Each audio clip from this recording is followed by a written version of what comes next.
up to the chat? What's up to the chat? What's up? Welcome to the show, Talk Shit Tuesday.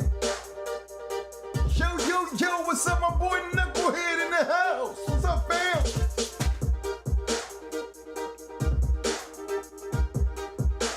My man Devious, what's up, fam?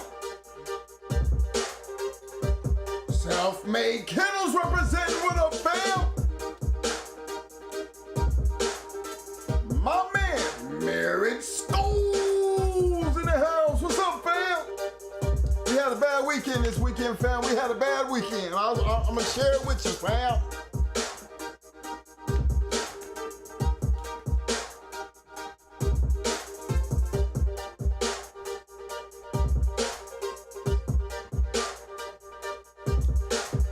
Shout out to my main man, Pat Ray. What's up, fam? COVID 500 Kennels representing. What's up, fam? My man, Double M Daspo. What's up, fam? My man, Supreme Excellence in the house. What's up, fam? Shout out to my man, We Hunt Kennels representing. What's up, fam? Yo, my man, Lay Marshall. What's up, fam?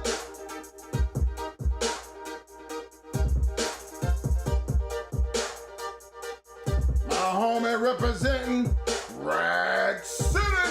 What up, fam?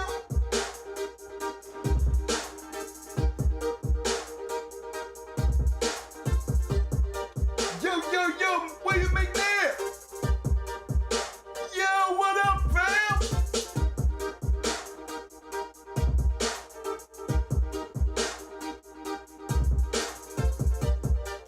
Shout out to my boy Brad P in the house. What's up, fam?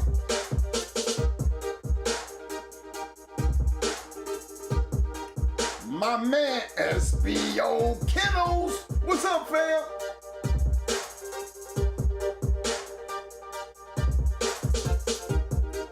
Shout out to my boy Crockett's in the house. What's up, fam?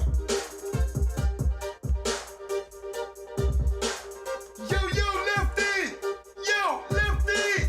What's up, fam?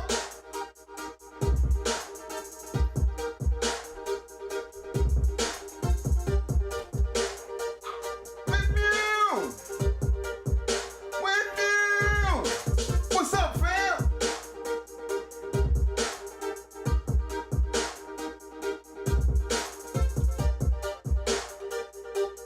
Shout out to my man, Big Jink in the house. Welcome to the show, fam. What's up?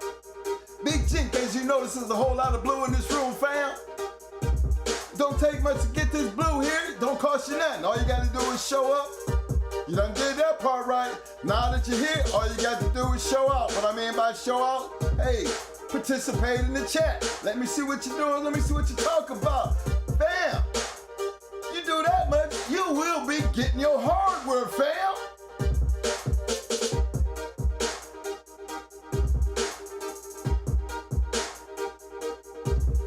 Shout out to my man Ron King representing. What's up, fam? My man, big time supporter, my man Courtney Edwards in the house. What's up, fam?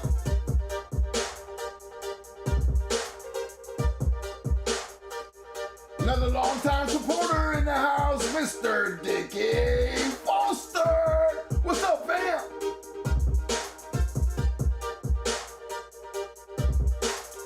Yo, money! Yo, money! What's up, fam?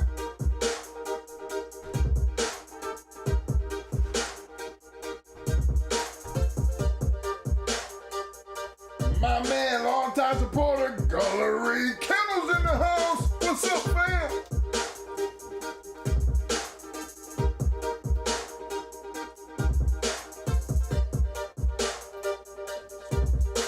Shout out to my man, my Marine brother, Urban Tire. represent the 3rd Division. Ethan Brown's in the house. What's up, man?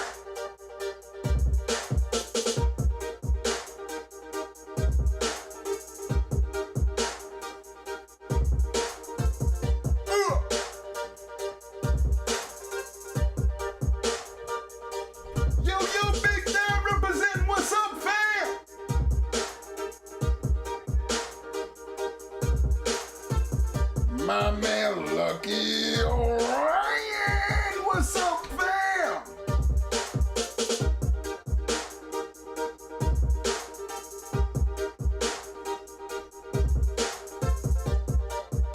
Yo, Brian, yo, Brian, what's up, fam?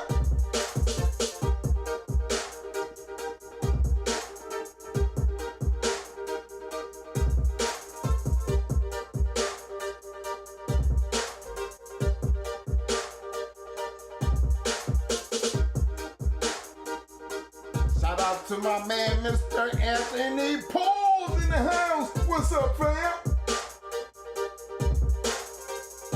Representing the Virgin Islands. What's up, Anthony? My Virgin Island brothers, what is up?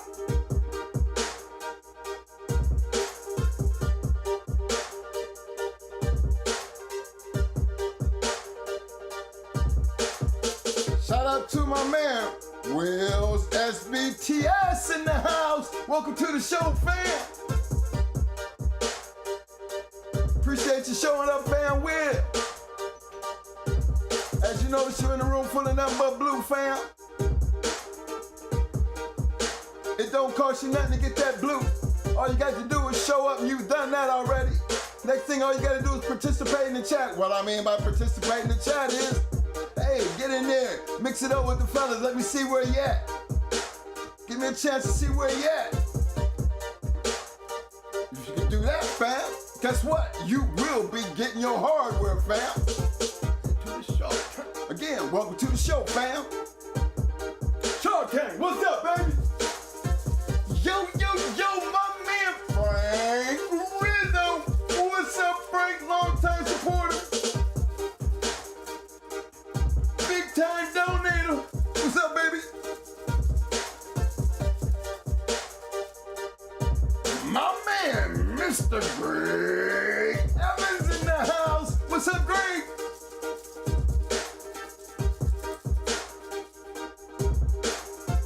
Representing Hard Game Boy Incorporated. What's up, fam?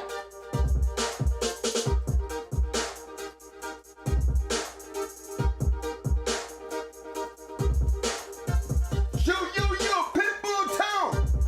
What's up, fam?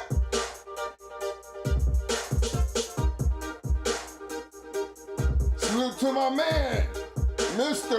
Michael Schrader's in the house. What's up, Mike?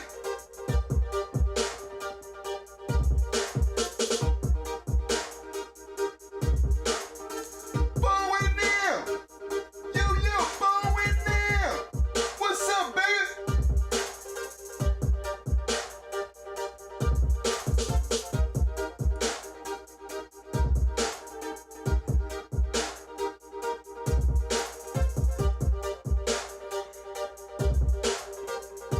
Shout out to my man, Vulgar Display of Powers in the house. What's up, fam?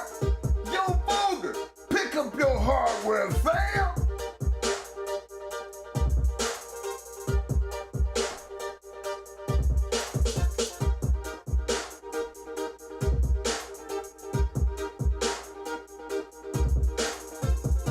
Welcome to the Shark Tank.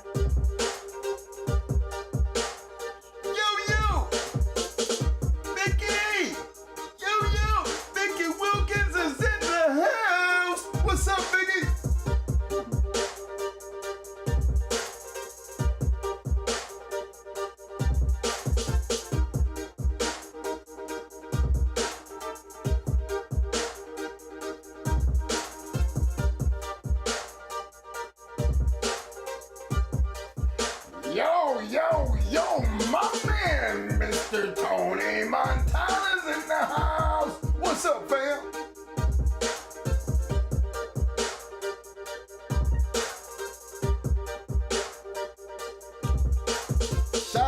the Shark Tank.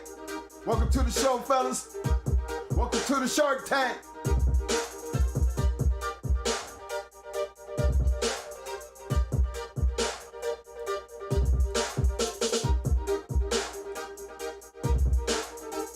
For all you new viewers, for everybody who's watching, as I say, our room is called the Shark Tank. You have a bunch of knowledgeable dog men, everybody representing fraternity up in here. Nothing but a bunch of big, I call them the big blue sharks. I know it's the Bulldog channel, but these is Bulldog sharks, you know what I'm saying? They eating the pack. They're always looking for chum, but they knowledgeable sharks. So as you watch the video, pay attention to what's going on in the chat, because there's a lot of knowledge out there in that chat, a lot of conversation going on. So I suggest everybody, it's good to sit back and watch the video, but pay attention to what's going on in the chat. One day you might want to be a part of that, and why not? Come join us. Come right on and join us. Become part of the Sharks. Be a part of the show. That's all I'm saying.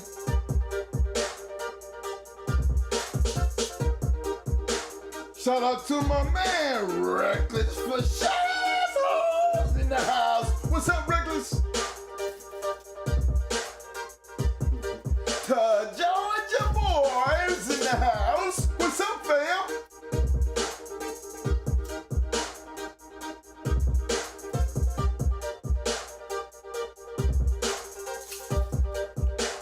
Shout out to my man, that Eli Monsters in the house. What's up, fam? Yo, Mr. Greg Devins in the house.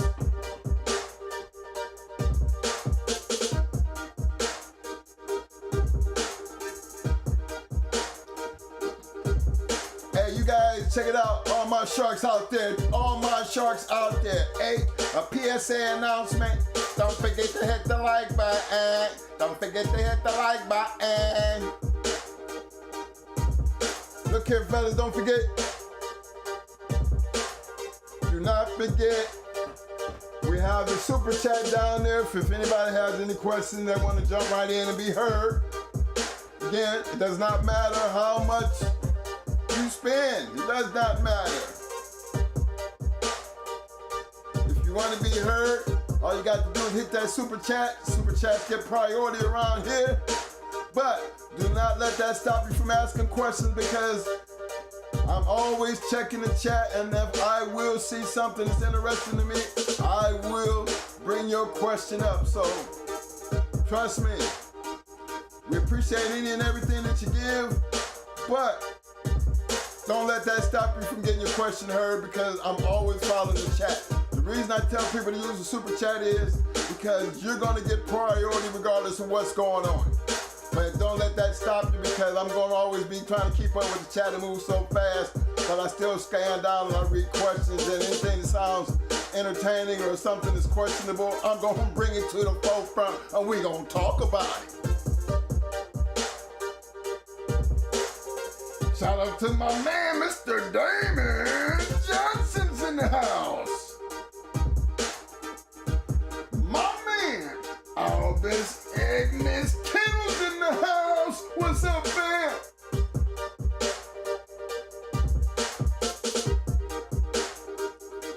Shout out to my boy, Mr. Ben Brockton's in the house. What's up, fam?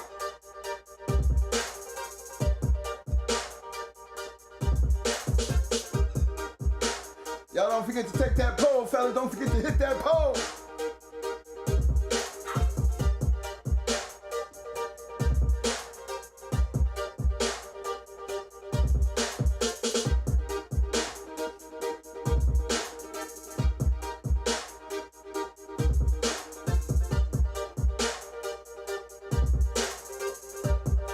Shout out to my man, Jarvis On's in the house. What's up, fam?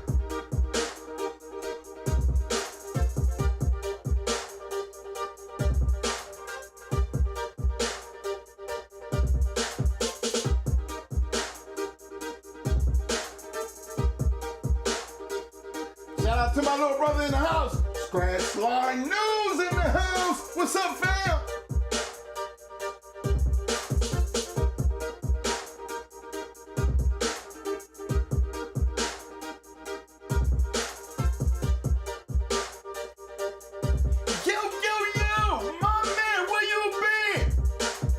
Long-time supporter, good friend, Mr. Coach Blue in the house. What's up, fam?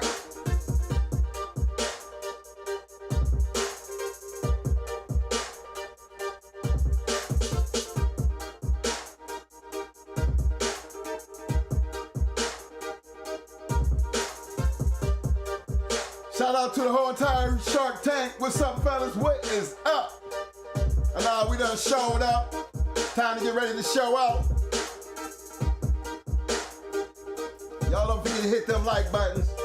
Sharks, get them on their job. I'm looking at 36 likes. I got 133 people watching. Come on, Sharks, get them hot on their job, man. Where are my Sharks at? We got chum in the water. We got chum in the water. We have lack of hitting the like button. Shark attack.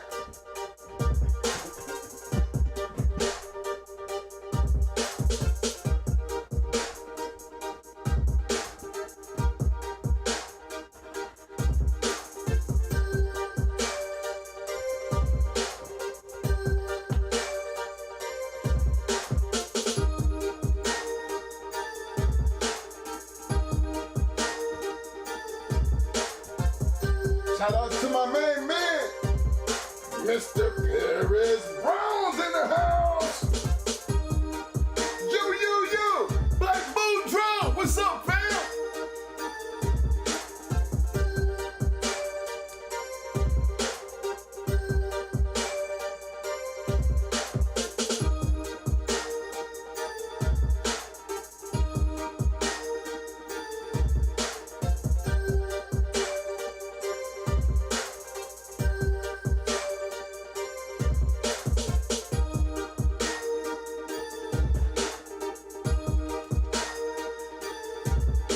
Them sharks on the hunt.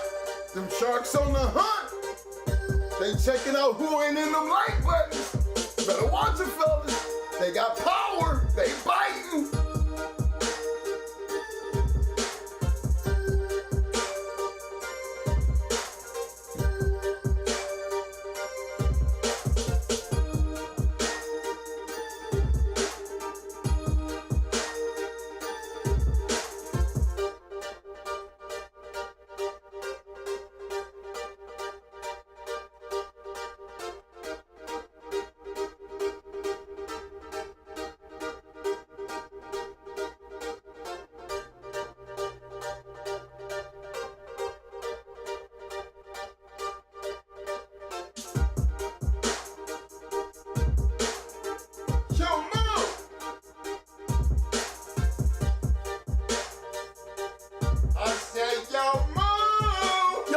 Yo, what's up, baby? Yo, man, that Shark Tank on thick. Come on. Shark Tank on thick. Shout out to my man, Jerry Hunter in the house. What's up, Sharks? What's up, Sharks? What's up, baby? Y'all know what's up. Y'all already know what's up. We gotta make sure everybody up on point. You know, we gotta get down before we sit down. You already know the routine. We're gonna always get down before we sit down. Chain check, collar check, cages check. Just clean up that shit, check. And give it that fresh water, check. Just get them cameras checked out. Did you? Check. Just give it that food, check. Captain, we are full checked and we are ready to go, sir. Hey, they checked them collars. Did they check them collars? I got a full check, baby. I got a full check. Did you check them pins? Okay, everybody's safe then. It's time to, then it's time to sit down.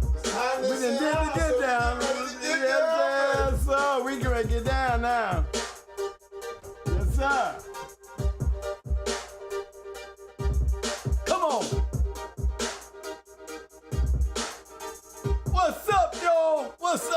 Y'all, what's up? Talk Shit Tuesday. That's right, we in the house on a Tuesday. As usual, doing what we do. Get ready to sit down and talk dog. I thank everybody for coming out on this Tuesday. That's right, don't forget them likes. Don't forget to hit them likes. The Shark Tank is grooming. They're swarming around and they're making sure them like buttons getting hit. Stop in and make sure y'all hit them like buttons, fellas. Like the first thing I want to start off saying is, I thank y'all for the support y'all gave us last show. You know, it was an enjoyment to have Roster Man on. It's always enjoying to have him on. Big turnout. We was hoping to get that 2,000 by February 28th, our anniversary day. But boom through here, old Roster Man, and he just turned up the numbers. Everybody came out to see that one. Subscribers came up big time. Views came through big time. I would like to thank the Shark Tank. Everybody in the Shark Tank. Y'all involvement is what makes this show. Y'all just as much as part of this show as I am sitting behind this desk here. I want to send a special shout out and a salute to all of y'all. All right? That's how we do that. That's how we gonna do this. So thank everybody. We hit over 2,100 subscribers as of today. Numbers still running up. I'd like to thank everybody in y'all support. We jumped the numbers quick. Got there before February 28th, and that was all we wanted. So I'd like to thank everybody. Everybody had a lot to do with it. Everybody ought to be proud of themselves because I'm proud of y'all. So thank you. Hey, y'all see that poll, right? Y'all see that poll? Y'all see the people on it? You see the dogs on it? You know what I'm saying? Now, the way I see everybody jumping on Honey Bunch. Well, not everybody. Not everybody, but between Queen, I think it's between Queen and Honey Bunch, the numbers is up there pretty good. Now, a lot of you breeders, I'm only speaking to you breeders, I can guarantee you, most breeders is picking Honey Bunch because she is the #1 producing bitch. And nobody knocked her down off of that seat, at least in our time, okay? So I can understand, you know, the #1 ROM bitch. Yeah, the #1 ROM bitch, you would expect that to be a high number because 1, she's a champion. 2, she's a high-ranking registered merit. You know what I'm saying? So you know you got the hunter. The hunter, you best believe he picking Queen. Now there's a few hunters in there that jumped on there with Honey, but on the simple fact that she produced winners. You know, as long as we got winners being produced, that means we got activity. You know what I'm saying? Legit activity. That means we got dogs getting accolades and titles and big stories coming out of Honey Bunch. She had a lot of great dogs coming off of her. In particular, not just Jeep, but a couple more. Right? So we got to give Honey Bunch her props. She's definitely made for breeders and hunters. That's for sure.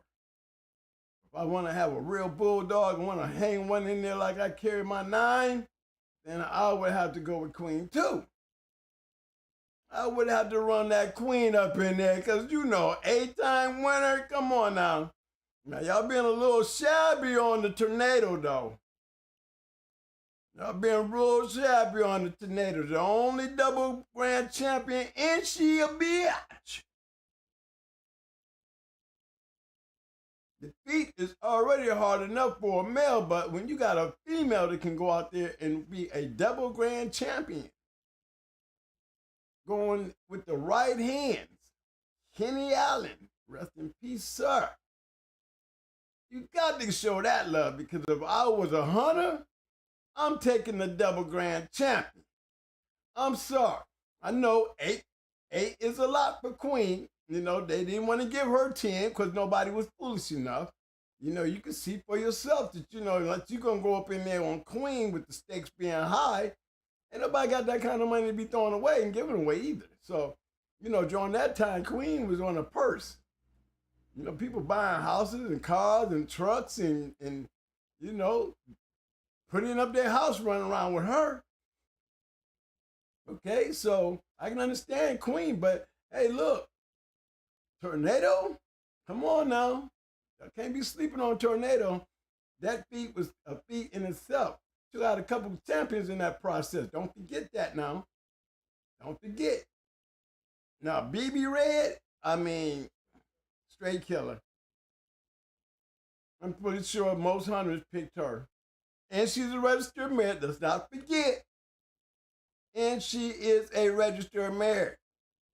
Now, we know we got all the right bitches on that. We got them all up there now, all the right ones. Now, we could have had Shady Lady and all them up there, but come on now. Could have had Pandy up there, you know. Mayman them up there, but no. These dogs fitted more perfectly together. Because when it runs down to it, these is probably some of the top named dogs in the history of the game when it comes to these females. You know, everybody got their opinion, everybody got their, you know, their marks and stuff, but you got to admit, that list is a damn good list. It's a damn good list now. You know, BB down there awful low to be down there. Now, a registered mare herself had a little mate brother. I mean, if I was going to go out there and feed some dogs, y'all, me personally, I'll feed all damn one of them. I'd be, come on, keep it real. I'd have been, if I had a choice, I'd have put A, B, C, and D, and it would have been an E. I'd have picked E. I'd take them all. And should have had that one on there that had all of them. Because I would have picked for the all of them, every single one of them. They would have all got a vote for me. I'd take her. I'll take her. But if I had a final choice, it would be all of them. I'm taking all of them. Give me opportunity. I'm taking all of them. I'm going out there making sure these bitches got clean pens, clean water. Probably put a new collar on them every week. You know what I'm saying? I'm trying to tell you, I don't even want their hairline around their neck to get messed up when you got that kind of stuff on the yard. Imagine 5 great dogs like that sitting on 1 yard. Bad enough, you just have one of them. One of them. And you gonna tell me you ain't gonna have no cameras on the yard?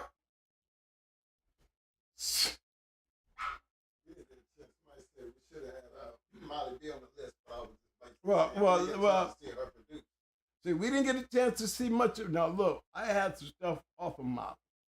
Now, Molly produced what we had, but when it come down to producing great dogs, she wasn't around long enough to really get her true breeding out there to really make a big impact, even though they made several breedings with her. You know, I can say this much. If she hadn't got stolen, she probably would have been on that list. When it come down to finishing one, she was definitely a hunter's dream. Yes, she, for a hunter, yes, she would have been on that list. She would have been on that list. I mean, that's evident, 8-time winner, you know, but when it comes to the all around, we try to pick Molly B over BB Red. It's a quick question. Molly B over BB Red, thumbs up. Anybody would have picked Molly B over BB Red, y'all throw a thumbs up. Because that's like throwing another one up in there. So we're going to give Molly B her stand in there, even though she's not on the poll. You know, we'll just do a thumbs up in the chat room. let the Sharks come to a decision and see if Molly B should have been there instead of BB Red being she's the low number. We might have to bump her up out of there and drop her down even lower. You know what I'm saying?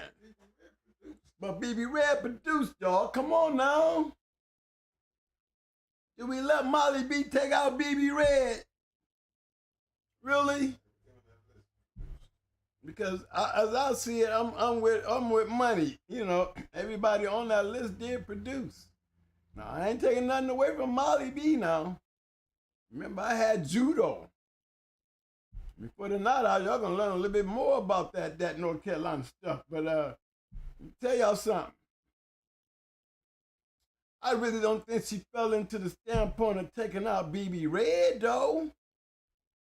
You know, even though Molly B does, she's a great one, a memorable one, but I just don't think that she would stand on the same line with BB Red. I don't think, I'm sticking with BB Red over Molly B, even though I do like Molly B. I just think BB Red, being she's the lowest on the ticket, I don't think Molly B is strong enough to pull her off of there. Y'all tell me. You got thumbs up, boy, it's gonna have to be a rash up.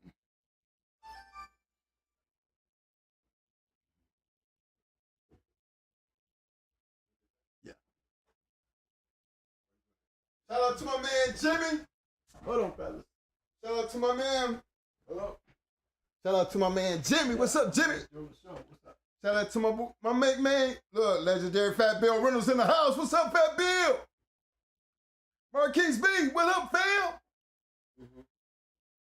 My man Carlos Regas, what's up, fam?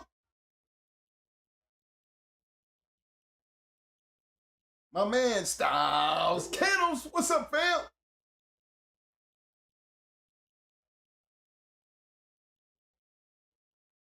I'm just trying to do a catch up right quick, fellas. Just trying to do a catch up. Mo had important family matters to deal with right quick.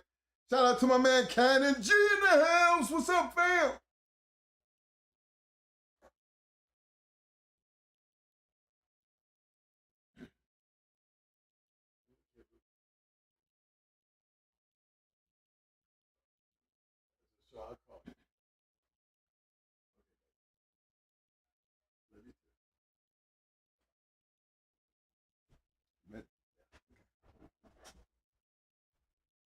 Tell my baby girl she might have something wrong with her. Then she might have a stroke or a heart attack if she had a baby. All right, fellas, I'm back. Okay. Hey, Mike, what happened with the BB Red thing? You know what I'm saying? My man Brian, he said, Twin, I see you up there in that work uniform about you supposed to be taking it easy, my brother. You know, man. Man, look, man, I can't take it no more, man. I can't take it no more. I gave him 30 days. That's all they get. That's all they get. That's all they get. 30 days. That's it. I'm out. Come on now. We scratchers. You already know that. Pull us in that corner, man. We can't be out there like that, man. You know what I mean? I mean, you know he worked today because he came to the show with his work clothes on. Just got off. Just got it back just in time. No. And I had a ball out there today, man. Felt good to be back out here, man. Shout out to my main man, Yosef Ben Yisrael. What's up, fam? Welcome to the show.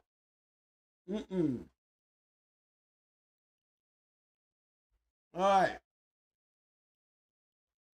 Another thing we're gonna do today is we're going back into some more of that historical notes. You know, and what we're going back on is what we got in time. What we got in time now. It's like a lot of the past is right here with you guys right now. I mean, we see all the pedigrees, and if you notice, you know, we still saying Red Boy, we still saying Red Boy Rascal G, you know, we saying these old names. You know, these dogs is gone. Yet we do a lot of work on our pedigrees. Now, look at as time is going on, Guys don't want papers, right? Guys ain't looking to have dogs with papers. Nobody's reporting any shows. What's going to happen with y'all 20 years from now? Being it right now, y'all depending on a lot of y'all yards based on what we did 20-something years ago. Because there's some type of a record keeping, a historical trail 20 years later that we still put up on these shows and these pedigrees that y'all put in. And where do we usually go? We go back to the past to find out what you got in the present. And we put it together and understand why it's working for you or why it's not. Okay? Y'all have structure. Even though it's crumbling, y'all still have structure to work from. Now, what it's going to look like when y'all become the past?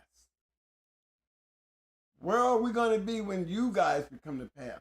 What are they going to be talking about 20 years from now? Are we going to have a whole new different line of dogs? Or are we going to still be talking about Red Boy, Jeep, Rascal, Boyles? You know what I'm saying? Even going hard. Or are we going to be still talking about those dogs based on your line? From the past to their future. When they look back on the past. You know what I'm saying? Are they going to have to go down to 16 pedigrees back? Or are we going to have new names to replace these old dogs that we can still relate to, but have new dogs coming up for 20 years from now that they can be saying, these dogs, and not the old dogs. You know, we still saying Blackjack. We still going off of dogs, guys, that was back there in our era. This is what we got to figure out now because times have changed. Yes, it was sweet. And even though we had our beat downs, you know, we have great yards that have been destroyed. Walkmore, Lloyd Boudreaux. I can keep on naming them. There's just so many of them. So many of them lost their yards. You know? And it basically, those who had those few have a chance to carry on the future. But if you're not getting no papers, y'all don't care about papers. If you're not, you know, competing, then what are you left to send to the future? What you got right now, y'all depending on the past. Every one of you guys. I mean, you look at it. When we put these pedigrees up, we're looking at these pedigrees and we're seeing the dogs of today. But we look back on those very dogs of the day and we say, this is why this dog is doing what he's doing. And you know where we're at? We're in the past saying, this is why this dog is what he's doing what he's doing right now in the present. Based on the way he was bred using these type of dogs. See what I'm at? Okay, so now we're at that point now. What do you got now to give these guys 20 years from now? Look at what we're doing. We're throwing out the papers. You know what I mean? So you're going to tell me we're going to do a trust? This game is going to be ran on trust? This game lacks more integrity and trustfulness. And this is why we try so hard to push our message, because there's no way we can survive if we lack the trust and the truth. You know what I'm saying? You got everybody snagging and grabbing for, you know, that spotlight when, don't you guys understand that the spotlight that shine down on us now, like me and a lot of other guys, other past, that are considered legends to this game because of our impact to the game, we can't get that out of nobody now. It would be like shining a flashlight in the sky calling for Batman. You know, a big old light that's pointing right down, coming, you know where the light come from. And it's affecting the growth and the movement of the game dogs today. And that's what we're on today. That's what we're trying to talk about. You know, where are the future? Remember, the most important thing to survive through this war, it is a war, because systematically the game is being targeted. Systematically, it's not really safe to even have a pit bull, because everybody has this mindset. But see, we can change the mindset. We can change the mindset in order to have a future right now. You have to understand, what we did back then is part of history. History. You know, it's a story in the history. We can't have those same expectations that we had in our history for the present. You guys got to evolve. The game has to evolve.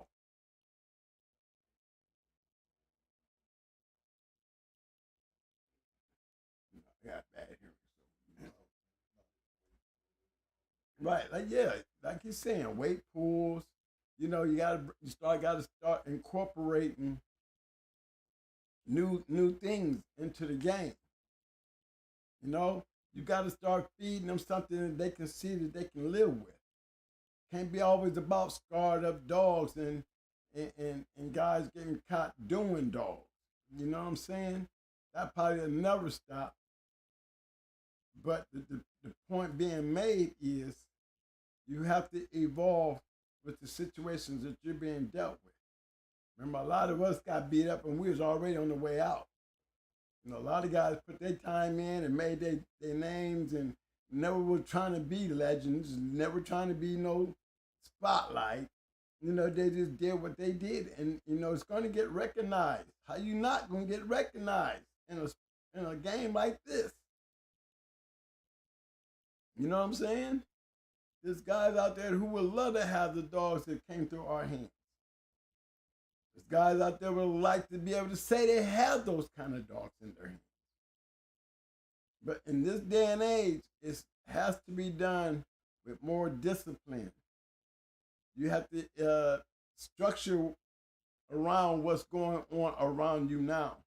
Yeah, the pressure was on us back then, and they did a crushing job. They did a crushing job. But all they did is knocked off, you know, they couldn't take out the head because there's too many great dogs that was bred out of these dogs, y'all. We have great dogs right now that's been bred out of great dogs. That has not been staying. We done seen all the great ones come on this show. Look at the pedigrees you guys put up. Things are still out there moving along just fine. You know? It's just, how do you move for the future? How are we going to be able to talk about you 20 years from now? Are we going to still be talking about the dogs of our time based on 40 years of history instead of y'all 20 years? 20 years from now, they'll be still talking about us. So 40 years. You know what I'm saying? You'll see a lot of pedigrees that don't make no sense until they get around the 10th, 11th, or 13th, or 14th, maybe even the 16th generation. And who's to say they're true when nobody's caring about papers anyway? You think Maurice Carver was bad. Imagine if y'all guys stopped moving dogs and papers and not having some type of registry to follow the line, to be able to breed the line through different hands and people that you meet, because this is how the game works. These great breedings didn't come out of one yard. These great breedings came through communication and networks. This is how some of these great dogs was able to be bred to these great dogs, because they had a network out there. You know, you can have a network and still live under the disclaimer. But you have to understand that this is your time, and your time is really the survival mode of living by different rules. Everything has to be done different. I would be having my damn dogs running on a treadmill, and I would keep a damn video of my dog running on the treadmill, and then showing them my dog at a damn dog show. I keep that kind of material around, because you never know when you need it.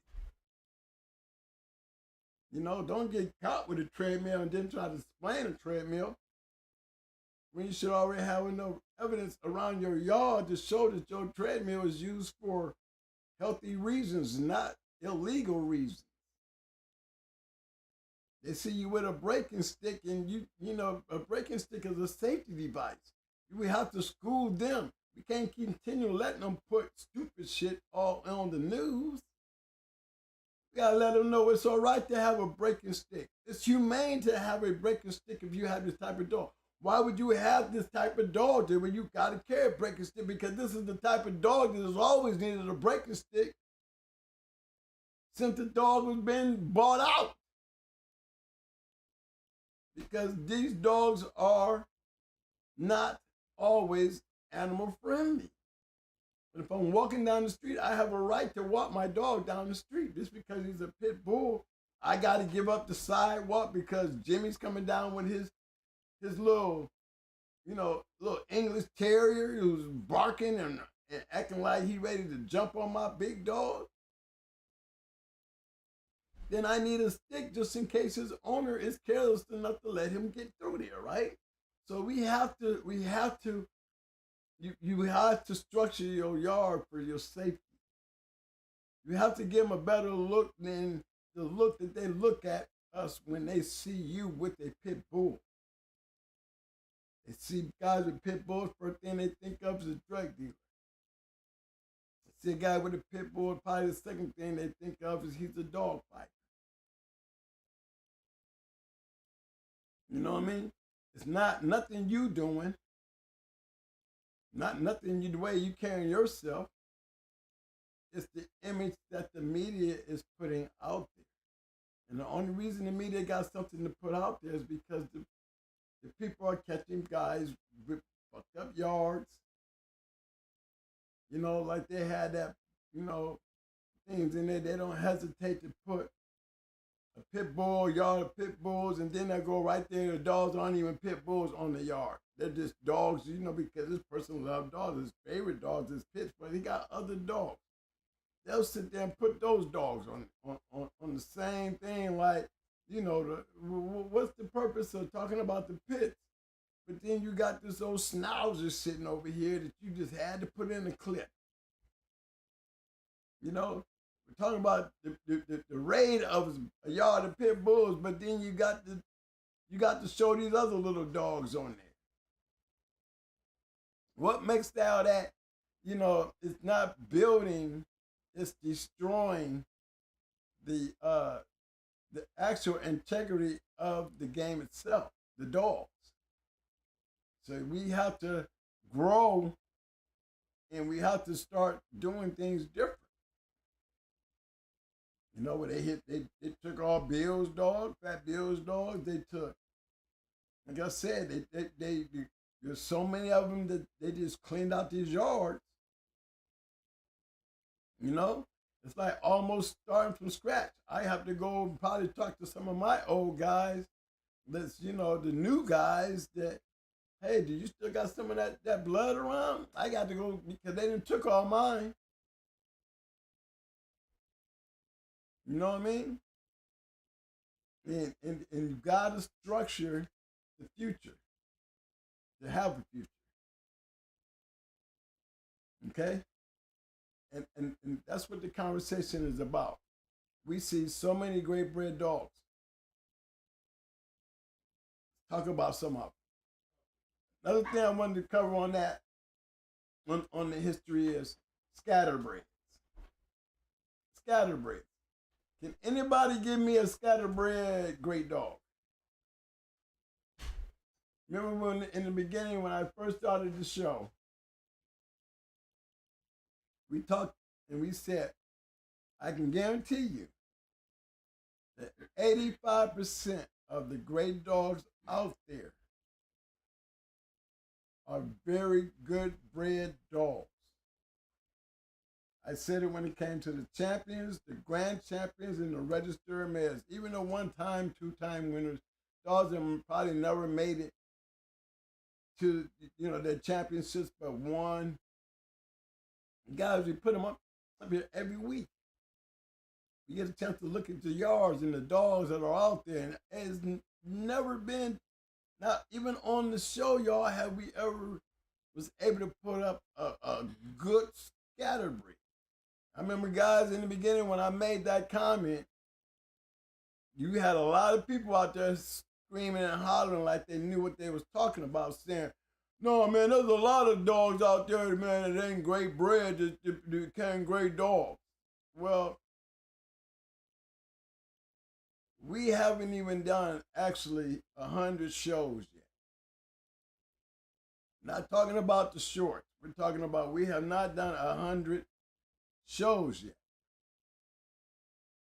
Okay, so that means out of almost 100 shows, we still have not seen a majority of scattered bred, not great bred dogs,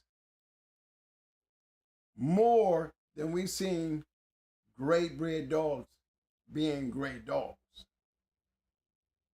So what I said in the beginning when I first started this journey, I made that comment. And I told y'all, for those who was hollering that noise about the journal, got a lot of great dogs in it, but it got more dogs that ain't all that bred good than it had great dogs. And that's not a true statement. And we have been proving that through all the videos, even you guys, the Shark Tank, the viewers, the people. Y'all have made that evident that there's great bred dogs out there that brings this thing forward. We're not taking nothing away from dogs that aren't bred as great, but they still turned out great.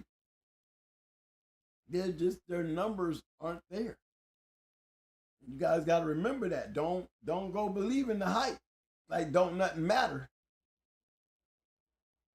Don't go believing the hype like that don't matter, because it matters a lot. If you're gonna play, if there's a certain way to play a game, and it's important to be a winner, don't you think you know what you gotta play with? Don't you know you gotta have a good hand to play a hand? Show about that tornado thought, man. Okay, so I'm gonna keep on moving. All right, so let's keep that thought in mind too, all right? Now, here's another story about the past that I've been talking about from day one on the show. Remember, I always talk about old Sheriff Powell.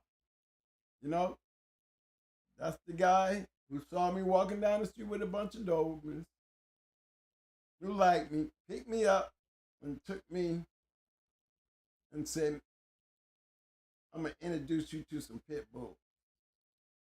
Don't forget old Sheriff Powell. You know, remember, he's the one that took me to Atlas Brewer and James Edwards, and, you know, I got a chance to meet North Carolina dogs. I had North Carolina dogs. You know what I mean? You know what? I can get my bottom screen up. Why can't I do that? Why is it not coming up?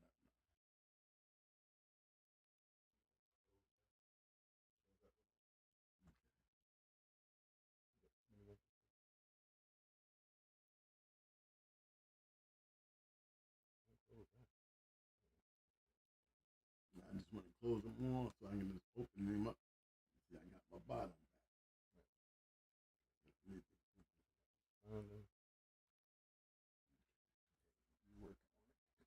Okay. Now, yeah, I'm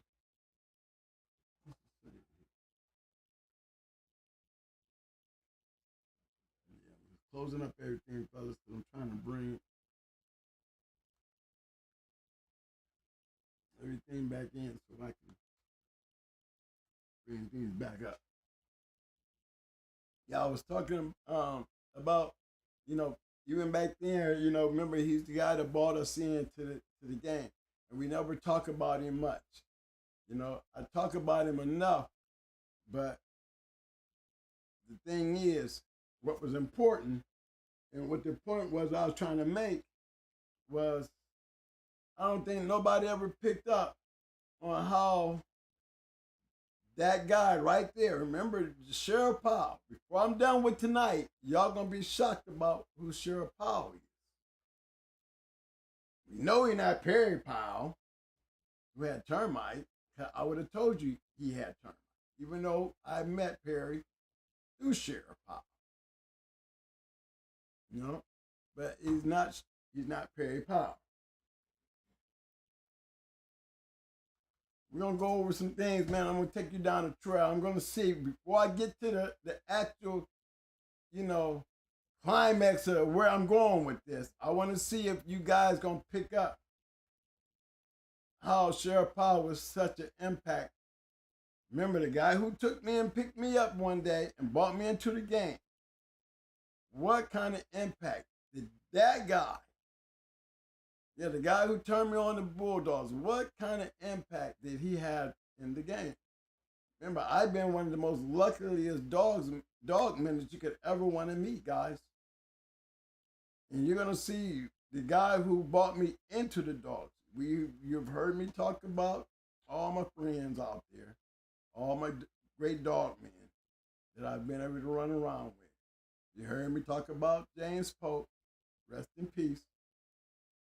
He taught me how to read papers and understand papers and understanding the genetics on how you want to make good dogs. You heard me talk about Wild Cass telling me about conditioning was more than just running a dog and trying to make your dog a weight of anybody who's calling out a weight. Those are the things that I was doing.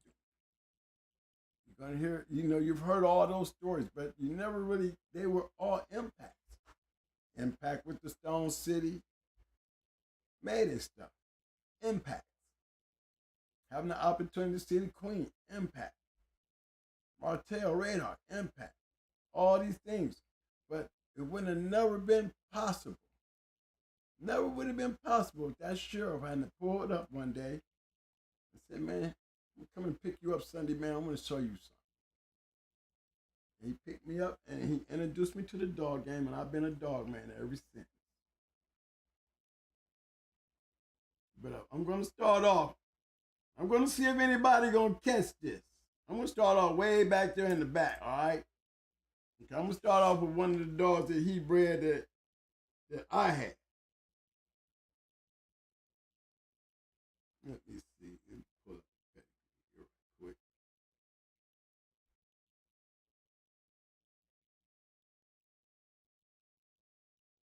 I'm going to start back there, and then we're going to work our way out. We always hear people talking about Molly B.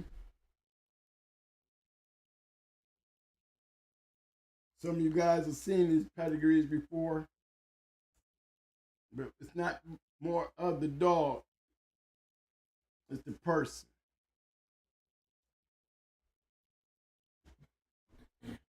All right, there's blood. Going hard Kennels blood. This is one of the dogs that I was able to get when I came into the game.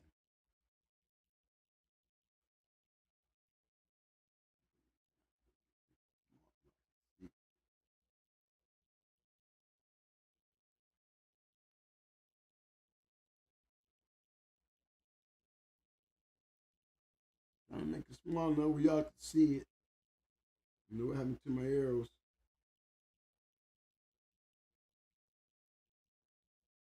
Okay, that's a little better. That's a little better, yeah. You see who the owner is, right? That's us. This is in the early 80s, y'all. This is like back in 1981, 82.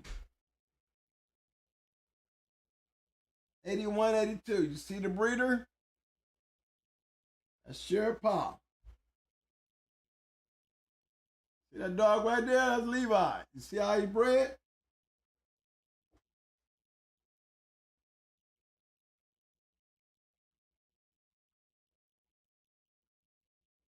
Okay. I had one named Bruiser from Sheriff Powell. He was off a smeller.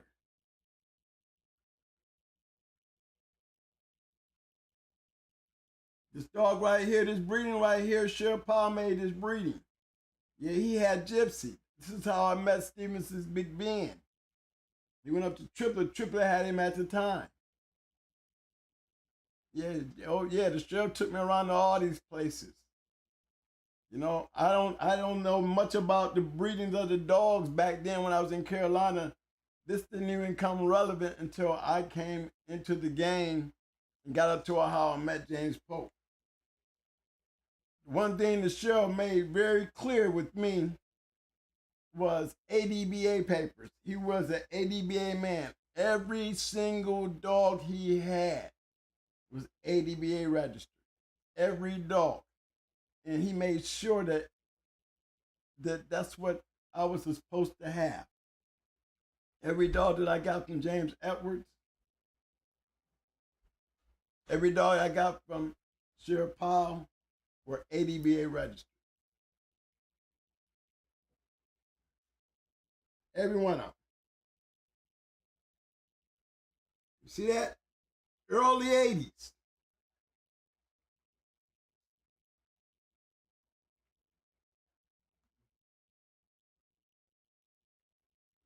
That's Sheriff Powell, right? That's one of them.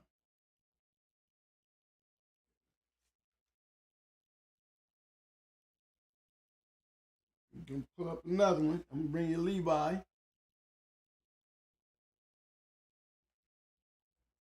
And then you always heard me talk about Sheriff Powell was sending dogs up to PA to a guy named Sam Lambert. You know, most people didn't, I never knew who Sam was. You know, never got a chance to meet him, but I knew a lot about him just because of the relationship that old Sheriff Powell had with him. Because we used to go to the airport and send these dogs out. He had these dogs on his yard, and then he started sending them up north. You know, he was from Pittsburgh himself. Yes, he was from Pittsburgh himself.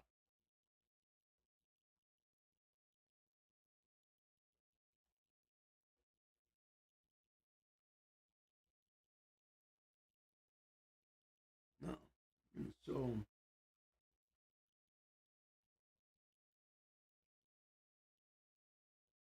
yeah, the Sinclair dog. Yeah, this is dogs from this dog here. This Sinclair dog. Look at his pedigree. See that name way down there? Ain't that blood Little May's sister right there? There it goes right there again. See it? So you can about imagine what kind of dog Levi must have been to make these kind of breeds. Damn dog is down there triple bred Levi, ain't he? That's what kind of bulldog Levi was. See, one thing about James, he was good with these dogs here, but you know what his line of dogs was? His dogs was Cotton Bullet. Listen to me. Cotton Bullet and Hattrick TNT dogs. Now, he was a dog man. Let me make myself clear. He was a sheriff, but he was still, take that badge and uniform off, he was really a dog man. And he did a lot of dogs. We did dogs. You know, remember, we young in the game, so, you know, one of the things that we came in doing was, you know, was fighting. Yeah, he was definitely putting them down. And the thing about him was he had some bad ass dogs. Why you think I love killers? See, when I walked into the game, remember, I have attack dogs. And there's a certain mentality an attack dog has to have that down there you want to see your pit have. Let me do this. No, you know, and so when we don't going through these things with him, we gotta understand why Levi is sitting up here inbred, like he's inbred. He had to be a good dog, right? He had to be, because I seen the dog. Not only did I see him, I had a dog off on me. Don't forget that. That's the same dog right here. I had a dog right off of Levi. Not way back there, right off of him. All right? I'm going to keep it moving now. I'm going to see if anybody caught on who this James Powell is yet. Keep your eye on that chat, Mike. Somebody might pick it up. Somebody might, you might pick it up. Let me go and grab Judo. They always talking about Molly B. Remember, I'm with James Powell. We call him Sheriff Powell, or we just called him Powell.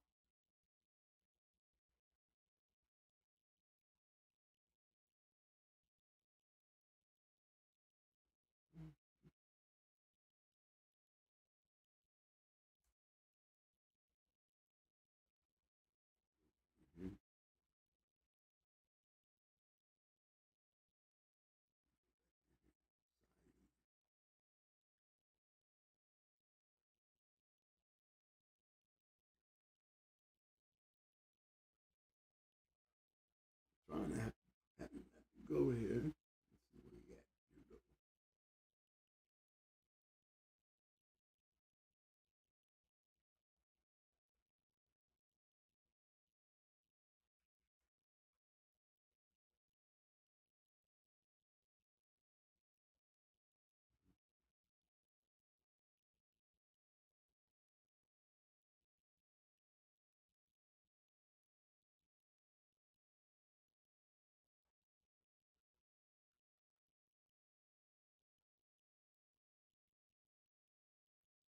James Edwards bred this dog here, guys.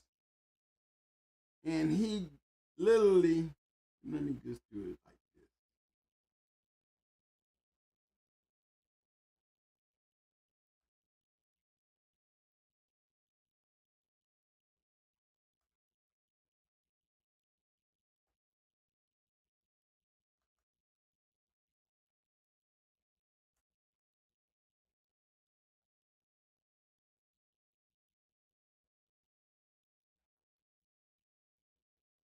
This was like the third dog I got.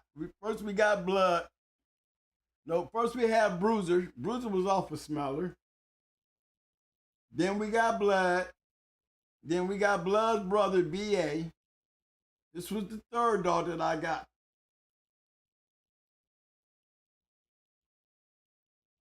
James Edwards gave us this dog. He actually gave it to Sheriff Powell. And Sheriff Powell gave him to me. Look how he's bred.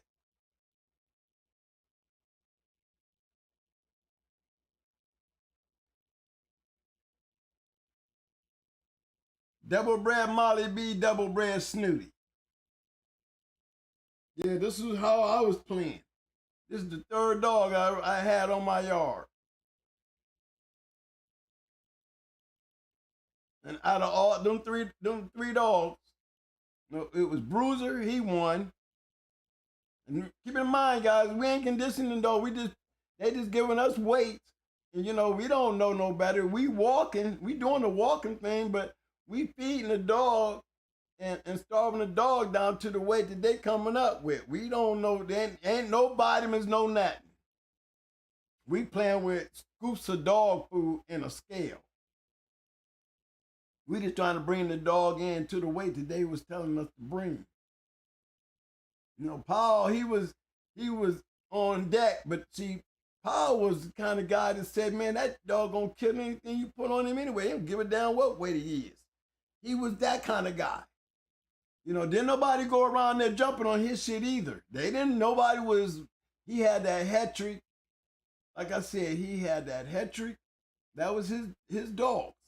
He liked these dogs here, but he was literally had a different line of dogs on his yard. That's why he gave me this dog. He had Levi. Yes, he did. He had Levi coming off a smeller, but he still eventually ended up getting rid of Levi because he stuck with a particular line. He liked it, the Snooty dogs. He liked it, Molly B, but he was into that Cotton Bullet Hetrick cross. If you've seen the dogs that he had on his yard, believe me, guys, the average dog was not going to stand up to these dogs. These dogs that you see me pulling up, I was putting them on his shit.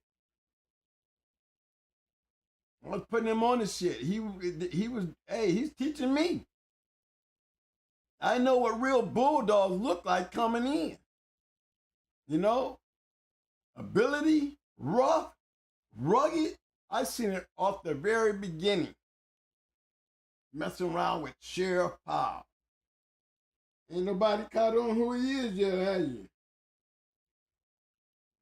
Nope. Ain't nobody caught on who he is yet. Okay, well, let me go a little deeper then.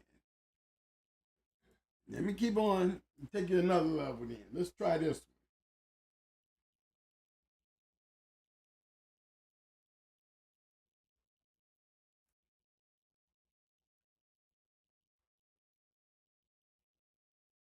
See the breeder of this dog, right? Anybody caught on you? Y'all see that there's Sam Lambert's name. Remember I told you, I said he was sending dogs to Sam Lambert up there in PA. There you go, here he is as a breeder. To Sugar. Here's the funny thing. You see that Sugar dog? Me and James, I rode with him to the airport when he sent this dog off. There's a whole litter of these. See this breeding here? You see the breeding, right? Powell's Winston and Powell's Bonnie. Me and James Powell bred these dogs. On the first time that we bred them, it was me, him, and Mike. Mike, they had Bonnie with tape in her mouth, so he had to tape her up. She didn't care. She, male, female, she fought everybody. So they had Bonnie duct tape, and they had the collar hooked to the thing, but they had Mike had her pulled through the fence, so you would have her up against the fence. And then when they bring Winston in, Winston, he hit females and males. He didn't care either. Now, because I'm a dog trainer, that's probably why he wanted me to help. Now, Sheriff Powell was a big dude. He wasn't no light, small dude. He was a big, healthy brother. He was a big boy. So, he couldn't really move around and handle shit. So he down there trying to stick the dog while I'm trying to hold him. Because the whole time, this motherfucker is growling.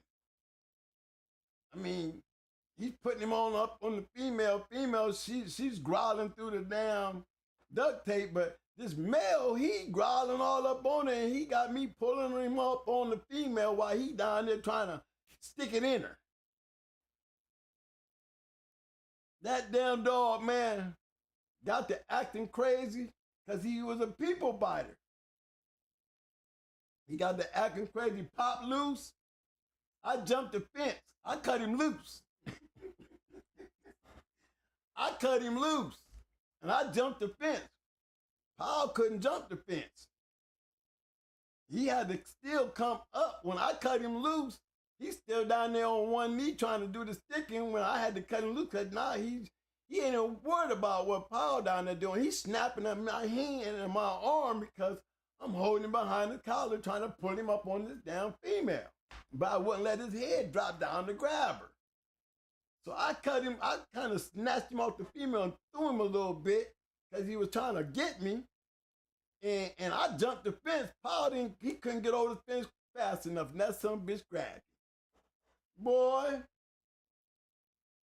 he got him by that pants leg and he drug that down pants leg, held that pants leg out where that dog was fighting him, his pants till he got to that fence. And we started kicking him off of it. Kicking him off of him. Listen to me, y'all. We kicked him off of it. And got outside that fence, man. It was one of the funniest. We laughed about that shit. But you see these dogs. Anybody know who these dogs is yet? Y'all see how they bred, right? This is his breeding. Like I said, he bred Cotton Bullet and Hattrick dogs. That's what he liked. Go up here to Winston, they litter mates. These dogs was puppies back in 81. This stuff right you seeing me messing with now was like 80 in the 82, beginning of 83. These are these breedings here. When we made that sugar breeding, it was around 82, 83. But you see it. Anybody figured it out yet? Anybody figured it out yet?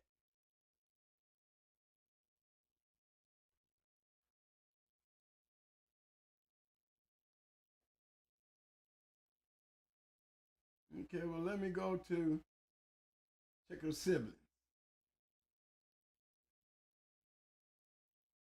There's sugar there. There you go, Paul. There you go, sugar there.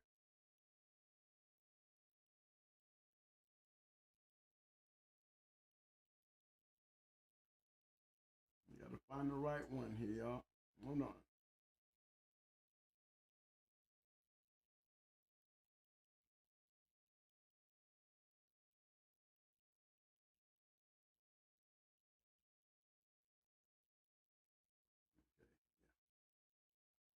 Sibling.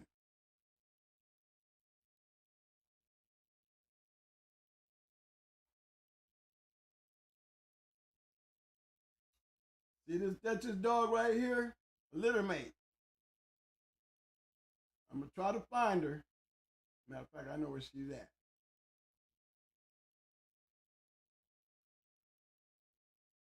That's Sugar right there. See again, here we go. Powder breeder. There goes Sam Lambert. She's a double Cotton Bullet dog.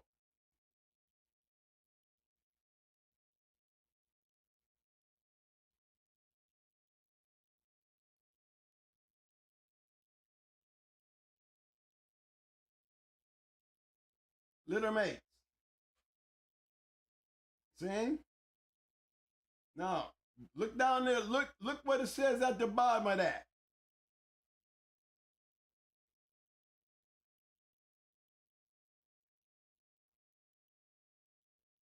Did y'all catch that?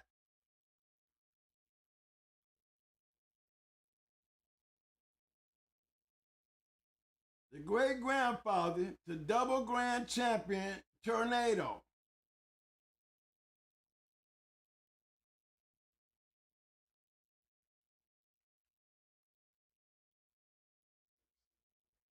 Y'all got it?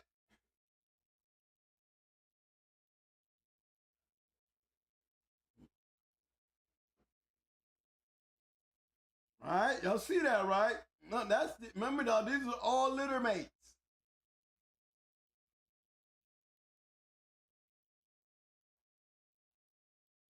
That's Bunce. When Frank Bunce ended up buying Sugar from Sam. But they had another female. There's a litter mate female up there. She was a 9-time winner, Duchess. I'm trying to see which one of these things she's under, but yeah. They had a litter mate sister named was Duchess.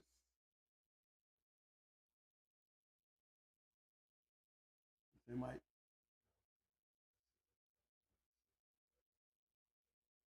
I'm gonna skip. Yeah, that was Livingston's Duchess, but she was under another name. Let me see if I can pull it up here.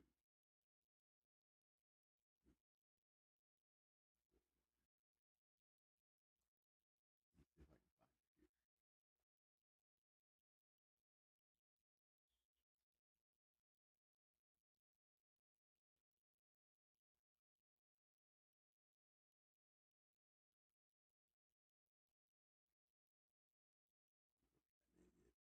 here. Yeah.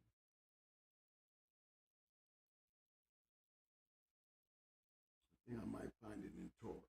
Hold on, let me see where it is.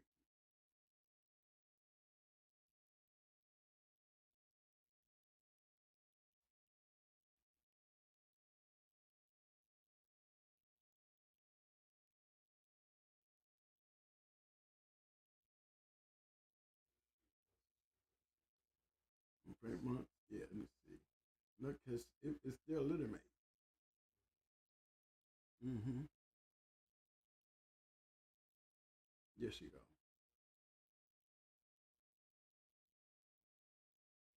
Okay, here we go, right here.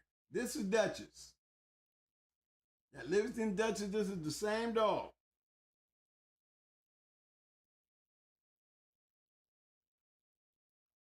Remember that litter we bred? That's them, right? That's the dog we bred. These are the puppies that we were sending off when we sent off Sugar. We sent off Sugar and we sent off a couple of these pups. Me and him actually spent a couple Saturdays and Sundays building puppy pens. I used to build puppy pens for my Dobermans, and I used to build box pens, and I was the first one that went over there and was putting up boxes off the ground and showed him how to build one, and me and him built like 4 or 5 of them, and these puppies was being raised. And I'm gonna tell you, we had to build a couple of them because when these puppies was like 8, 9, 10 weeks old, these mugs was scrapping. It was nothing unusual. When I started seeing litters that wasn't hitting each other at 8 and 9 years old, I thought something was wrong. I didn't think them dogs weren't worth 2 cents because of everything this man had on his yard. You couldn't keep them puppies together. I'm telling you, 6, 8 weeks old, these dogs was being separated. I'm talking about these dogs right here. Taurus and Sugar in them.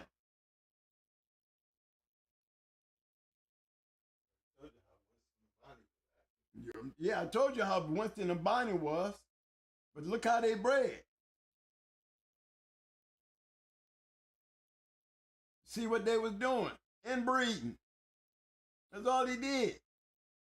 He took his cotton shit and kept breeding it back into his shit.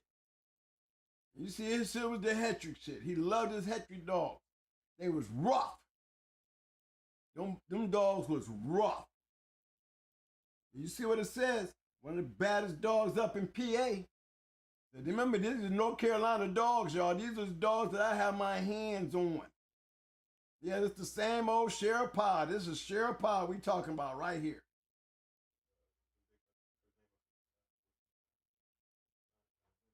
9-time winner.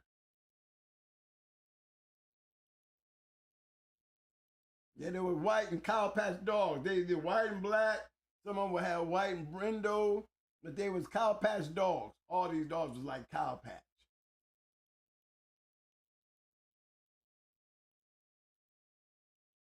I know Judy.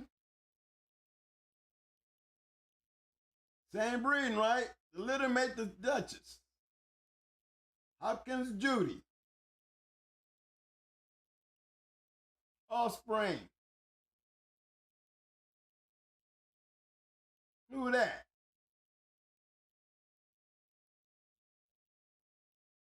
That's her offspring. Hopkins Judy. Coming off of Sheriff Paul shit. Bred the saloon. You already know where this is going. Because who's the mama? Hopkins Stripper. What's her offspring? Boom. Boom. Boom. Right there in your face. That's the guy who bought me in the dogs.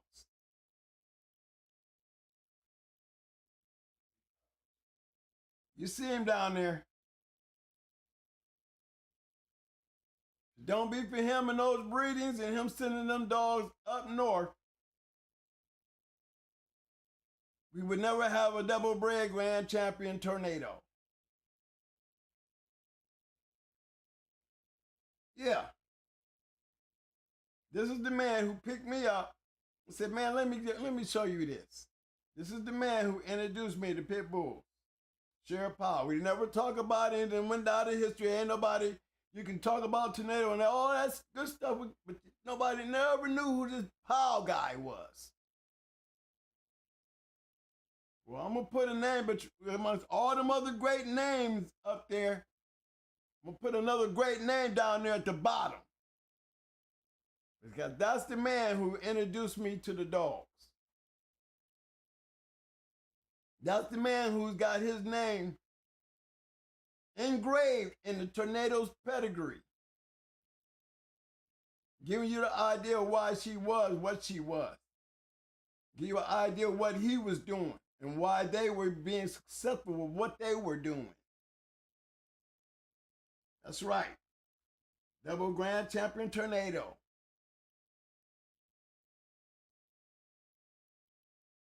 Double bred saloon. Triple bred cotton. I mean, damn near 14 times Cotton's bullet here.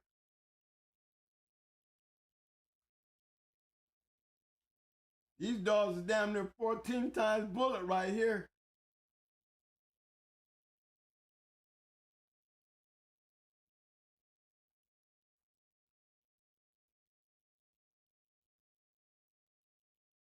Brother, sister breeding, brother, sister breeding. 2 generations in a row. Gives you an idea of what kind of dogs he had. This is why my eye was always on shark. And then I go from Powell to Pope. Pope showed me how to read the papers. He's roping them dogs just as much as Powell was. I didn't know. I knew what a good dog looked like, guys, early in the game. I'm talking about straight killers. Straight killers. The reasons why he was breeding these dogs back to each other. I'm telling you, it was like when I started having puppies, I was expecting my puppies to do what I saw his puppies doing. By the time they 4, 5, 6 weeks old, we got to start putting these dogs in different cages. Remember where this leads to, guys. Just wanted to make sure y'all seen that. Grand champion tornado. Double grand champion tornado. Like I said, if it don't be for James Pope, it would surely too. It wouldn't be no blackjack.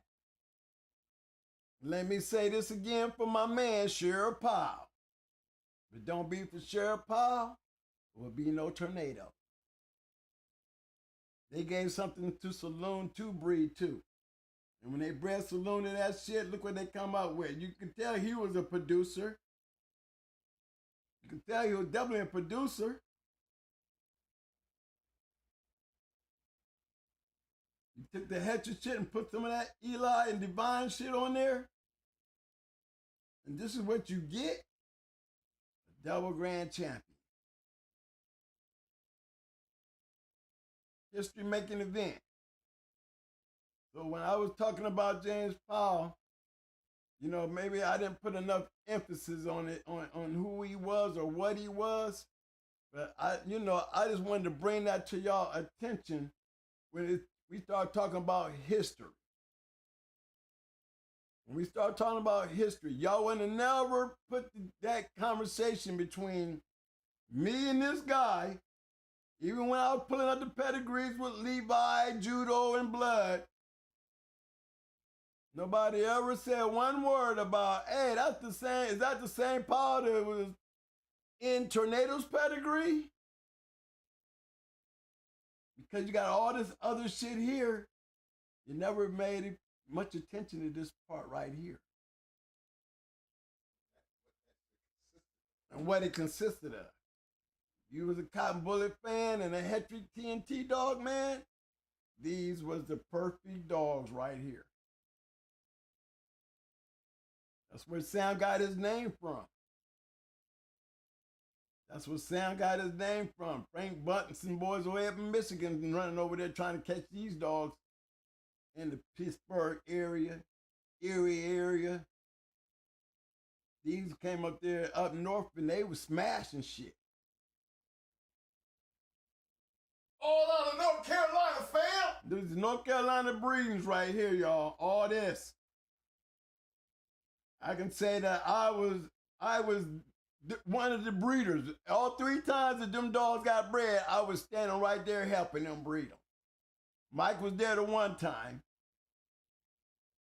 I'm already a dog trainer. I can handle a dog. But them was 2 of the hardest damn dogs to breed with them 2 right there. Winston and Bonnie, hell of a bulldogs, y'all. But it was the funniest shit trying to get them dogs bred with that big dude down there. I told him to hold the dogs, and let me do the sticking. Because he was too big to get up and down on the ground and try to rustle that big. No, you're going to tape his mouth dealing with me. Matter of fact, he didn't have to tape his mouth. I put a muzzle on him. I put a muzzle on him. And I can guarantee you I didn't have no problems getting him stuck up in there because I'm a little guy. I could get down in there. All he had to do was just pull him up just enough, get him jacked. As soon as he felt that little nipple hit that tittle, and he was up in there, I shut him right up on in there. And look what it created.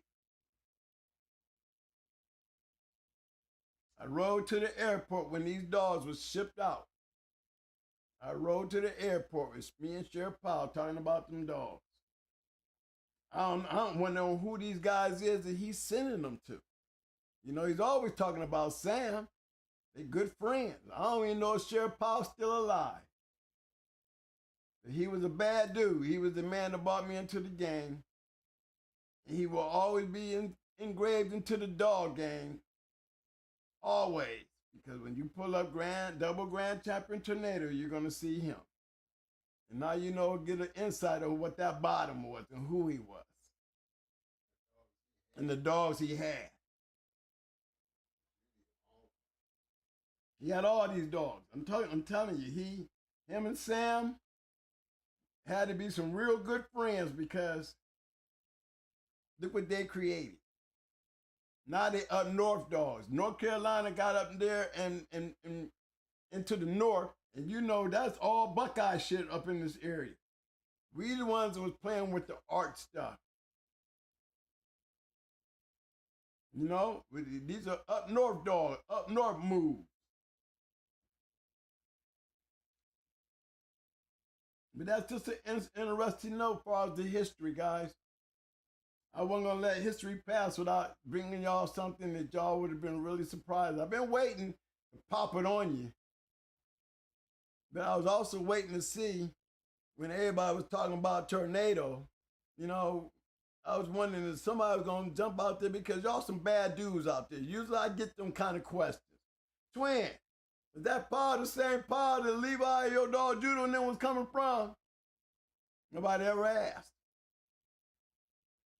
It sure ain't Perry Powell. That's Sheriff Powell right there. Don't even know if he's still alive, but that's the guy that brought me into the game.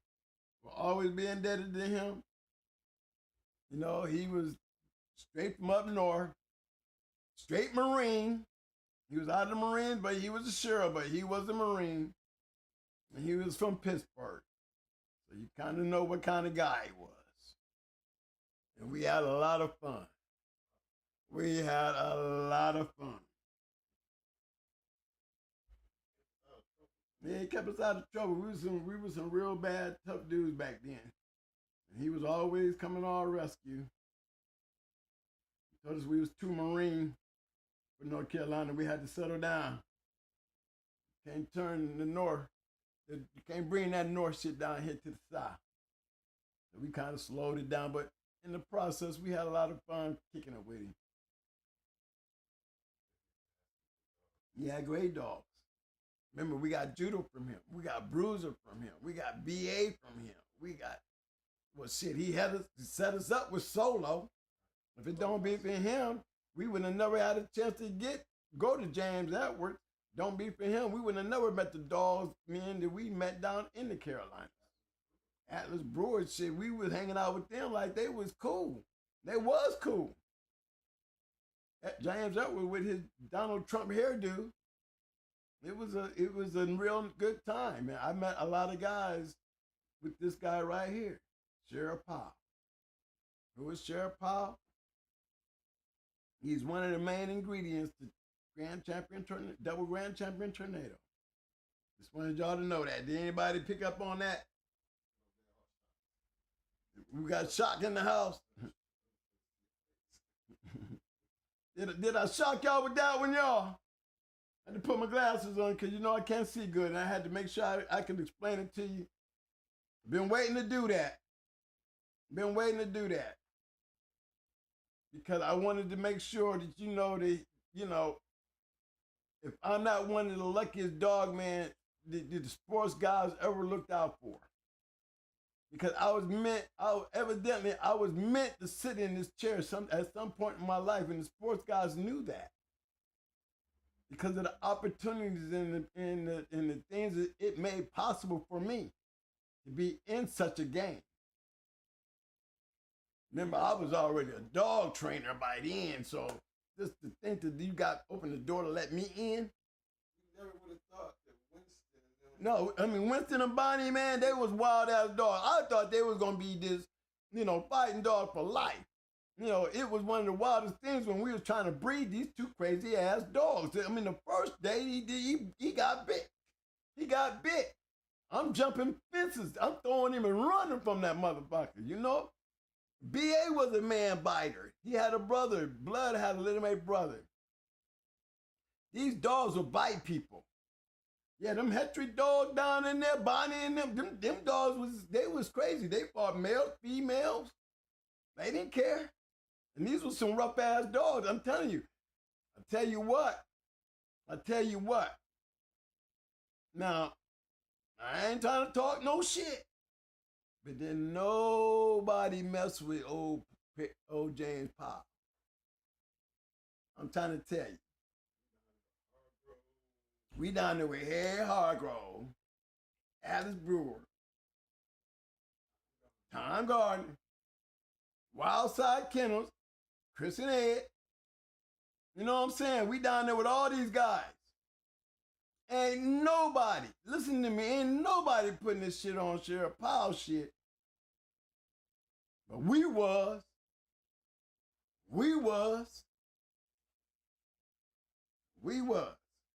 having a nice time seeing some badass dogs. So when I came into the game, I was introduced to what bad looked like. I was introduced to what I wish all litters did. And I had several guys told me, hey, twin, you talking about Sam Lambert up in PA. I know who you talking about. Well, guess what, fellas? Yeah, that's the guy I'm talking about. If I know, I might be saying his name wrong because that's the way we are. That's the way I always heard it. He didn't call him Sam Lambert. He called him Sam. But I knew who he was talking about because we did a lot of time talking on the phone, we didn't have cell phones back then. We had straight line phones. So a lot of times when he would be talking to Sam, I'd be in the kitchen on the phone, sitting at the table there, and he would be sitting over there in the living room on his couch talking. So, we did have the conversations, and we just sit back and just laugh about shit. They were some wild dudes. I guess, Powell was a wild dude up in PA. Trying to probably change his life around, became a Marine and, got a little straight, but he was a straight up dog man, let me tell you. I mean, look, I said I would be riding around in the sheriff's car with him, going to these people's houses in the sheriff's car. Dog man. Yes, we riding all the way out the county where he's supposed to be, pulling up to James Edwards in Atlas's house in the sheriff car. They wasn't scared. They was never worried. They knew what kind of guy he was, and he was a dog man. And they respected the shit out of him too, because like I said, we were both black dudes. And he was a sheriff too. But they opened arms, man, and I've always never been treated more kinder by a bunch of guys that, most people think would, come on, twin, back then they shouldn't even had you on the yard. Well, there was not too many guys that had the opportunities that we had. We was just around the right people. And Sheriff Powell was definitely the right person. I met a lot of those guys, and I also met Tony Wade during that time with old Sheriff Powell. That's how I got to know Tony. He took me out there to his crib. Back then, my boy had a couple wolves out there. He had wolves. I'm talking about big ass looking timber wolves. What the hell is you doing with these damn dogs out here? He had pits and wolves. But we used to have a lot of fun. I don't, like I said, I don't know if old Sheriff Powell's still alive, guys up there in PA area.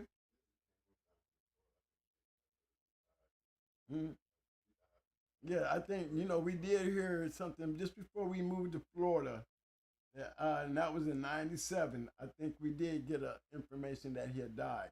I know he had ran into some street shit even before we left. We were some wild dudes, so he got caught up a little bit in our little world, and he lost his. That's why a lot of the dogs we started sending those dogs up to PA because, he was having trouble with his wife because he wasn't going home. Why wasn't he going home? Because he was hanging out with us all day and night. We was in some other shit. We had girls. We had working girls. We was doing what city boys do. He got caught up there with us and put his family and all at risk. But, that's outside of the fact of what he did with the dogs. Hey, ain't gonna change that. Never gonna change that. Never gonna change the fact that when he sent those dogs up to Ohio was probably the best thing he could have done. He definitely did. I mean, he sent them to PA. No, I'm sorry, not Ohio. He sent them up there to PA. He sent us to Ohio with the shit, though. Look what we came to Ohio with. Yeah. We came to Ohio with some of that stuff. But the Hetrick stuff, when he cleaned that yard, and he didn't have a lot of dogs. He had them litters because one day me and him sat out there when he made that breeding, and he took some of those puppies out. We made our own cement pads, and we built our own cage fences, and then was the first time that he had dogs on concrete in cages. It was like he was vibing on me and taking my abilities of being a dog trainer and raising all those Dobermans, and I didn't have my Dobermans on chains. I had them in cages. I would build cages for them and runs for them and have my puppies in boxes and stuff like that. And I incorporated that into his yard, and me and him was real close. When I say we was real close, we was like right around the corner from each other, and I saw him every day. Even when he was on the job, he would spend most of half the day hanging around with me or me riding around in the damn sheriff car with him. I'm like, man, you gonna get fired, man. He ain't gonna get fired. That man was on that sheriff department for so damn long down in that little town, Kinston, North Carolina. They ain't never had a problem. We would drive all the way up to Wilson, North Carolina in the sheriff car, y'all, to go see Atlas. In uniform. I'm sitting up here riding in the front seat with the sheriff. We out here riding, doing dogs, looking at dogs. He took me to the Robinsons when we did Bruiser. Down to Jacksonville. He took us down there. That's where Bruiser ran that 3-time winner he had up out of there, smashed him right through the box, right through the door. Dog took out running. But he turned us on to a lot. He turned me on to Perry Powell. He was just one of them great guys, man. That, I was just trying to hold back and just just wondering. I even told Mike, let's just give him a little time to see if anybody, especially when they were talking about tornado, if anybody would have picked it up. You know, pay attention to the videos. You can go back to the very beginning of the videos. You're going to hear me talking about this very same story. But I never told y'all what he meant to the game. No, because I was always wondering if somebody would pop up. Now, y'all told me about Sam, and we almost thought somebody was going to say something. Because somebody said something about Sam. Yeah, I know who Sam was. There's Sam Lamrier. Yeah, but you didn't get into the Powell story. If you'd have told me that, hey, I know he was getting from a guy down in Carolina named Powell, he was a sheriff, then you would have probably looked for somebody to say, okay, then he would have followed him all the way up to the tornado dog. But yes, without Sheriff Powell, there would not be no double grand champion tornado. I think those Hetry dogs added that impact of the tornado had. That resilience and not just going, regardless, it was in them Hetry cotton bullet dogs, y'all. I'm trying to tell you. And anybody that ever messed with those type of dogs, I'm gonna tell you, man, those dogs was deep game. And they was rough as hell, and they was they was almost like Eli dogs, you know, far as, you know, straight killers. You know, Eli dogs were killers and stuff, but, you know, you take them to that goddamn, you know, to the water, you know, some of them pull up. These dogs didn't have pull up. First of all, you wasn't taking them to the water. I ain't never seen, when we was putting our shit, yeah, we was putting judo and them on them dogs. Yeah, he rode Bruiser on a puppy. Remember that? In 100-degree weather. It was hot as hell out there. We outside. Dogs passing out while they rode.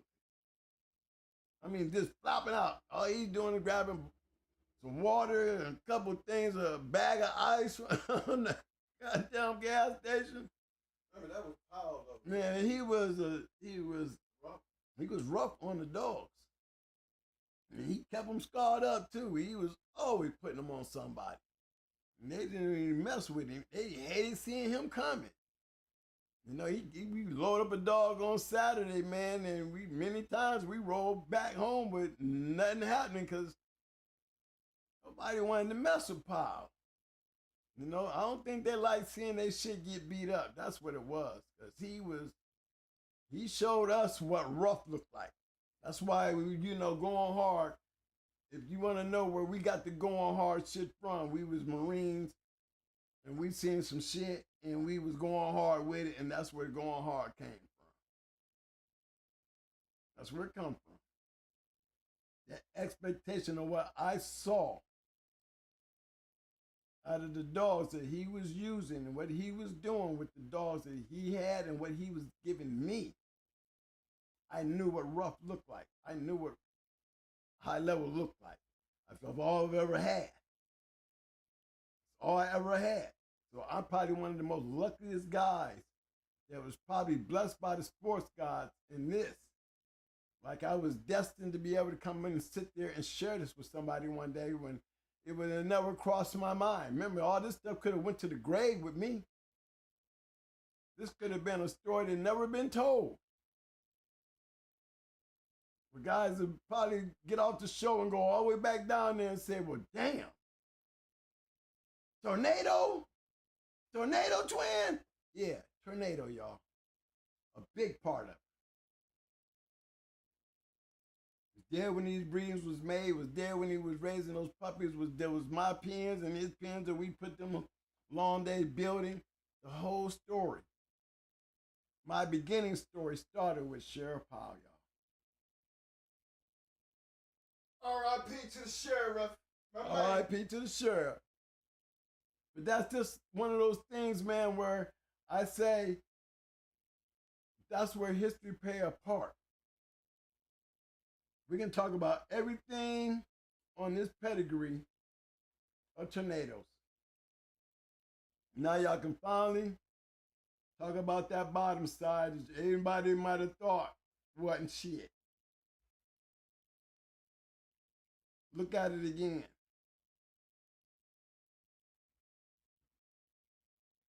Ain't nothing but brother, sister breeding. Cotton bullet going into the hectic shit. I got a super chat from my man Eli Monster. Monster, I ain't forget about you, man. You right in the middle of the story, fam.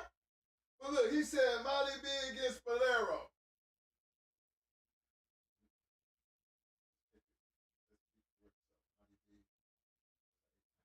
Molly B was an 8-time winner for her. I can't really say I'm gonna be being like this. For you to be an 8-time winner in North Carolina, and I'm gonna tell you, Bolero, she wasn't no bad dog now, because shit, she knocked off Supernat grand champion Ace's mama. That was his mama. Yeah, Miss Woolley. It literally made the champion Woolley. Miss Woolley lost to Bolero. I think that was Bolero. Might have been too odd, but I think it was Bolero. No, Molly B was nothing to be. You know, I would have been betting with Molly B. I mean, I'm keeping it real with you. We might be friends, but I'm going to bet with the better dog. I think it's the better dog. You know, I'm a gambler. But, yeah, I mean, Bolero was not no walk in the park either. But, again, when I got up north and got into dogs, I was coming back down to North Carolina doing dogs. And I'm going to tell you something.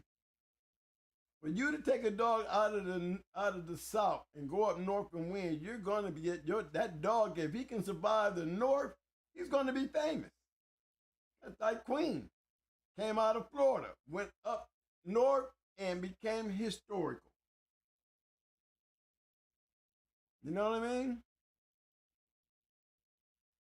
Look at the dogs that Paul sent up there to Pennsylvania. Don't look like nothing sitting there, do it? No, that's just a guy sitting out there breeding dogs, taking 2 badasses, and like I said, another thing, all ADBA registered, every single one of them. I think you can pull up a couple of these, thicker with sugar, you'll probably see her ADBA number. Right there.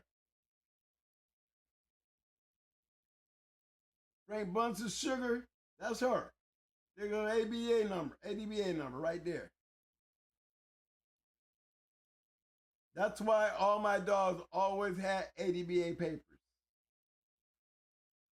I was told early from the very beginning. Remember, I raised Dobermans. I was all AKC. So I know the importance of papers in my world. So he kept it, hey, this is the pedigrees for the pit bull. Yes, this is when things was early, and I had papers on every dog. James Edward gave me papers. Cheryl Powell gave me papers. Every one of my dogs had ADBA registry on it. Just to let y'all know. See, that's Sugar, same dog. Lambert Sugar, Powell Sugar, the same dog. ADBA registered. I like the sugar too. Cow patch, black and white. But this was a wild litter. This whole litter was good, y'all. I remember these dogs. When I met him, he had these dogs already. They was young dogs. They were young. I seen them roll. I seen them school. And we sat there and we bred them. Just breeding right here, me and him. Sat out there and bred those puppies up, even when he had them. We built boxes to put those puppies in.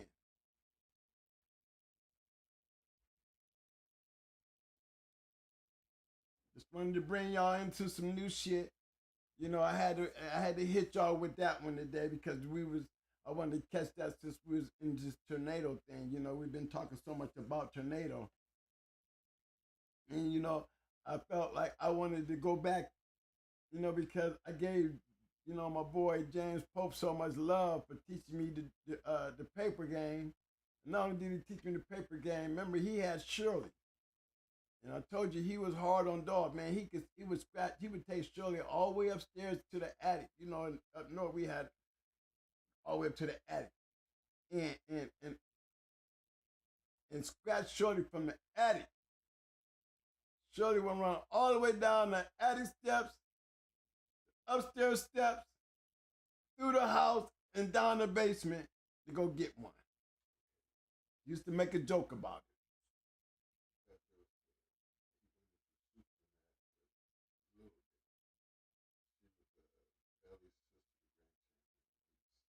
Yeah, a little bit was, right.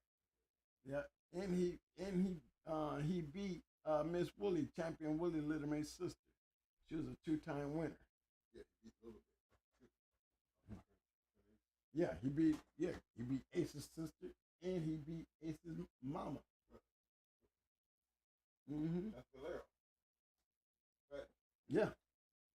Monster, I hope that answered your question. 8-time winner. She wasn't nothing to be messed. Molly B was nothing to be playing with. I'm gonna just put it like that, bro. Yeah, she was definitely nothing to be played with. She was definitely nothing to be played with. And then on another thing that was good about Molly B and Paul was he was in love with Molly B. I think he knew what Molly was just like we saw her. But he always told her. Judo was gonna be Yeah, he always said Judo was gonna be a badass. He told us Judo was gonna be good. He gave us Judo because he told us Judo was gonna be good. He said this dog is gonna be a badass because, goddamn it, Molly B was a bad bitch. Now, he did have his worries about Snooty. He said Snooty wasn't rough enough. That's what he said. Snooty was not rough enough for him. He was game, he liked him, but he was not rough enough. He killed Snooty. Snooty wasn't rough.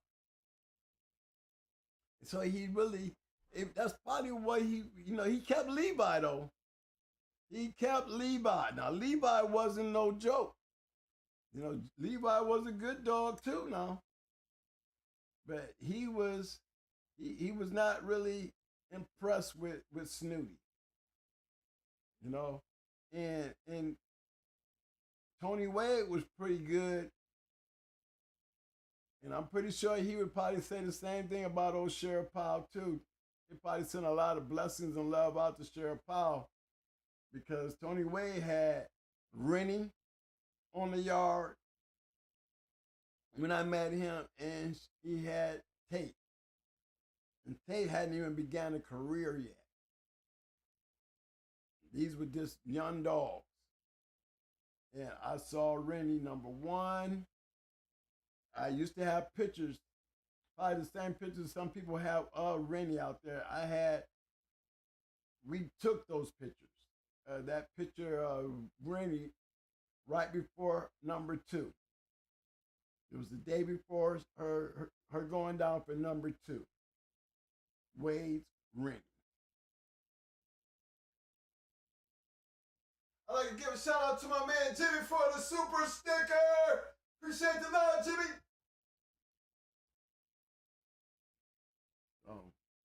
Where we going next, Money?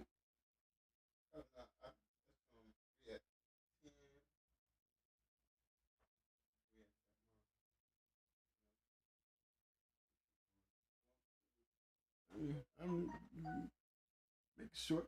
Hey, what's the fellas saying? Anybody got any questions? Anybody got any statements? Anything you want to speak on?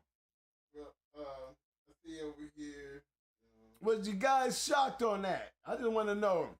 Did anybody, was that a surprise, a little something to look at, something you can carry on now?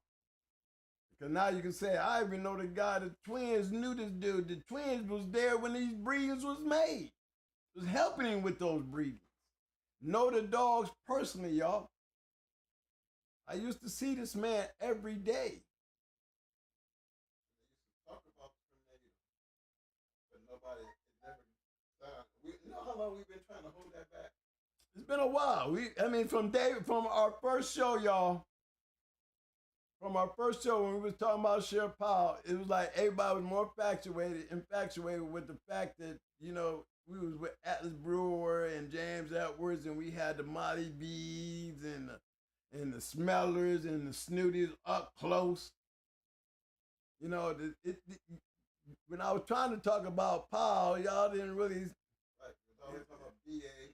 Black, B.A. Black and right, why they was crushing shit. Remember, he bred those dogs. Yeah, them was the dogs we took to Ohio. But, you know, it didn't nobody really. I guess when you put Powell to the names of James Edwards and Atlas Brewer, it didn't really hit nobody. But we was like, man, you know what? We're gonna sit on that. We sat on it. But we kept bringing it up just to see. You always see me throw a tornado up in there somewhere to see if somebody. Now we thought like I said, we thought we were gonna have it. We thought somebody would pull it out when they said that they knew Sam Lambert. You know, and we really thought that, you know, that there was gonna be somebody to put it together and say, hey, is that the same Sheriff? Is that Sheriff Powell, the Sheriff Powell in Tornado's pedigree? That's all we wanted to hear somebody say. Yeah, because it would have been a better story. It'd have been a better story if somebody had pulled that out. Never got to it. Shark Tank. Shark Tank, y'all missed that one. Yeah, but that was definitely a good one, man. I finally got it off my chest. I told Mike I was gonna sit out there and we got one line, bro.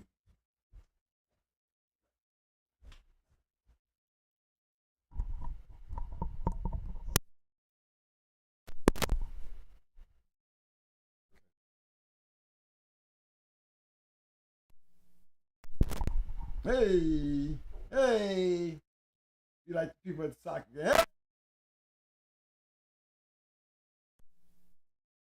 On that one. Okay, y'all, let me see.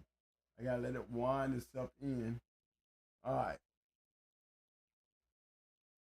Yeah, it was just one of them things, man. You know, I like holding on to things like that and bring them in at the right time. And since tornado's been such a big talk, you know, we always seem to be falling back on Tornado and Kenny Allen, and even when it comes down to Ricky Jones, you know, Ricky Jones, he was a fan favorite of Tornado. And a lot of guys in PA, y'all know who Sheriff Powell is. If y'all know Sam, then I know y'all know Sheriff Powell. I mean, especially a couple of my boys up there in the Erie area. I'm surprised. Erie, PA area. I was really looking for it because the actual conversation about somebody talking about Sam came from the PA area. I thought he was going to fill that in. But yes, that's a Pittsburgh homeboy being a sheriff down in Kinston, North Carolina during the time that he made these breedings.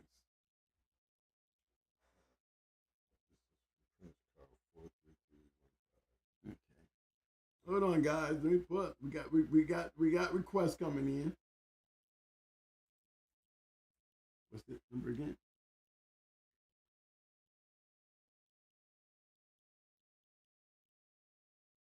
Four, 3, 3, 1,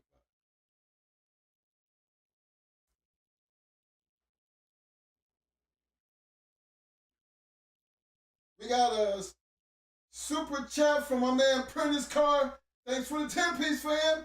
He said, do you remember this dog twin? 3L, but through a grand champion.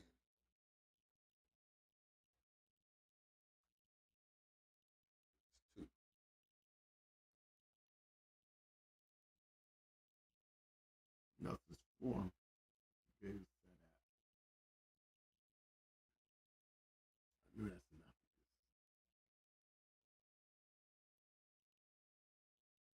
enough. Here you go, right here, fellas. Got it right here on the screen. Work Kennels DOT. Dot. He would have had to be a game dog. Because that Weezer Kentucky Shine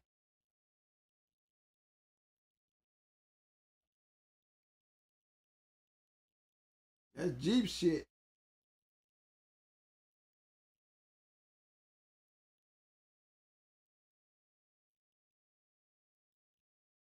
Yeah, that's Jeep stuff.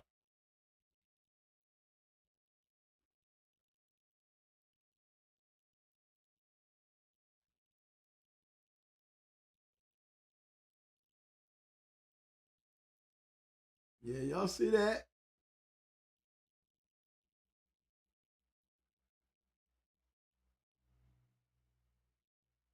Y'all see that cool buck?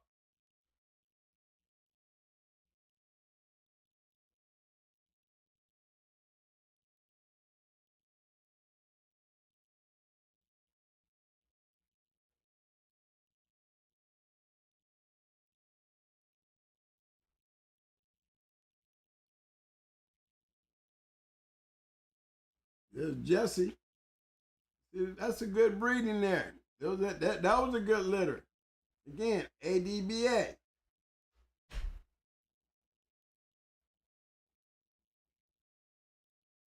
Yeah, y'all see that? Took the shine weird as shit.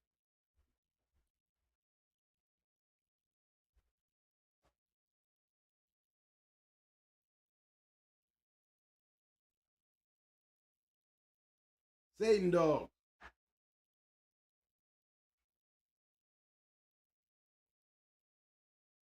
This dog right here was going into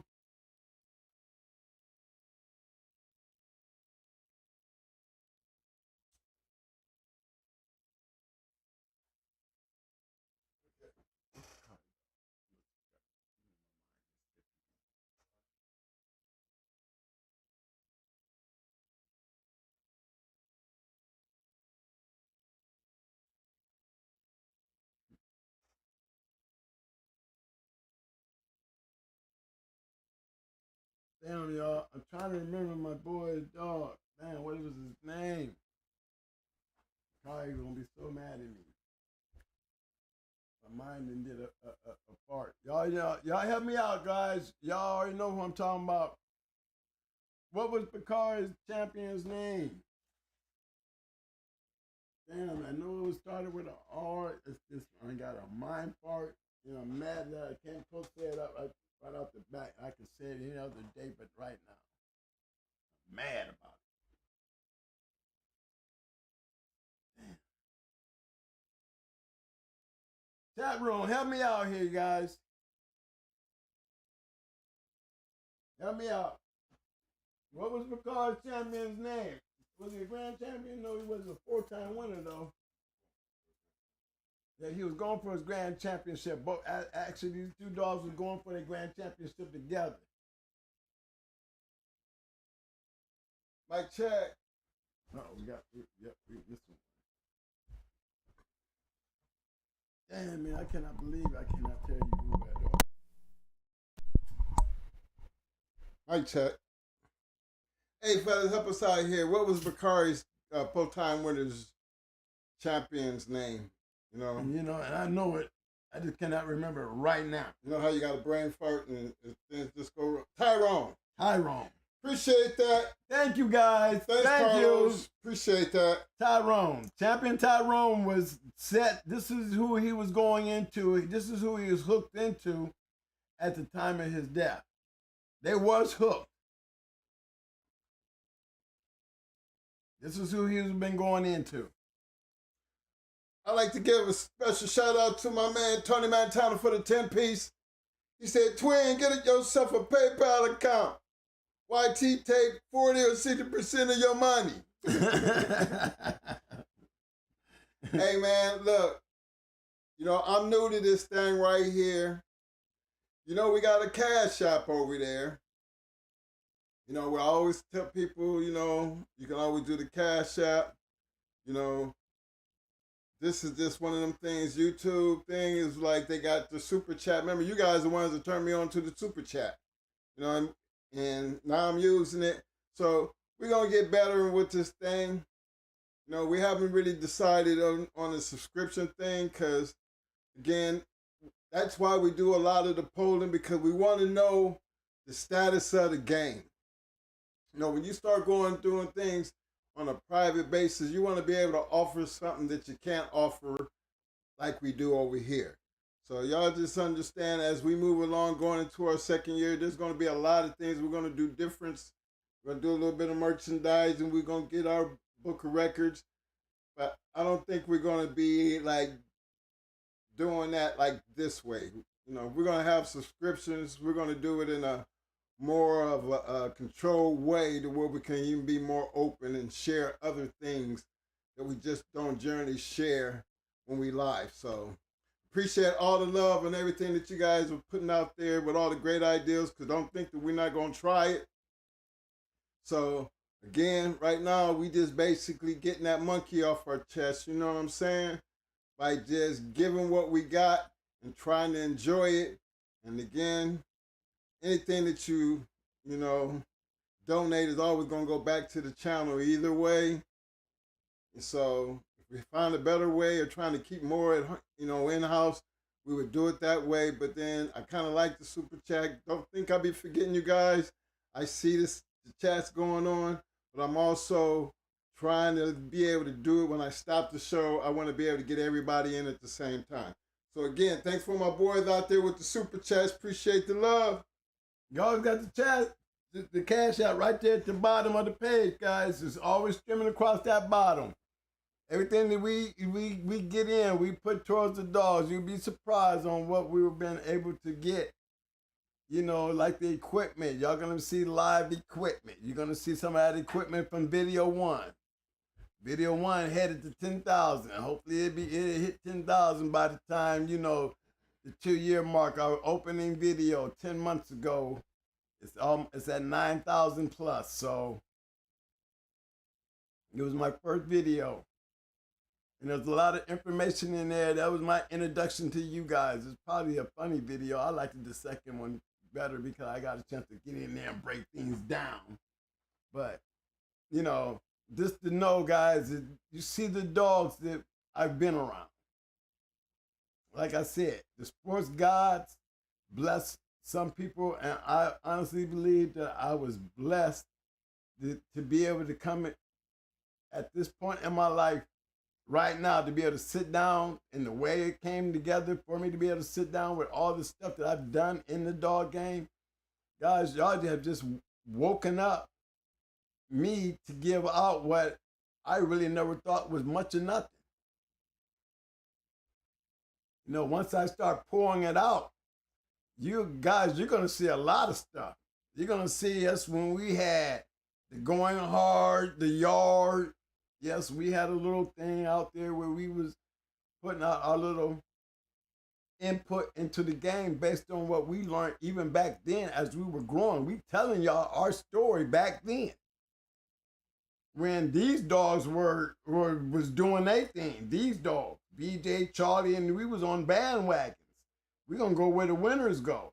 We was doing what everybody else was doing, following the winners. Following the winners. Got to be out there putting them down to be winners. And that's where we were. My man Pitbull Tone said Tyrone was the truth. He took out 2-time winning Buddy from Detroit, Bounty Hunter's Buddy.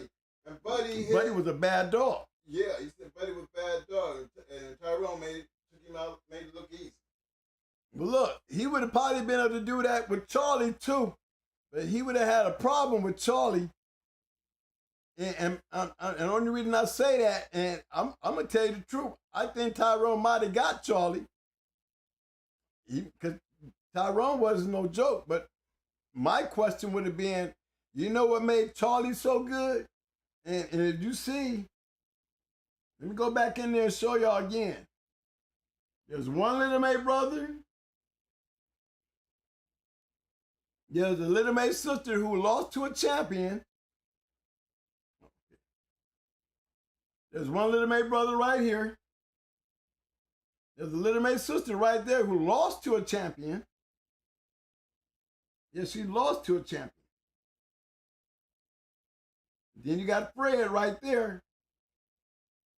But you see, those are 3 winners right there.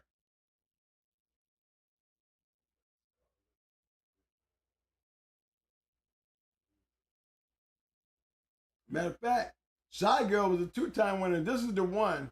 She the one lost to the champion. The mama.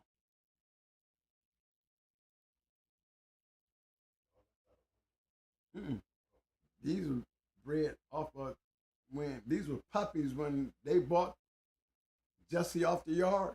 These dogs was on the yard. They were puppies at the time. Look at them. Nobody knows who this man is. Greg Lester. Bluegrass Kennels. You know how Bluegrass Kennels connect with Going Hard Kennels? Bluegrass Kennels is also the owner of Wrangler, Champion Wrangler. Wrangler was Amber's mother, the grandmother, the champion, the brat.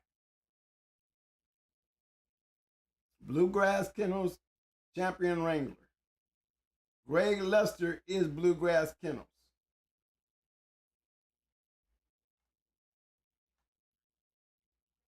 See, when you get to playing around in these papers, man, and when you get to playing around in these papers and you're pulling up things, man, and you start running across things to speak on when it comes to the history of the game, man, and you got more pieces to the puzzle that you can input. Remember what I said tonight just added more time and more things to talk about in the future. Give you guys more conversation. You'll be able to look back and remember now, I'm pulling up pedigrees. Now, if we stop caring about how these dogs are bred and we ain't keeping enough records on the actual proof to prove it, then that means like throw the papers out and then we just go with what anybody say and just base it on the dog. Well, if it's going to be done like that, don't you think the game is going to be a little sloppy? Because there's going to be a lot of fake shit out there. You're not going to get the breedings that make the great great. You know what I'm saying? Because it takes, and you see the pedigrees. Like I said, everything that's connected through Going Hard, that you know that I can pick and put my hands on and say, I was a part of this or I was around this, and then you're going to see ADBA registration. Just imagine when the guy was talking about Lumpy. Like there was 2 Lumpies out there. Well, somebody's got, I know we had Lumpy's papers now. I don't know who the other Lumpy was. Double bred gator bitch that we had ADBA papers. The litter that we registered in that situation was ADBA. Keep in mind that same female, the litter mate to those gator dogs, to the dog that we beat that went 317 was the litter mate that produced a champion and a grand champion. Okay? Yo, Mary, I can't pull it up that way because this ain't pads online. I'll try to give you some love, baby, but it ain't gonna go that way. What's that? He put up a pad, but can't do it that way. I mean, he sent it a link, but you would have to go on the YouTube and try to pull it up from over there. And Crockett said, Twin, what do you think about Fat Bill's Bolero? Hey, Crockett, Fat Bill had a lot of damn good dogs, man. Why y'all keep sticking on Bolero? Right. I'm trying to understand, Bolero was a good dog. He's a good dog. Woohoo! I'm like him. I mean, ain't nobody beat her. She sure as hell produced some shit. I mean, she was definitely a product that production. I think she's a hell of a good dog. I mean, shit, she famous like Fat Bill. I mean, she more famous than goddamn Grand Champion Bo. I don't hear y'all never talking about Bo. I'm always hearing Bolero, but what about Bo? You know? I can go back and say, hey, Hilfiger was a badass dog, even though he lost the bullet, but it doesn't change the fact he's a badass dog. Chi-Chi was a badass dog. Just because she lost the goddamn Mammy didn't make her say she was anything less. You know? Hey, it's just who these dogs go into. One thing for damn sure, even if they lost, guess what? Got balls enough to go into these dogs. You know, he had good dogs too. How you know the May was going to be Chi-Chi? You didn't know. How would you know that Hilfiger would lose the Bullet? You wouldn't know. How would you know So Evil would lose to goddamn coaches? You wouldn't have known unless you were brave enough to do it. Give the man the credit due. Bullet lasted long. I mean, he did shit. Hilfiger lasted longer with any dog that the Bullet went into. I mean, and it didn't go an hour, but still, Bullet was eating. Shit. Bullet was eating. And still, to be able to know his reputation, and it didn't stop Bill. To know Maymay's reputation, it didn't stop Bill. To know Coach Cheese's reputation, it didn't stop Bill. You got to honor a person like that. Damn, the dog, we talking about the man who's using the dog. Hey, you put your shit out there, you're going to win or lose. So what? The fact is you had the kahunas. The kahunas. You know, maybe Bolero didn't get beat. Bo didn't get beat. You don't downplay the situation. Every dog that he lost to was a great dog to this day. You know, and if you're going to have notable wins, whose name you going to put up there? Notable wins that these dogs had. They notable wins, Fat Bill. Even though Fat Bill lost, guess what? You won't hesitate to put the notoriety on there, the fact that they beat Fat Bill, because Fat Bill was one to beat. I mean, come on, 77-24, how you gonna talk shit about that? I'm talking about, and we talking about, look what we talking about though. We ain't talking about this no picking bullshit. We talking about some bulldogs, some real bulldogging. All right, keep it in mind now. Keep it in mind. I ain't talking about Fat Bill the person. I'm talking about Fat Bill the dog man. I don't know Fat Bill the person. I know Fat Bill the dog man. You know, so when I go to talking about, you know, Fat Bill and what he done for the dog game, I mean, that's all I'm talking about. I don't know nothing else. I know Fat Bill the dog man. So why would I have anything less to say about a man that I admire in the dog game? Period. I don't know anything else. The man was putting dogs down against everybody else who wasn't putting them on their ass. But nobody running up on Mayman like that. You know what I'm saying? Chi-Chi took on all comers. Chi-Chi beat champions. Goddamn. He'll figure whoop champions. What in the world is you talking about? Bolero beat winners. Bo beat winners. The man wasn't ducking nobody. He's been around some of the greatest. Look, he's been around Rousey, man. Come on. He's been around Bakari. Come on. These are good dog men. That's where I'm at. You know what I'm saying? So, yeah, I mean, it's a lot to speak on. I just don't think you get a man enough praise, to be honest. That's all I'm saying. That's all I'm saying.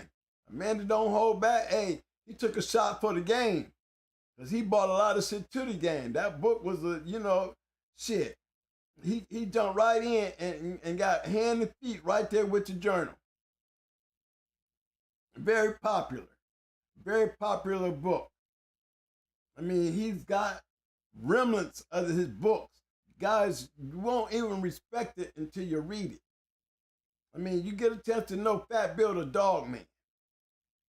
You know, that's the only person that I know. I don't know no other Fat Bill. I know Fat Bill the dog man. And why would I not give him the utmost respect in the dog game? I don't know nothing else other than the dog game about Fat Bill.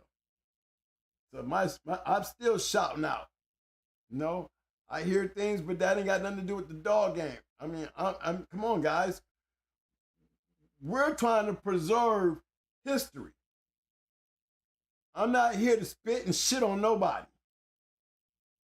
Because if it ain't got nothing to do with the dog game,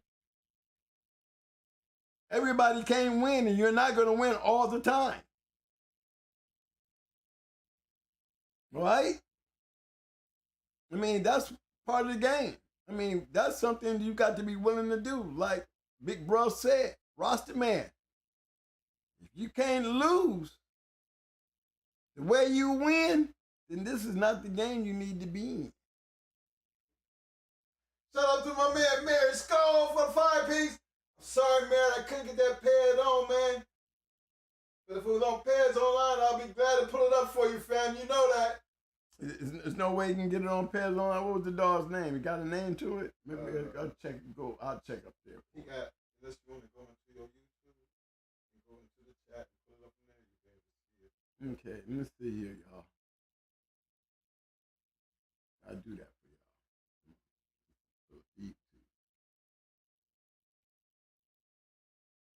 But guys, I mean, y'all know where I'm at on this. Y'all know.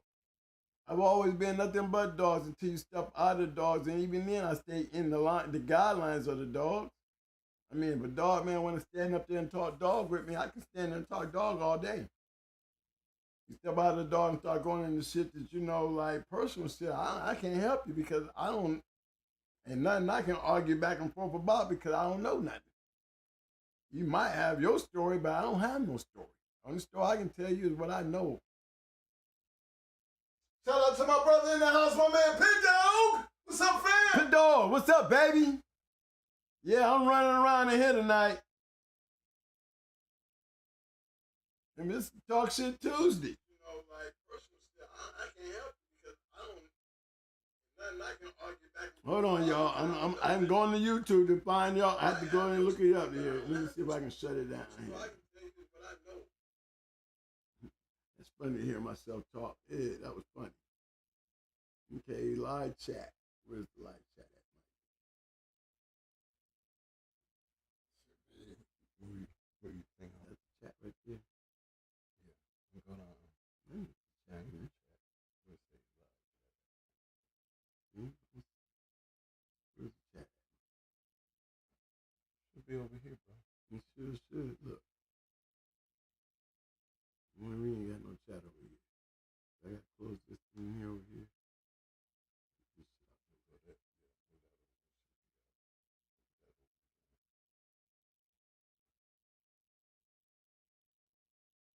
You ain't got no live chat on there, bro? No, I ain't got no live chat on there. Why is all this up here?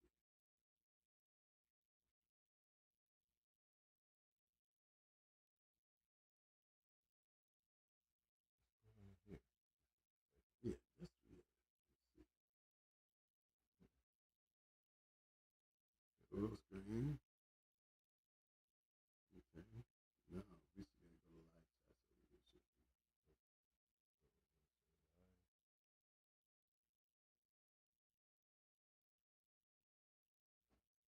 I don't know, bro. There's no live chat.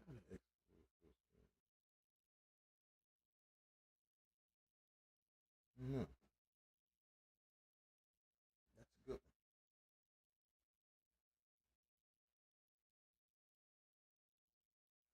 That's it. Show chat. There you go.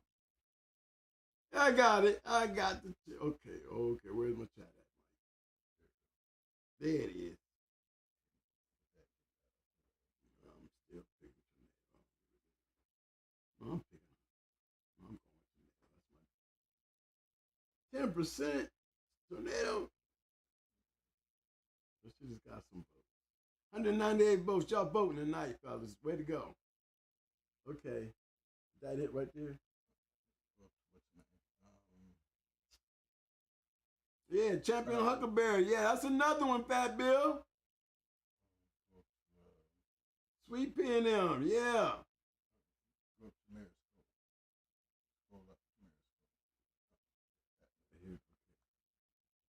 Yeah, I'm in the chat room now, y'all. Uh-oh. You know, when I start seeing pedigrees, I start putting them out there.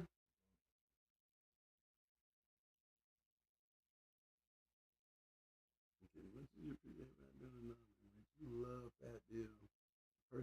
Hey, I wouldn't know him as the person unless I hung out with him.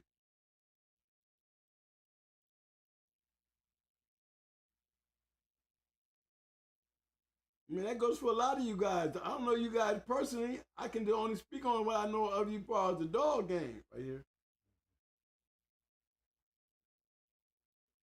You know, that's how it always been. Remember, I ran around with McNasty and Mr. T, and you know, McNasty did some shit that you know it had some people upset. You know, but you know, McNasty had some people that had him upset with him. The snitching and running thing, but he didn't tell on me. I ain't know nothing about it. You know, so what is that supposed to affect me? Because, I mean, I wouldn't go play with him, when it comes to the dog game, because if you're gonna disrespect one game, you may disrespect another game. If you're gonna play the game, play it fair. If you ain't gonna play it right, then you shouldn't be able to be playing in no game, But he was still my big brother. I still love him like the world, And I heard he did things that wasn't cool too, and shit on people. That's like Ricky Jones. Ricky Jones shit on people. But when it comes to Ricky Jones, the dog man, he'll always go down as a great dog man, period. That's all. I mean, fuck the outside. I don't want to know the outside. I don't know you from the outside. I only know you from the dog. So let's keep it there. That's how we should operate inside these walls, because we don't want to get that other shit in. And when you start pulling that other shit in, then you ain't no different than people like, I don't want to say it because it's dead and gone, but the people who was getting on here just to have a show to put people down and talk about them and get outside of the dogs. You know what I'm saying? Y'all don't know us personally. Y'all don't know us personally. If the people who do know us personally will tell you. We good guys all around, but we are definitely nothing to be fucking with. So and I'll leave it at that. That's it. We're going to just leave it right there. But in the dog game, those who know it, they know us as the twins with the dogs. You don't know nothing about my personal life or how I deal with life or what I do in life. But you do know what I do with the dogs, and that's all that matters. That's all I want you to grade me on, because that's the only reason I'm here. And that's the only reason I'm going to grade you guys. I don't know what you do outside of this room. All I know is I love you guys that's in this room, because we got one thing in common while we're in this room. Personal lives, we don't, I just ain't going to have that being shared on this show if it ain't got nothing to do with a personal life that affected the game. If it has affected the game, then we speak on it. You know what I'm saying? But if it doesn't affect the game, then we leave that alone. I don't know Fat Bill the person. I know Fat Bill the dog man. And that's why I respect. And that's why we always give him the love as a dog man. I don't know him but no other way. So what do you expect to hear from me? I'm not going to say nothing bad about him, because I don't know nothing bad about him. He sent me books, signed him, and everything. I got mementos from Fat Bill.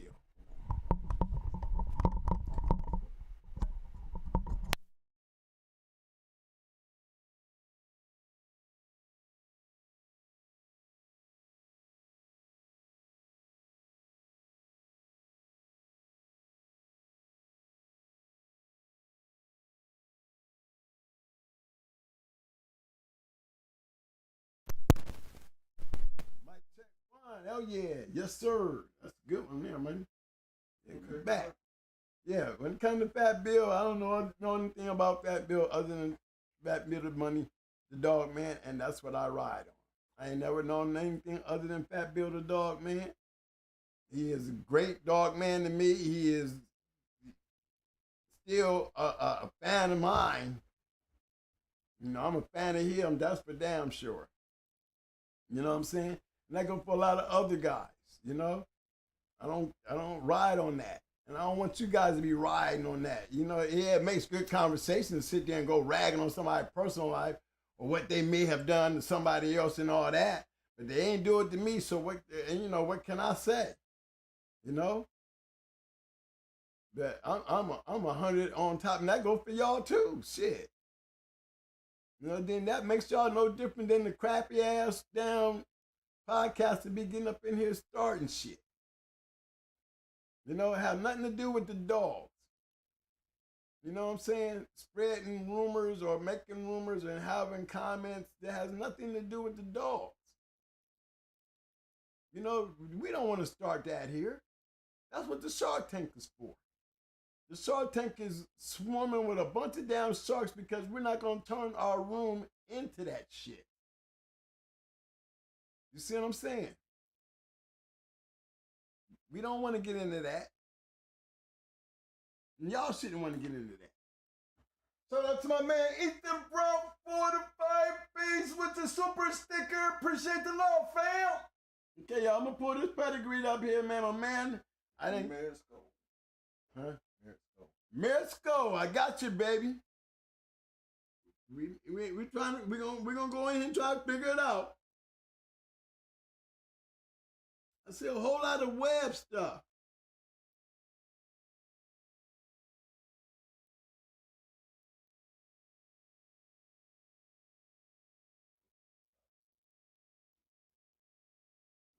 Okay, what the dog is Scrolls Iris, one-time winner. Scrolls, one-time winner.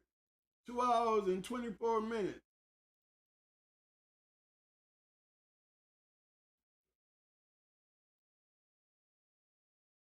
Other was picked up due to damage.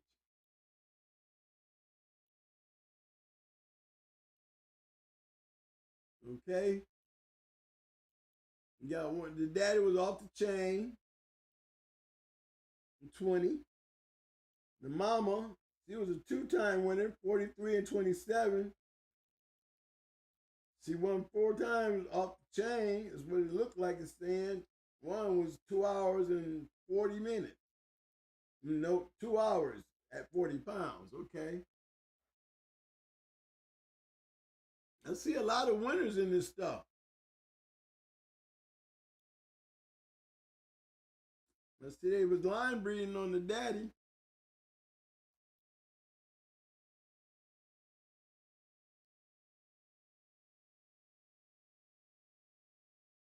One time winner, 2 time off the chain. This little female Nelson's Lilia.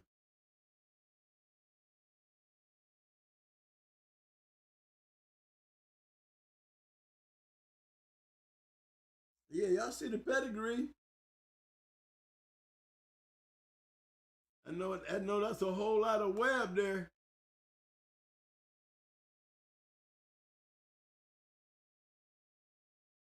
I would just have to call him, these are web dogs. These is web dogs. That's all I can call them, because outside of the bottom, you know, this is what, you know, I start right here at the bottom. And that would be Bella Baby. Bella Baby is the only thing that I see in this pedigree. We got an idea on how Bella's bred. See, we got to go a little further back and see how what brought Webb up to a whole couple generations of breedings, because that's a whole lot of dogs, right? So let's click on some of them. Okay, we see doing a lot of breeding with Bruno.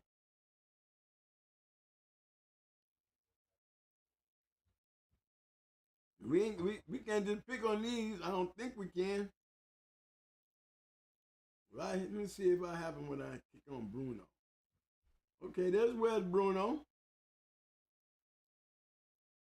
Let's go study Webb Bruno. We see Cooper Spook. He was little mate to Smeller and them. Oh, Jeremiah. He's snooty dog. So you know what I'm saying? Look at him. Got Eli Arts Missy.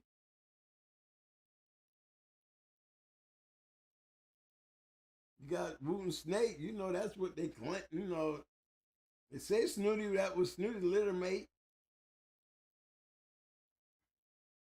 You know what I'm saying?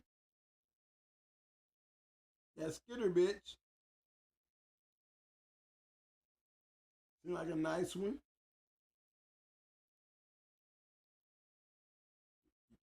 I see a Carver dog. That's what I see. I see really this they snooty Eli. You know, you got a whole Jeremiah and Arts Missy. You know that's Miss Pooh Hall Red.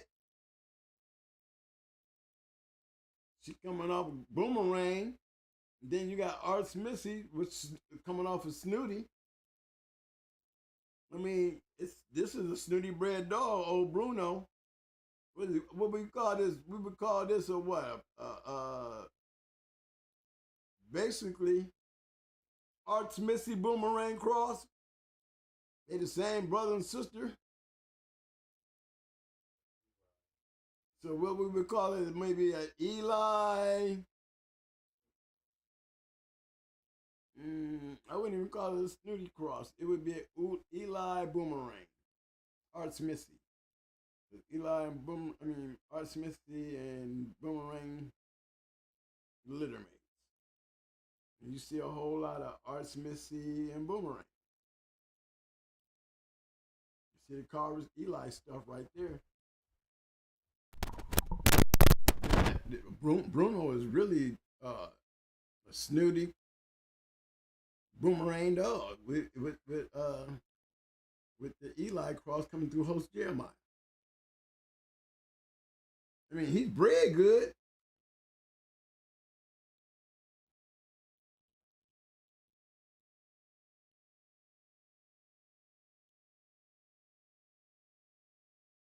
But you know, the thing that you know, one thing that Paul said about those snooty dogs, even back then, why he liked the Levi over most of the dogs, because Levi and Bruiser, these dogs was killers.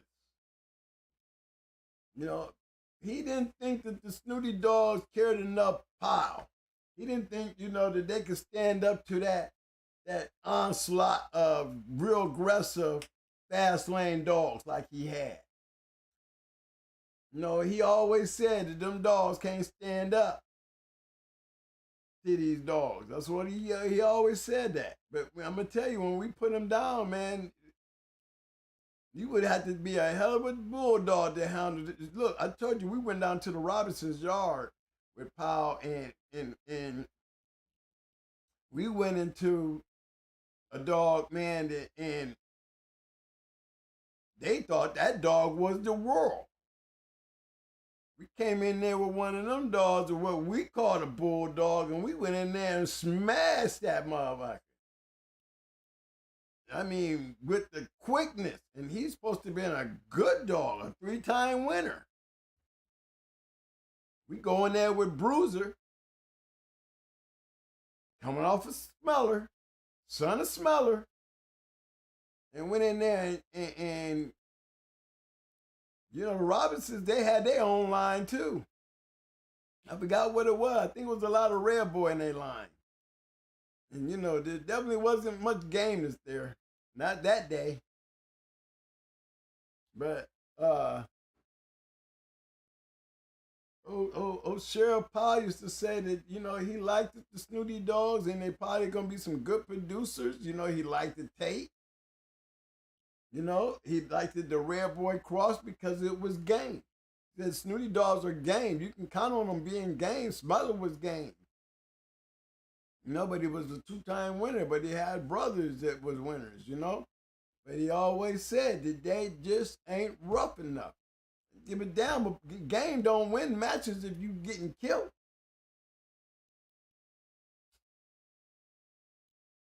Wasn't that boss man we say that night? Yeah. Boss man the state was at 49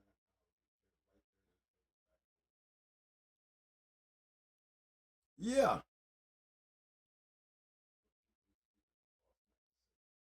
Well, let me tell you something. One thing about Satan and them crew of guys. One thing about Satan and them crew of guys, y'all.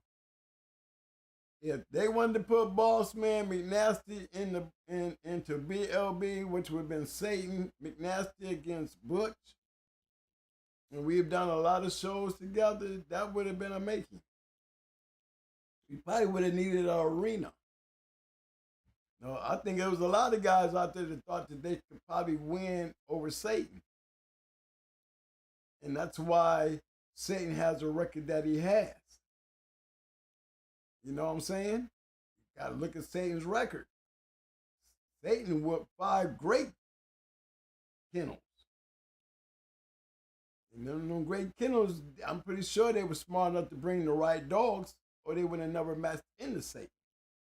So if McNasty wanted to take Boss Man into Satan, he could have easily done it. It's right there. Right there. And he would have been obliged. They knew each other. They knew each other. I mean, we all played together. So it wasn't like, there was a couple of them I could speak up and say, hey, those who saw Satan go, yeah, you take a back seat and ride with Satan instead of trying to jump on him. And I'm pretty sure a lot of guys will say that. He was the kind of dog that'll fool you. You think you can beat him until you run into him. You know what I mean? Then everybody have a bad night. I'm going to give my big brother props. If he says dog wasn't right, and that's because you got to look at it like I look at it. Rasta Man lost to Satan. And you heard what he said. This dog wasn't in no type of shape. Rasta Man get more credit of the loss than the dog because the dog wasn't right. That's like, Ajax beating Noriega. Ajax beat Noriega because Noriega was in a shitty shape, dealing with the same situation Rasta Man was dealing with. Except the boy didn't give Chico goddamn Noriega the handle. No, he wanted to do it all. That's why he looked like a fool and lost a great dog that probably would have beat Ajax if he had been in Havana Chico's hand. Because damn, what the Ajax, he still got killed by Noriega in the worst shape, being shaped by a rookie. So I would say that that's the same thing that happened with Rasta Man going into Satan.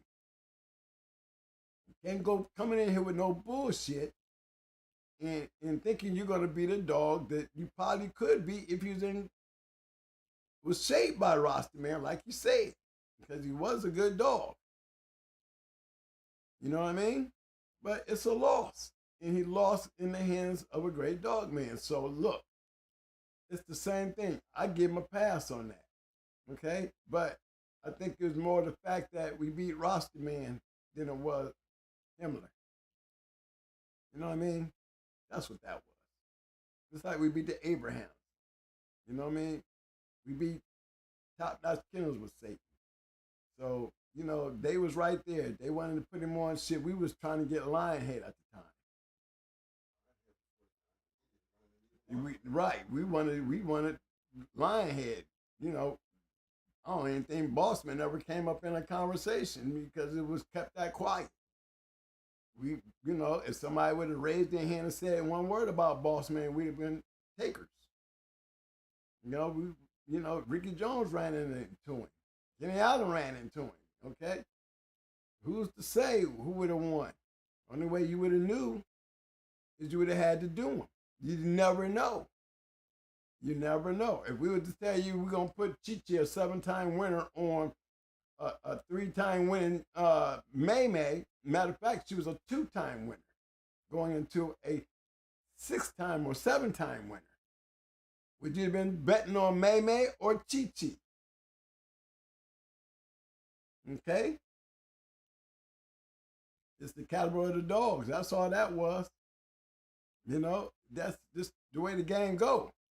Do you got balls to do it? Yeah, okay, then guess what? That's when shit happens. When you don't have balls to do it, then we had these conversations of what if. It'd have been a great match to see Charlie and Tyrone. Yeah, Tyrone was a killer, but one thing that would have had me wondering if we would have seen the same thing that Tyrone was doing to everybody else that he might not be able to do with Charlie. Charlie was a face motherfucker. He would get you right there on that snout. Right there. Right there. And he didn't ride it. He didn't ride it. He drove it. He drove it. That's why Charlie won so many matches and he went distances. Tyrone didn't ever have to really face a distance. An hour 20, an hour 30 trying to take out a good dog. See, Charlie went into some badass dogs and he took them all out by being patient and methodical. He gonna make sure that he put his mouth where you can't hurt him. And that's what it made it, I think what it made a great match. Who would have won? Who knows? It never happened. So that assumption of guess what, or he would have did this or he would have did it, it's only an assumption based on opinions on what you saw. I saw Charlie. And I saw Charlie win a couple. And Charlie was not nothing to be fucking with. He was definitely not nothing to be fucking with. And he had brothers and sisters, and they were game as hell. I ain't saying that Charlie, that Tyrone wasn't. I just believe it'd have been a long match. It wouldn't have been no short one, and no Tyrone when they went in there and killed Charlie. I really believe that because Charlie was put on killers, and when none of them successful. When you got those kind of dogs that can go in and neutralize badasses. I'm pretty sure Ricky wanted to beat him, with a badass. You just got to understand. They're not easy to beat when you got a game-ass, smart, talented bulldog. The only way you're going to get great matches is they got to make it happen. And that's what the game is drove on. I think Tyrone would have did a good job. I think the money, the house money would have been on Tyrone. Tyrone's rough as hell.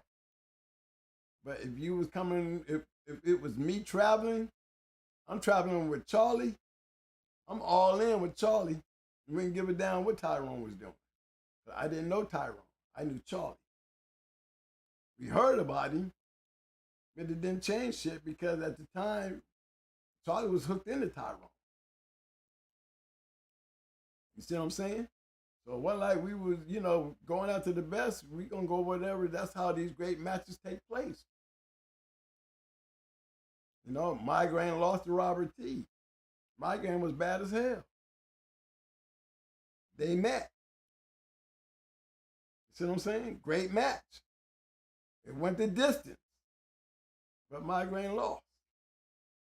But this is how things go. That's how the game go. That's what it's supposed to do. That's what you're supposed to do. If money ain't a factor, then it's all about the dogs. Great matches happen. You know what I'm saying? It don't take, sometimes you do have them matches where you got a great dog, but you don't have the money behind the great dog. So he never gets the opportunity because the guy who got the other great dog that you want to go into, his purse is so high that you can't touch him. Because he's sitting on a pedestal where, it's about the money and not about the dog. If it becomes about the dog, you'll come off that pedestal and bring that money down here and come try to beat this dog. But if it's all about the money, then we might as well keep walking because we ain't gonna never have that kind of money to go into you. So that means, what if ever would have happened, because it's always that should have been, could have been, nothing happened, so we never know the answer. That's like Quentin Hart going into a lot of dogs that she should have went into. You know what I'm saying? The way she should have made double grand champion. But after 8, and she knocked off enough champions. I mean, look, between Pepper and Lou, she really didn't have nobody else to beat. Everybody else was chum to her. Because to me, she beat the two baddest dogs out there, Pepper and Lou. You know what I'm saying? It wasn't like she was ducking. Whoever you want to bring. When you're in the game, it's just how the game was.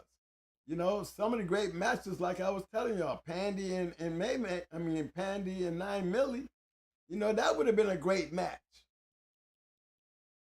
Yeah, and I would have been a 9 milli fan, but I would have never bet against Pandy. I'm sorry. You hear me say that to this day. I would have bet with Pandy.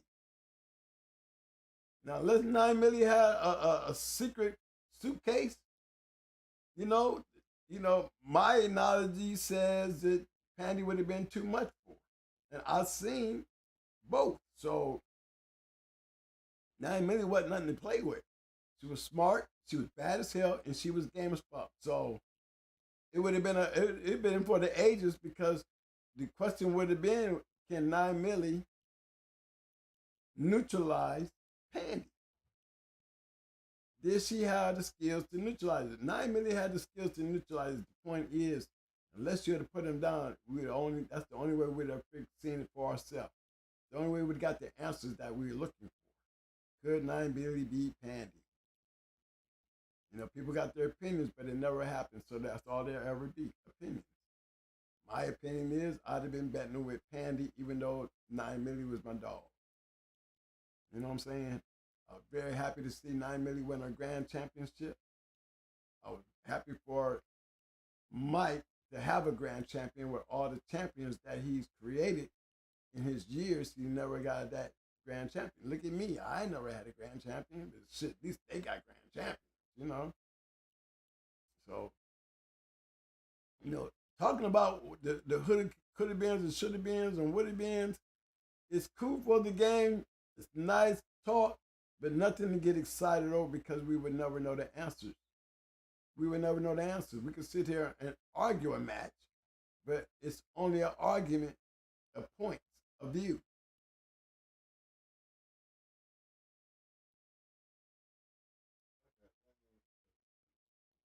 Oh, he got another pedigree.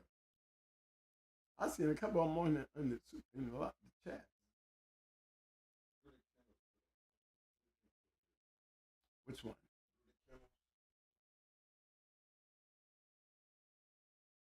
Bear with me, guys. I'm still seeing. Come on over down. Bill got a record 7.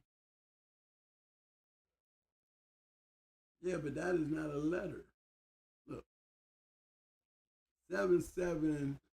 He was 77 and 24. Put the glasses on. I know 77 and 24. What's 77 wins, 24 losses. Oh, okay, that's the record. Glasses. Okay, yeah, and then put my glasses on, y'all. I don't want to put these glasses on, y'all. Look how crazy I look, y'all. I'm looking in the camera. It look like, all right, look like bifocals. Y'all look all right, y'all. Need them to see, man. Yeah, they got me reading chats, and I got to put glasses on, y'all. Okay, I'm looking for.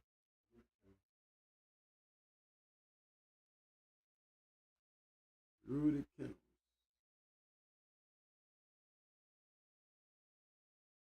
Let's see, Edwin Brown. That's a video. All the way down. All the way down. Edwin Brown. Still coming down.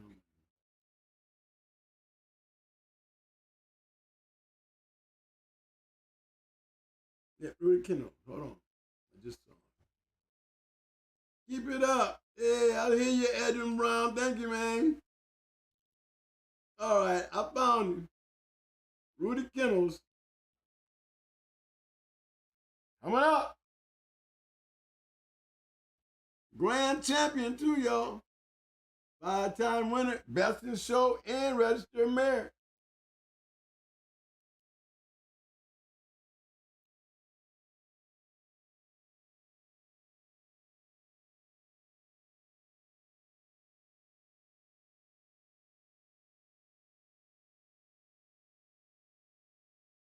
That's a pretty looking bulldog. That's a damn show.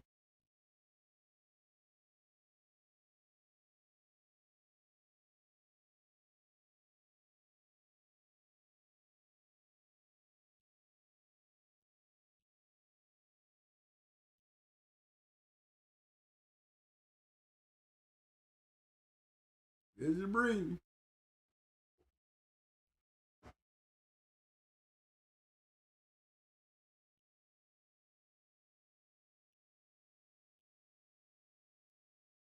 Y'all see the breed?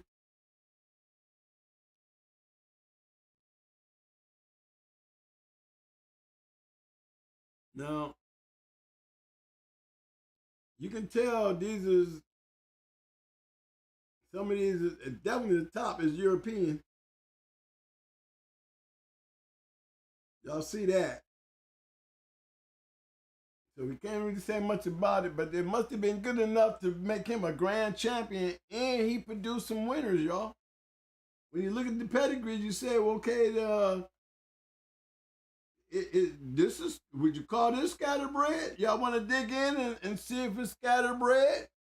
Here's a scatterbred one. Producer and grand champion, I would call him scatterbred. A lot of international stuff in him. I mean, you see the wins, but then you see what I'm saying when it comes to the losses. You know, you're going to have wins, you're going to have losses, you're just working it out. But when you see him up there producing dogs, he's producing them.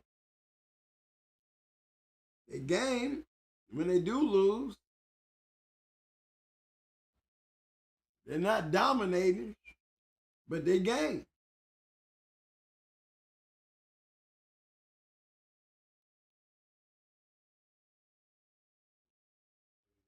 $38 with 53.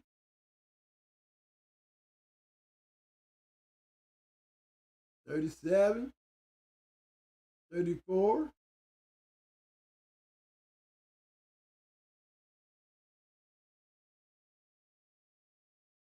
And with the hard game, son of champion Luigi.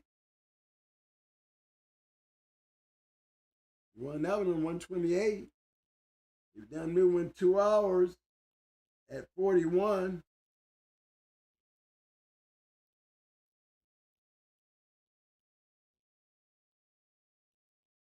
I mean, you got to give it to him. I mean, I don't know about the other folks, but I think he proved himself from number 5. Going 3 pounds uphill, out of his weight class. You know what I'm saying? Into a good kennel. You know what I mean? I think he showed his worthiness doing that. But I'll say, I'll tell you what. I'll say this much.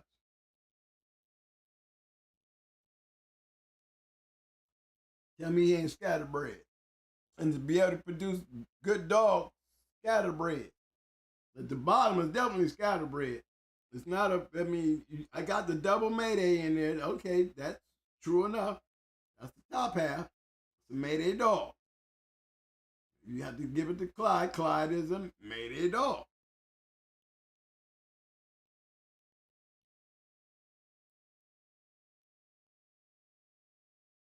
We got to tap a couple more times on the bottom side of this.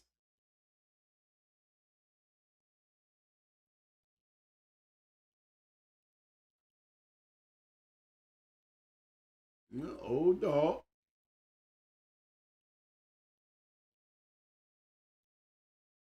I see Bill in there. You see Bill's brothers. You see Luther. Little Luther right there.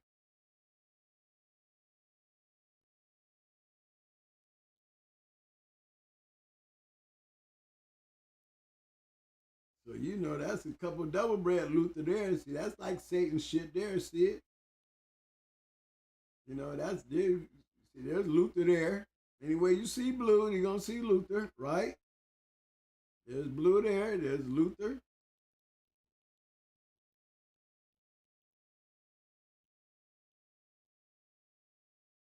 You know, I see this batting door stuff here. We might run into some nigga down here. Alligator. We're gonna tap into that and let's see where we're going.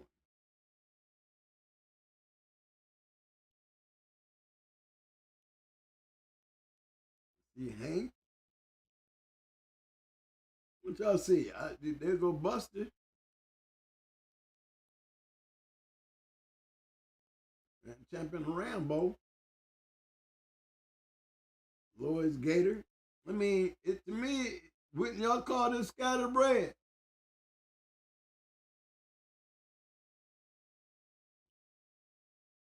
There go Gator.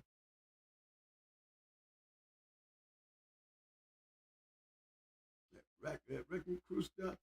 See, I remember these dogs right here. See, Yankee Boys Gorilla, because Ohio Cats had them Battendorf dogs. I think that's what Champion Bruno and them was. They was from that Wrecking Crew stuff. They had some hellfire dogs. He had some badass dogs. That's you, Rudy Kennels. But I would call this a scatterbred breeding. I mean, y'all see where we at on it. That was just the bottom side.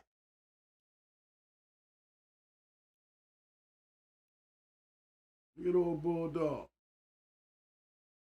Like I said, that's just the bottom side.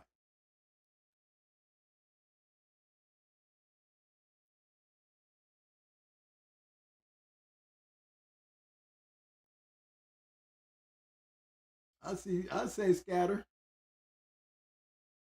I mean, even when we go to the European side of this, you know what I'm saying? Definitely producing good dogs. Because it's getting winners.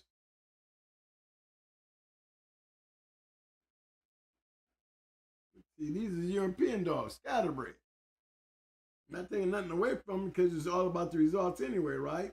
But when I say scatterbred, I mean, look, we're not talking about this because that's definitely a line breeding. Right there, definitely a line breeding right there. You see what they're doing.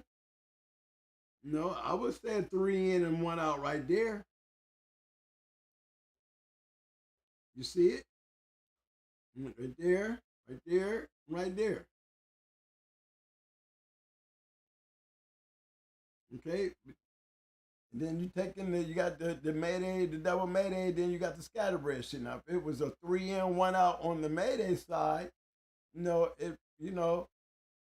this wouldn't be, I wouldn't consider a scatterbred, but see, we can't put nothing, we can't even go, what, we're gonna do an Eli, Red Boy, Jeep, Rascal Cross, that's to me scatterbred. You know what I'm saying? When you go to add a whole bunch, you got a whole list of dogs, pedigrees, you do scatterbred. So the scatterbred dog that can produce, we got one. Yes, Rudy Kennels, you're the first and only one so far to introduce us to a scatterbred dog that's a winner and is able to produce. And he's a grand champion at that. Now, question is, we always, you know how we are. We're gonna always talk shit about them Europeans and their way of doing things because, like I said before, if they game and got better, the only way we'll ever know is when they come over here and start kicking our ass with some of these dogs. And that I have not heard or seen yet. So even in the years, it has been boiling down. Our lack of numbers, our lack of, major breedings that made the game strong because a lot of these lines have been wiped out. Through guys getting out of dogs, guys getting dogs taken, strategically, the better dogs are being taken out the bloodline. So y'all really left with secondhand shit. But that this right here proves that you can take a scatterbred dog and do some good things with it. He look like a nice black dog, don't he, though? He produced some dogs now. I mean, he produced some winners, win or lose. One thing for damn sure, they was making it there. Win or losing, somebody was putting dogs down. You know what I'm saying? Way to go, Rudy Kennels. Way to go, baby. That was a good one. Now that I would call scatterbred. Would y'all agree? Can I get some thumbs up on the agree? Is that scatterbred? There's some scatterbred good shit. You would have to have it if you just thinking about not the breeding, but the dogs. If they're throwing good dogs into that, this is when papers don't matter. Because if you look at these papers, you wouldn't want the dog. But if you look at the dog, then and his achievements, yeah, I would breed to him based on just what he done. If it come down to the papers, no. What am I going to do with it? How am I supposed to do this? Might as well come in with an inbred bitch and use him strictly as an outcross. With all this shit that's in him. This use him as an outcross. That's probably why he's getting the battle dogs that he's getting. Because he is the outcross.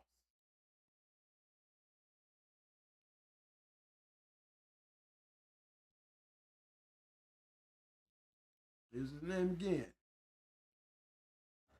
I can't even say his name, but you know they got him as a registered mayor and a best in show out of his wins. See?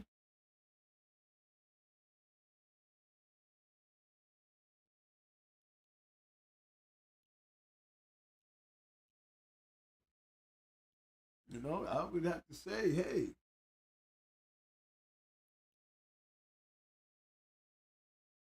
hit this from the pit. Okay, we're gonna go back in and start looking. We're gonna go back down through here. I guess Mike want me to go. Since I'm already in here, keep on scanning on down. Maybe see I can run across something else.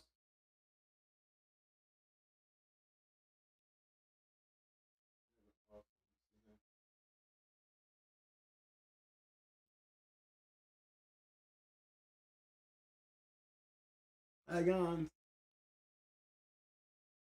Okay, here I got one. Agons. I think that's his name. I know you know your pedigree, baby boy. I'm gonna go. I went there. You see it.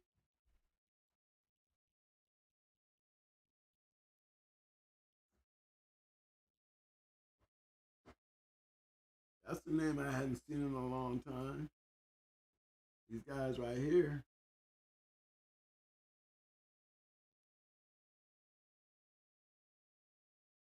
Yeah, see?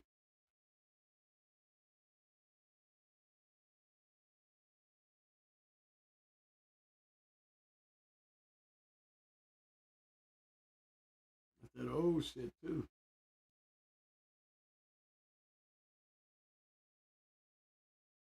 But I remember, boy, they used to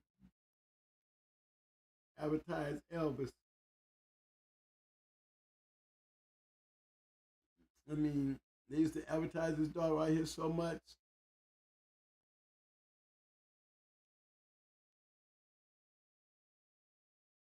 And you see why.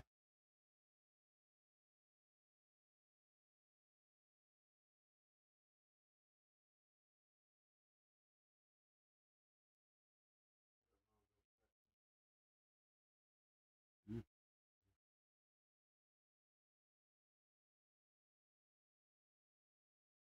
Yep, Breeders' Evo on him. So and that was just, remember, I just clicked on it. So it's been a while since I've seen these dogs. That's where I started off at, gentlemen. Yeah, that's where I started off. So we know this is Heavy Lonzo right here. All that.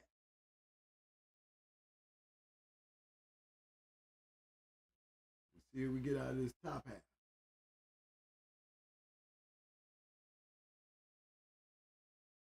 No, I never understood how they was able to get Beeline's Cowboy off of that shit list, that Beeline shit in Calamity Jane. You know, to me, you know, I'm glad he produced some dogs, but the dog should have been stripped his title. I don't believe that Cowboy should be a champion. This is my personal opinion. You know, if it don't be for Tom Gardner getting his hands on the dog should be a 0. You know, so I am not a fan of that Beeline anything because it's not real. Why would you think that this dog is real compared to all the other 10, 11, 12 dogs that was out there that was totally fake,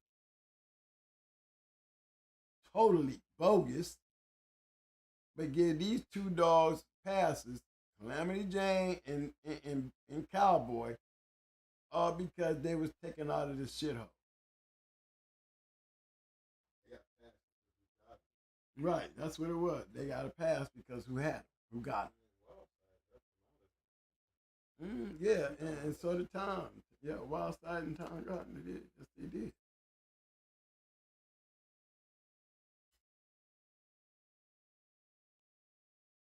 But we seen Alonzo on the bottom, and this has got nothing but. This is scatterbread here. Which way y'all want to go? Y'all want to take the daddy? Let's go into the beeline shit. Let's go. Was they add anything? Was they trying to do anything? Well, we see they're trying to do a little sum here.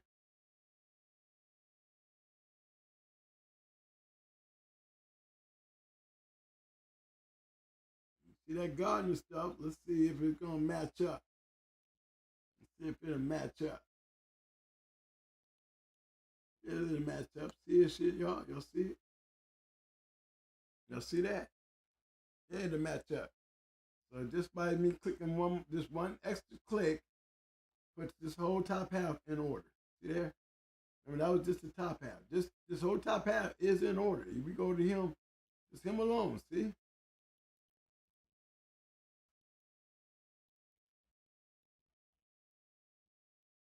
That's just the top side. Even when we kick down here on the bottom side and bring her up, we still playing in mo. You see what I'm saying? That's not scatterbrain.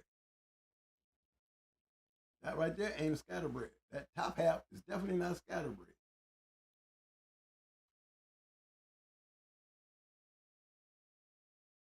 Right? Y'all see that? Now let's see what they do with this stuff here on the bottom. Yeah, more garden stuff. Remember this? We just did that, right? Same thing? Basically. Dog is definitely not a scatterbred dog. This dog is a nice bred dog. Mm-hmm.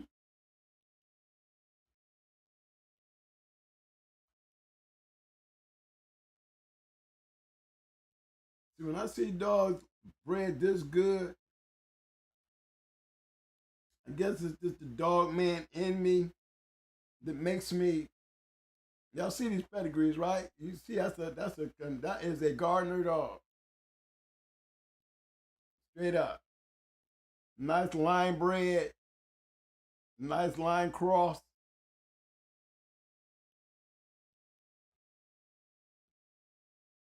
You know, as good as they're bred, you would be expecting more winners. You know what I mean?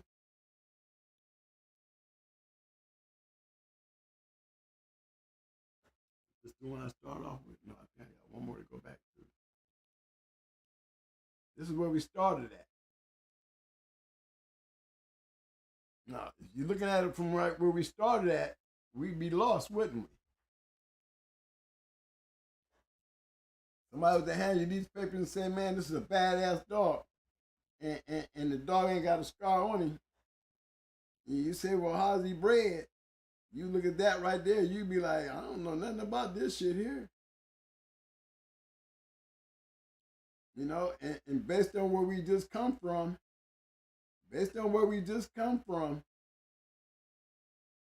you know what I'm saying? It's a nice line because it's top and bottom. We see it for what it is. Because we didn't already seen the top and the bottom. The top and the bottom is definitely a line breeding right here.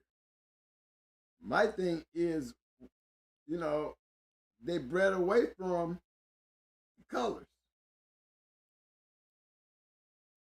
You know what I'm saying? You know,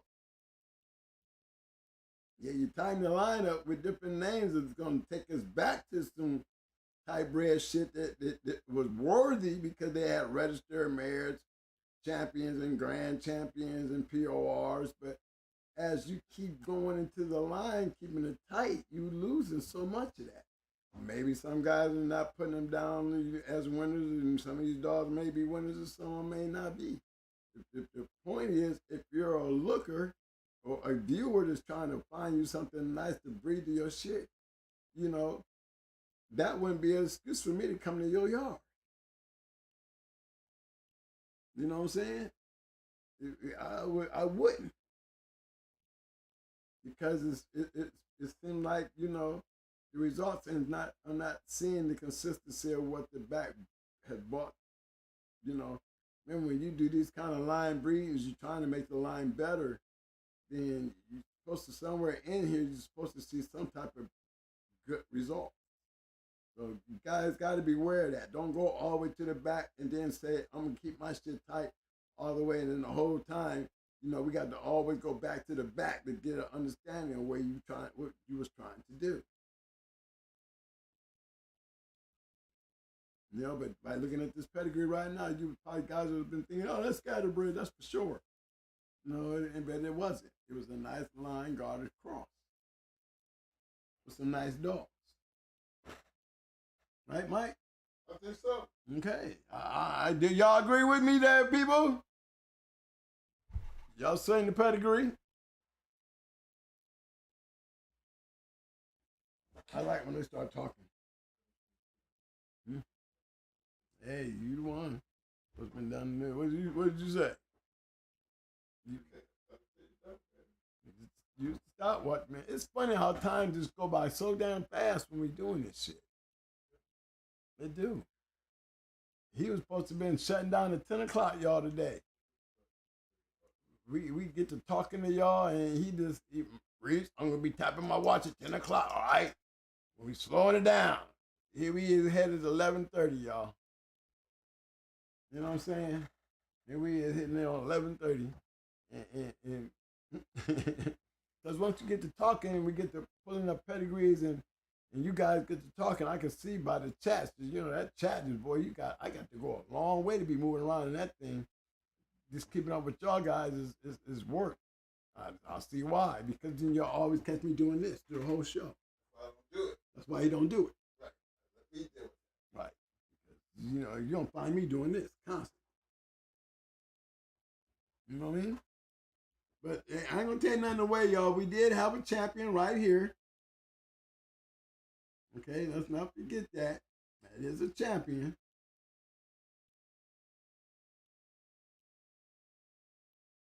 All right, just wanted to make sure y'all saw that. Okay, I'm gonna go back. You're on right there in the third. And then they got another one right over here. See that one? Oh, I done doing all this. See there, y'all?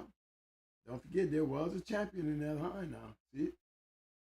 Right there. Show y'all that right quick.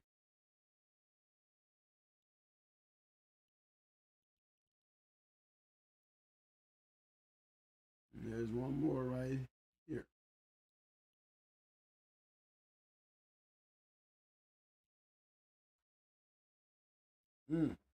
See that right there, right? See it?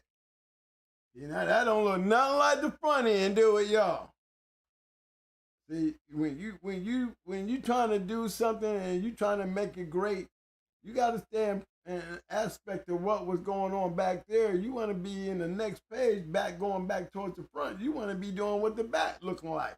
Now that back look a whole lot better than that front. If I was buying a puppy from that yard, I would be starting right here. I wouldn't be going back to that other page. If you got some shit bred like this right here, because moving forward, we getting watered down, cuz. Supposed to be able to do some shit with this damn dog right here. This is a champion too.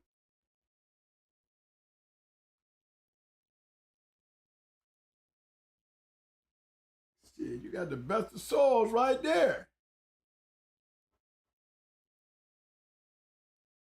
Sorrel dogs is all over the place.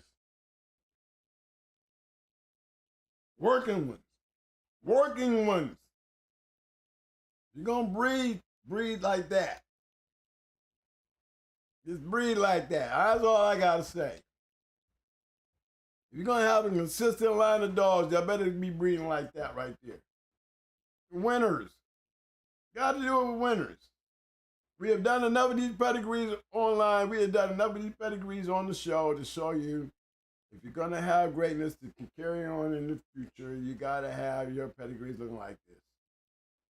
because it's the genetic makeup to make these things work. You know what I'm saying? You already know what's up, fellas. Tonight was just one of them talk shit Tuesdays where we just went over a couple things. You know, some pretty good conversations, some good questions, but a lot of input from the Shark Tank tonight. You know, I said my piece. It was a lot of good piece. You know, more of my life. You know what I'm saying? Just another part of my life that I shared with you guys. You know what I mean? And you see where it took you? It took you all the way to tornado. Damn, twin, you even had you even got angled all the way down the tornado. Yep. You know, that's why I said, guys, I think I was just one of them guys that was blessed by the guys that probably got something big gonna happen in my lifetime, you know, before I end this because of my love for these dogs. Not only for the dogs, but the game. You know, I don't let personal aspirations and ignorance interfere with my love of the game, because when you start letting that interfere with you and what you're trying to do, then you start getting lazy because your motivation ain't as strong. Your dogs start lacking because you start slacking. You know, because you're letting all this other shit get into your space. Keep your shit free. You know? It's harder to get rid of ignorance in a kennel than it is the fleas. You see what I'm saying? Once you got the ignorance, that's the kind of stuff that'll make you lazy. That's the kind of stuff that'll make you making dumb decisions because you feel like you got to do something relevant because the conversation ain't strong enough for you. It's all about the game, guys. If you love the game, then you love your dog. You know what I'm saying? That's all I got to say on that tip. All right, fella, we at that time in the show. I need y'all to show me some love. I need you to show me some love tonight. Shark Tank, do what you do. You like what the content was tonight? You like the show? Thumbs up, thumbs up. Thumbs up, thumbs up. Muscles. Muscles. Muscles. Yes, muscles. Yeah.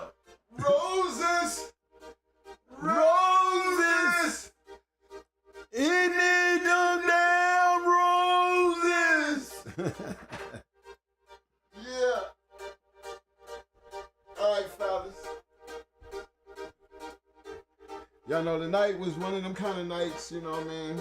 Actually, I appreciate everybody in the poll situation. I mean, I was a honey bunch man myself, you know what I'm saying? Give me the business gonna be producing, you know. Right, the champion producing champion too. Give me that one. I gotta go with the number one. With that right there. The number one producing bitch of all time since she been on that top of that list for years. I mean, you gotta go with her. I'm not trying to be the breeder, but for that situation, I'll be the breeder. Right. Give me that bit right there, and she gonna keep me working. You know what I'm saying? Right. And remember, that's what the poll was all about. Know what you know already about the dog. I mean, we already know about these dogs. So, you know what I mean? Knowing what you know, which one would you go with? I would go with the one that's gonna keep me something to play with. Guaranteed the good shit. Gotta keep the playing shit on. I had to have shit to play with, man. That's just how that worked. Other thing that was kind of tripped out tonight, you know what I mean? Me and Mo was speaking over the weekend. I asked him, I said, hey man, you know, we just lost Pope. You know, he was a big part of, you know, our beginnings. And you gotta remember now, all these dogs that we took to Ohio, Pope could look at the papers and knew everything about those dogs. He did. He knew everything. He ran it back down to us and showed us, man, look here, man, this is what kind of shit y'all playing with. Y'all out here bullshitting. Y'all need to tighten up. Y'all run around here beating up on everybody's shit. You don't know what you're beating up on them with. And don't let them know what you're beating on them with. But let me show you what you need to be doing with what you got. You know what I mean? That's when the dog thieving started. That's when, as you notice, once they started realizing what we had, that's why our shit started getting stolen. So again, you know, I pushed him up on. He been trying to hold off on this Cheryl Powell thing for a long time. I'm like, man, you gotta, we always talk about power, but I hear them, they talk so much about the great tornado, but I don't think anybody is catching on to the fact that it's the same power that's in the 4th generation of Tornado's papers. They missing that. No, man, they gonna find it. Somebody gonna notice it. Somebody gonna notice it. You guys never picked that up. Never picked it up. And so, like we was talking about it the weekend, I convinced him to go ahead and bring it up because, again, I don't think y'all would ever figured it out. You ain't figured it out after all this time. I figured you might as well go ahead and tell him, man. Because the man really did have a big part of the game because he had a big part in our life, you know, knowing he was just getting us the shit and we was just doing what we wanted to do with it, not knowing what we really had. I couldn't have been able to tell you a damn thing about Tornado or Levi. None of them back at that time. Mm-hmm. But to be able to look at it now, being in our past and knowing what we know now, just think if we had to know what we knew now back then, the kind of shit we would have been playing with, the kind of moves we would have been making. You know what I'm saying? But there again, our past is like some of you guys now. Mm-hmm. You know, and every time you deal with a now, you know what I'm saying? You got stuff like these videos. You ain't no different than us. You know what I mean? Some of y'all just working on the yard. Some of y'all have ambition for yard. Some of y'all might be looking to put some of these dogs in competition, whether it be weight pulling, treadmill running, wall climbing, whatever you want to do with them. It's just, remember, it's all about the dog. Damn the papers. If the dog got the performance, then let the dog perform. The dog gonna make a name for itself. Mm-hmm. You know what I'm saying? But you got to be the person to do it with the dog. So that's our biggest hang up on everything. You know what I'm saying? We trying to just put you on the right direction that, you know, we got a past. You know what I mean? And our past consisted of some of the best fun we've ever had in life when it came to these dogs. You know now that the people we was hanging around, you know, they was all good people, but then they great people. You know? Mm-hmm. Great dog man. Great dog man.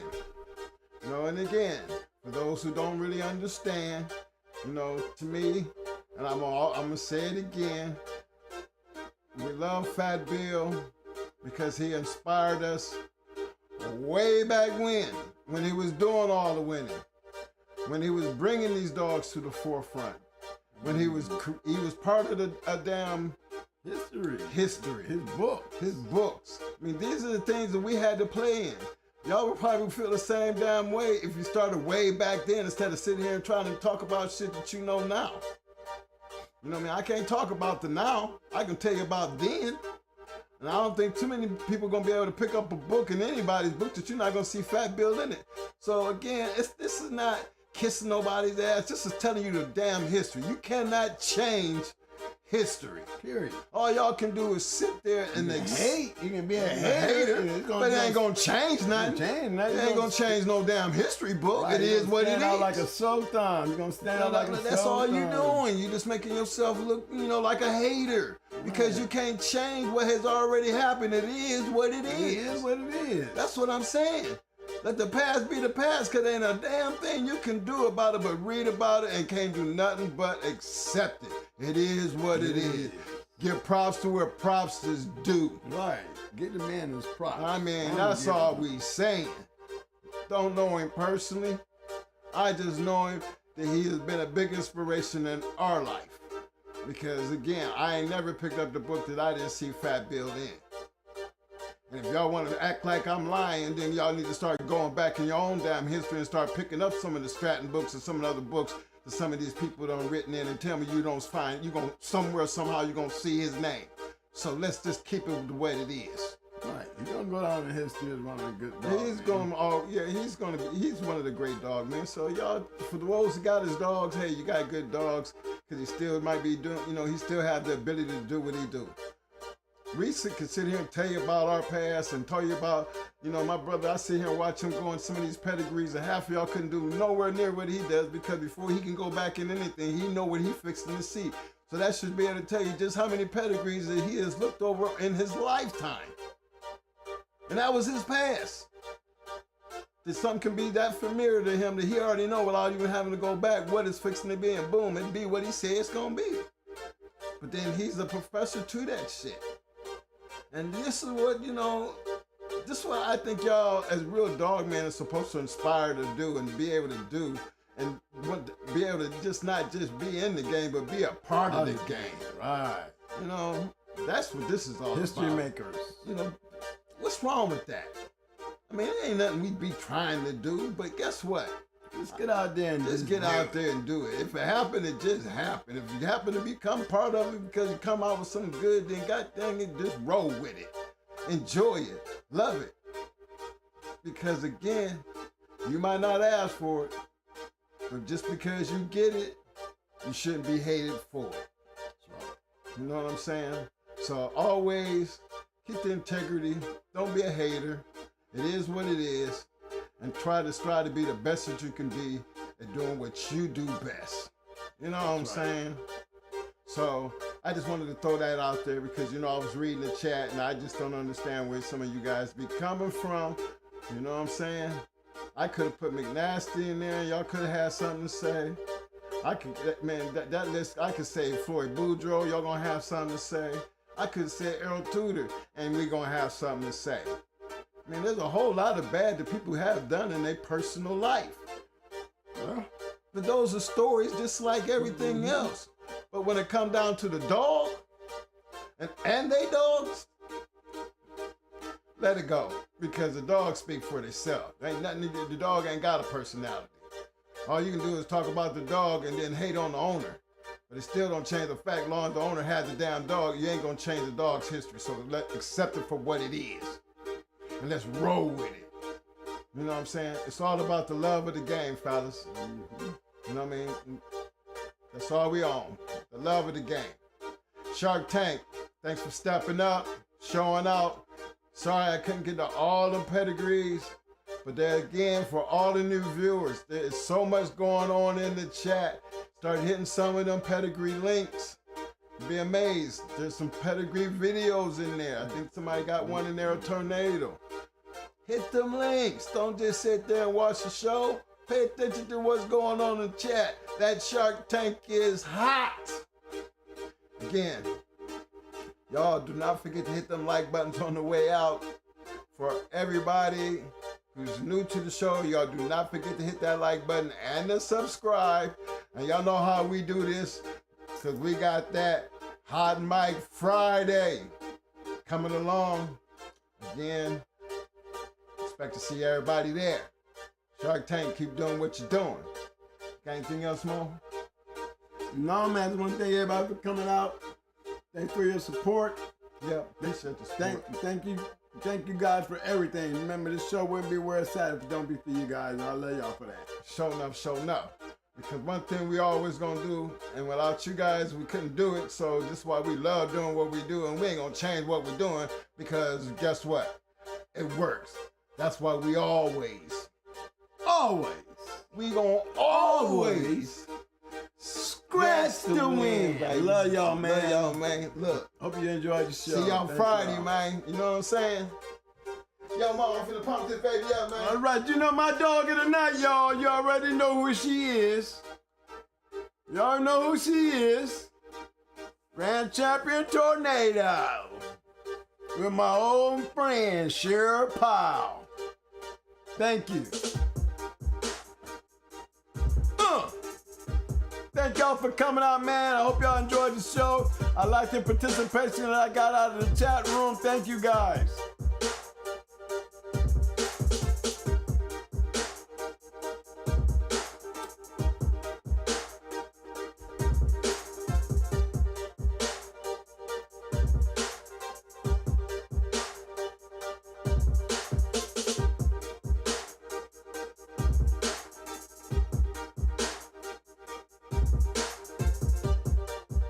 If you had honey bunch on your yard, who would you breed her to? Friday, show me some breeders, man, with honey bunch that weren't done with honey bunch. Let's see how it looks. Yeah.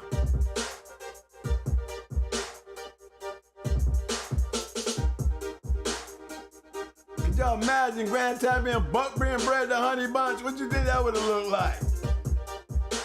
Huh? excited for showing up to the show, fam. I see you. I want you to know I see you, fam. Yeah. Come on. Shout out to my man, Jeremy Kendall. I see you, fam. Just want you to know I see you. Thank you. Appreciate you showing up to the show. Oh, you done did now. You done showed up. Now I need you to come back and show out. You will be getting that hardware, fam. Come on.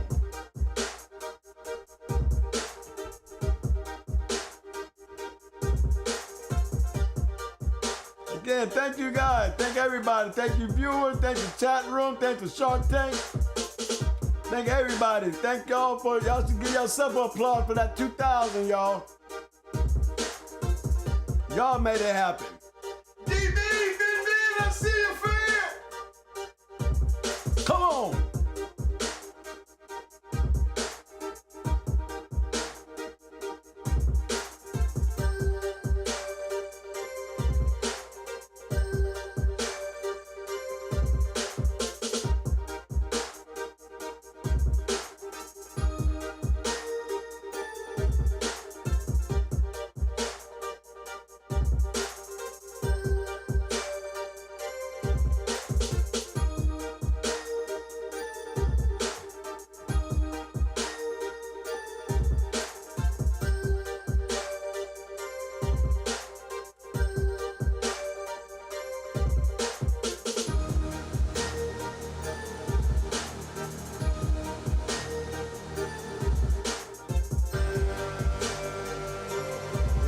Grand Temperature Tornado Hype. That Grand Temperature Tornado Hype. That's double Grand Temperature. Let me correct myself. That double. That's that drama. Come on. Yeah.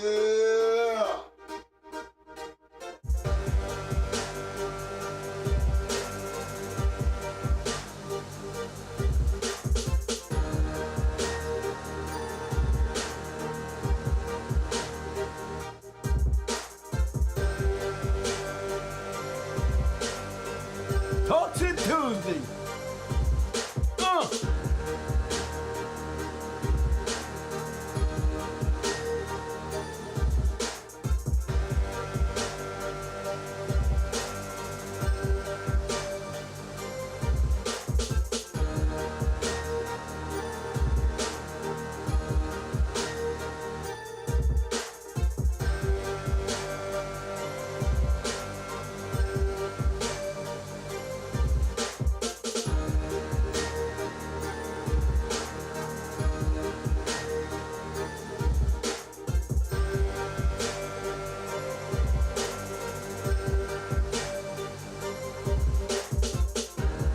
Shout out to them boys up there in the PA. Let me make a shout out to my homeboys up there that act right. Stand up, clap your sticks. Y'all hanging on.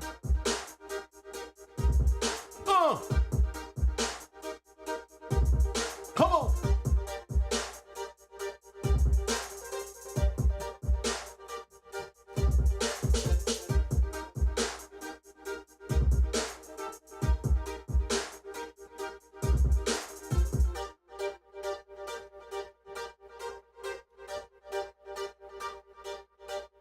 Woo!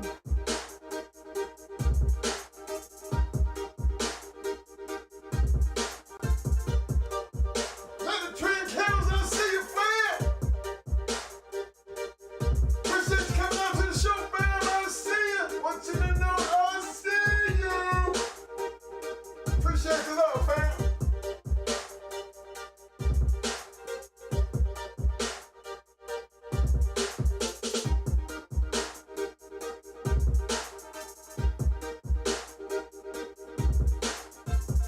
Mr. DB, I'm still looking for that email, baby. Mr. DB, I'm still looking for that email, man. You know what I need? I need that information so I can send you your stuff, bro.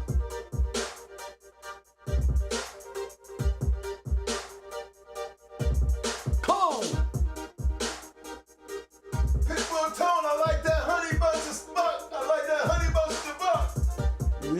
that honey bunch of buck too? Yeah, boy. Man. Stop it! Shit, I don't care what y'all put together. Give me that right there. I'll see you in the box later. Yes, sir.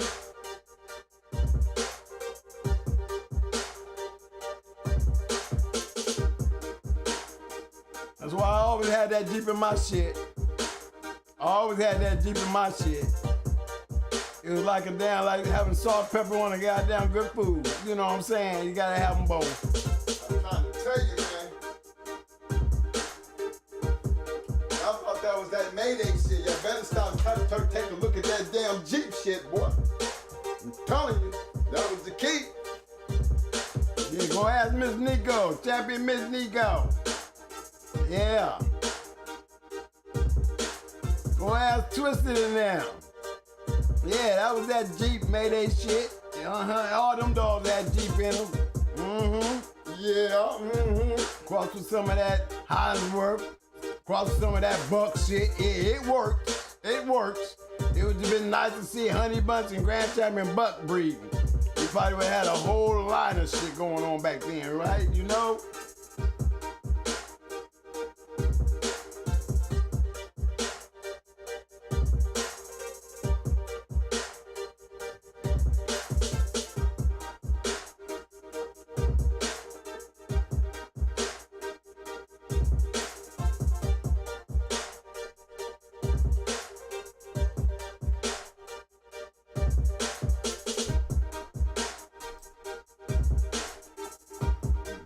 Jeremy Hunter, I like that Tudor Spike in the Honey Bunch. Tudor Spike and Honey Bunch. Oh, that was a nice one. Nice one. That one kind of got over on me, baby. I had to grab a toothpick for that one and pull some of that meat out my teeth.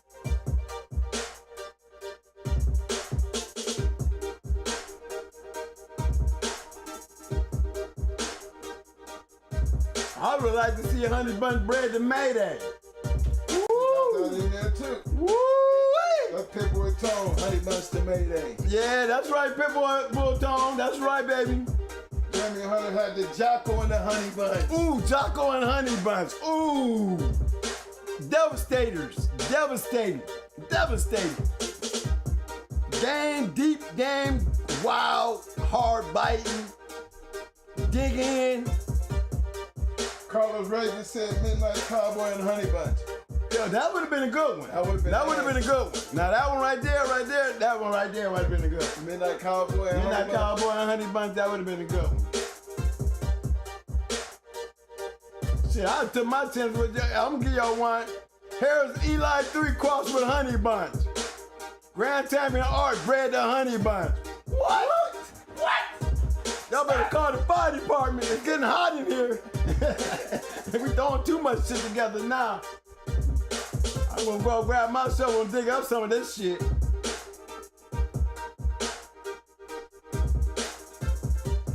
that would have been a nice one.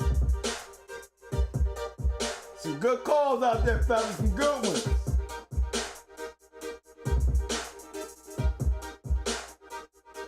Ooh, Ron King said Honey Bunch to Daibo. Fuck it. He just went straight Honey Bunch to Daibo. He went straight Honey Bunch to Daibo. Oh my goodness.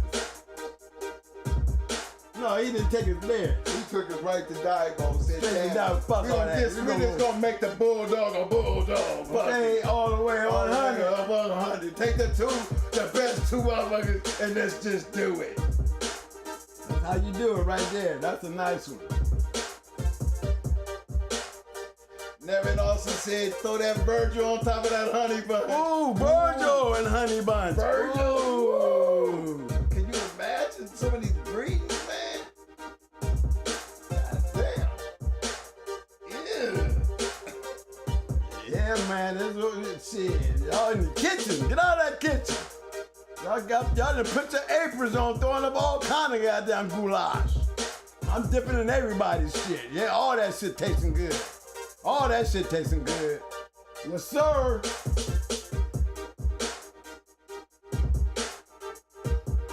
My man. Shout out to my man Vladimir. What's up, Vlad? He said, y'all know Yo, what up, twin? I know all about that Mayday Honey Bunch tab. Okay? You already know, You know what's up, man. You know we running that shit. Yeah, you know we ran that shit. You know we snuck it in there. We snuck it in there. Combination could not be denied. I've been trying to tell them, man. The formula! It's the formula!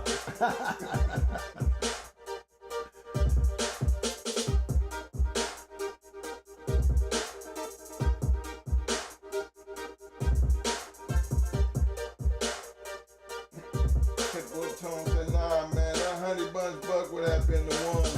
Yeah, that Honey Bunch Buck.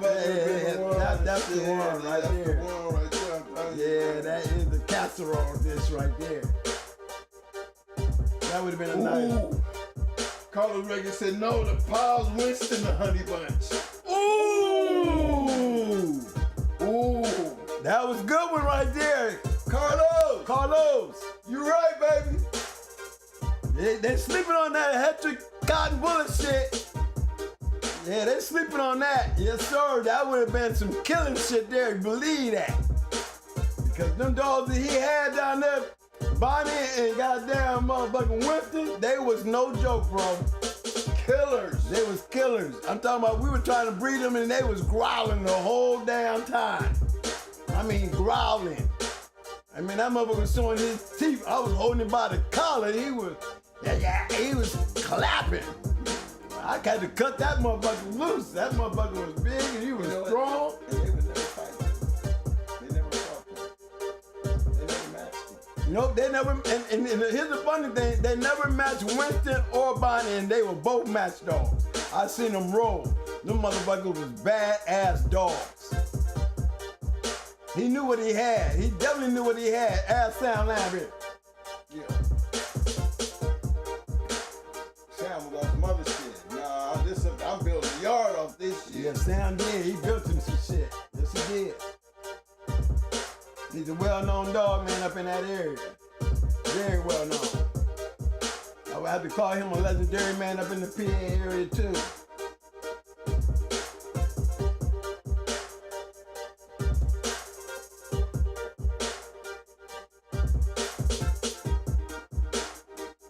That's right. That's why I got Tornado up there to give my boy his love. Sir Pile. Oh, Sir Pile. My man. He was the funniest too, man. It wasn't a joke though, man. That man keep you laughing. Twin, come get this goddamn dog. Come get that goddamn dog, man. Get that dog. Get that dog. That motherfucker crazy motherfucker, my twin. That motherfucker grabbed my pants, man. I thought you got that knee. Get my gun. No, he said, twin, get the gun. Get the gun. Yeah, you was ready to shoot. You ready to shoot that motherfucker? Yeah. I He think couldn't get over that fence. he couldn't get over that fence, goddamn. He was locked in there with that motherfucker. He was like, Twin, get the gun. gun. Get the gun. that motherfucker, get the gun. I know, pal. Dude, I got him. Just think if you had got the gun, we had been stupid enough to give the damn Man, gun. remember they killed BA. They got tired of BA shit. We go in the goddamn box and BA just fighting the dog in 1 minute. The next thing you know, he cutting the dog loose, chasing everybody around in the box. Get that motherfucker, man. They had to put him down. He was a nut, He man. was a straight out nut. That motherfucker dig down to China. He was hard on the chain. He was hard on the dog house. He was hard on the yard. Cut him loose in the pit. You know, whooping the dog ass. Cut the dog loose and look at your ass. What the fuck? What the hell? Man, Let's get the dog, man. they got tired of BA. Matter of fact, we called him BA, but no, we called that motherfucker BA Baracus. That was his name. That was his name, BA Baracus. Had to put old BA down. Yeah, nigga, we had to put him down. We did. We can't do nothing with this. Can't nobody touch him. Every time we got to bring him in, we got to bring him in with one of them down dog catcher sticks. Hey, Vlad. I know Schoolboy got that little thing going on, man. You know, gotta see how that traveling work out for us. It would be nice to check out, though. Be nice to know everybody showing up.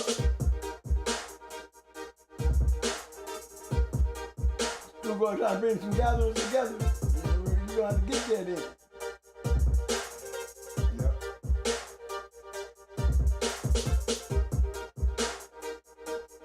Gotta head down to the cowboy country.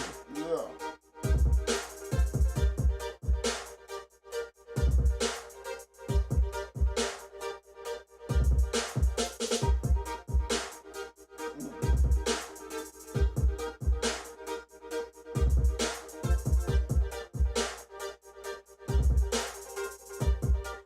They still fine, man.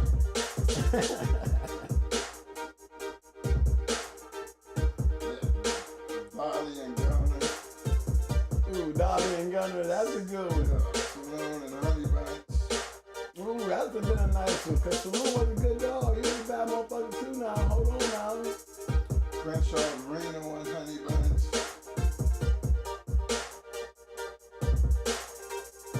Boy, the bodies they would have had. Oh my God. My God, that Reno honey bunch, or you would have had goddamn bullies. Pit bull bullies, that's what they look like. Their bodies would have been so knotted up. Reno was a nice built dog. He was real nice. Nice built. Muscular. Yeah. Wide chest.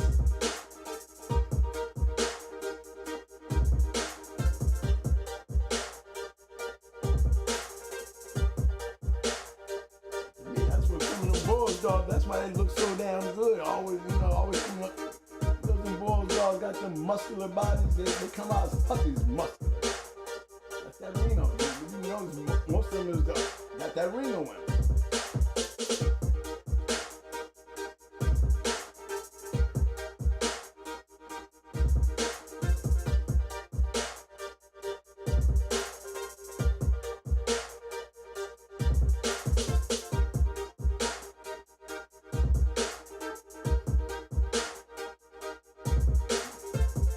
That just blows my every time I see that. Oh shit, wow. I just hope it hit everybody like, damn. You know what I'm saying? Because when you look at Tornado's papers, all you see the dogs, but they overlook that bottom half. Right. Not a familiar person to them, but now when you look at it, after talking to us, we was definitely part of that right there. We was the ones making them breed, and we'd seen those puppies. We'd seen them dogs on a daily basis. Right. You know what I mean? And to see in one of the greatest dogs of all time. One of the greatest dogs of all time, sitting there with my boy, my mentor, my man that brought me into the game. Sitting He there all in up that in petty. there. He All up in that motherfucker. All up in that motherfucker. That's right. Yeah, I'm proud. I'm proud for him to make that stop that day. He stopped that police car. I'm gonna come and get you tomorrow. I'm gonna take you somewhere. You wanna go and ride with me? Hell yeah. Sure. Sure, pal. Grand Temperature Tornado. Y'all would have never figured it out. I thought y'all would have.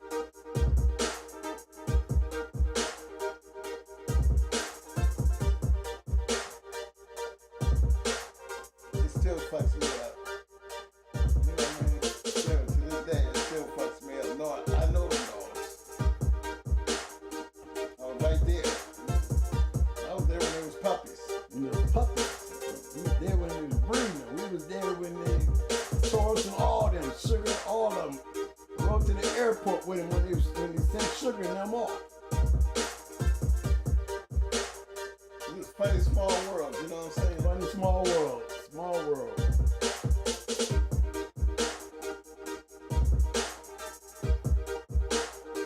Yeah, but it's funny that the Shark Tank didn't pick that up. That's why I just thought it would be something big. You know what I mean? Wait a minute. We're going to go ahead and get it out the way, man. Don't get out the way. Man, I can't hold it no longer, man. You got to tell them, man. You got to tell them, man. Well, the reason why I brought it up is like you said, because everybody was riding on Tornado.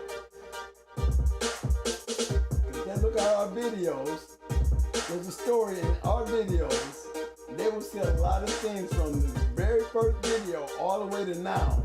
There's so much information in those videos. So much of the game history of what we were a part of and what we were involved into. You know what I'm saying? Right hands-on. Hands-on shit. You know what? No second story coming here from there to there to there. We right there in the midst. That's what makes it, you know, legendary, because it's gonna be always there. Those videos are gonna be always there. I'm gonna be dead and gone, and those videos are gonna still be there where they can go back and add those conversations to their own story. Yeah, I knew the twins. Talk to them, a lot of shit he put out there. You can go right there and look at the videos. I want to be able to leave my mark.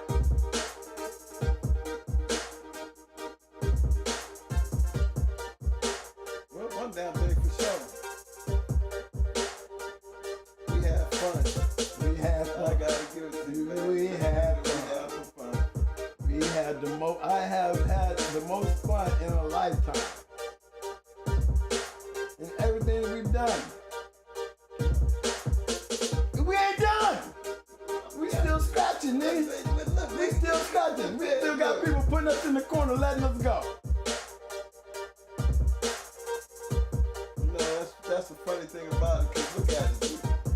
It's like two old men, we sitting over in here just jamming, hanging out in the parking lot, just sitting over here BSing, drinking and shit. You know, Smoking, sitting over here, here, chilling with the chat. chilling with the chat. What up, fellas? You know what I'm saying?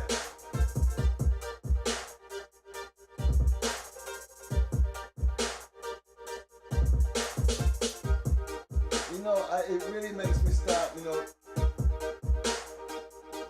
I got a little, you know, I got that feeling sometimes where, you know, what we going through, I'm going through, right?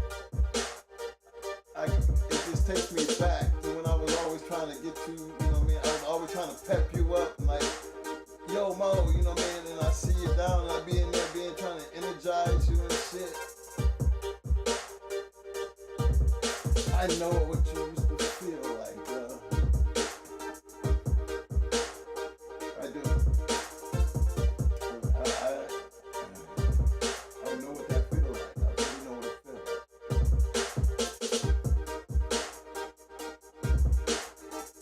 Then I would just hate to see you like that. You know what I mean? I'd be like, you know, then you get in that chair and you be an all brand new person and everything. You know what I'm saying? You got two worlds. In one world you want to stay in, the other world you don't want to go back to. Yeah, man. Oh my gosh, brother, you just don't know how much I understood. I understand now from your end. It is different. You know, it is that extra burden that you take with you. You know what I'm saying? I know what that shit feel like now.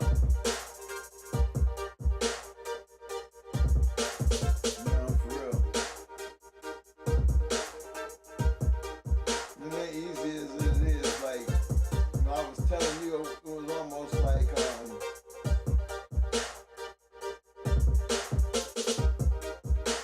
I would believe what I was saying to you, it would pump you up, you know what I mean? You know, but it ain't really what I was saying. It was more you changed the way you was thinking for that moment. And you went with it, and it always worked out for you. You know what I mean? 'Cause that's what sometimes I have to do for myself. I mean, I put myself, because I watched how you did it. And I know it wasn't really what I was saying. I know it had a lot to do with you just taking what I was saying and being like, fuck it. You know what I mean? I'm gonna get over this, accept it what it is. I'm rolling with it. Gotta scratch. Gotta keep You gotta scratching. keep scratching, right? That's what I be using on my own damn self now. By using it instead of having you having to tell me, understand, really knowing what you were feeling, what it took for you to actually come out of that. Because now I know it wasn't what I was saying. It was actually what you was doing. You know what I mean? I know what that feel like now. It's hard though. It was that man. Trust me, I you know, it's hard. You know what I mean? shit, it worked for you, goddamn it, it's gonna work for me. We're gonna roll it out together, brother. We just gonna roll out and shit. That's how we gonna do it. We keep up and just keep moving, baby. Until they take us away from They here. take us out of here. That's what we gonna be doing. I don't do courtesy scratches, letting you know now. I don't do courtesy scratches.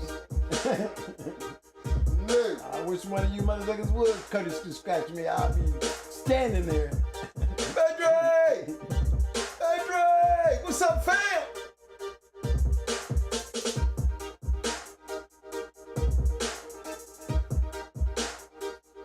Shout out to my man, Mr. Courtney Edwards. What's up, fam? I see you. Shout out to the West Coast. What's up? What's up, baby? Yeah, man. Good show tonight. I always say that after the fact, though. It really is. I'm just sitting there looking because I was trying to hit you at 10. I seen the 10. I don't know why you did it. Because the damn pedigree started coming in, and then it was like, okay. Let me just tie it right into what we was already talking about. That's why history is so important. Because they don't have a history to leave behind. You got to start working on your history to leave behind, man. You can't keep going back here 20 years back in our era. We still putting up dogs back in our era. Even though we got these dogs here today, we should be having some new honey bunches, some new Jeeps, you know, new Maydays. Because we're not done.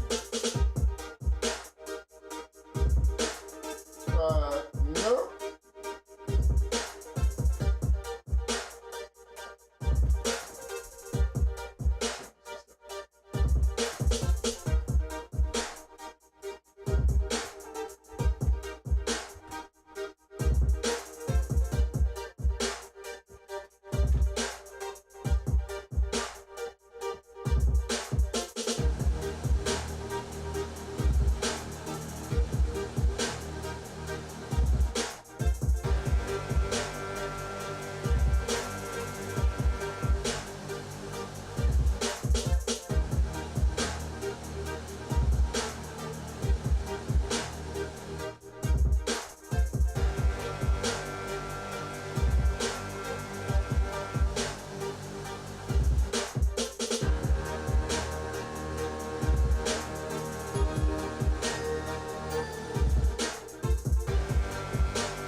231 votes tonight on the poll.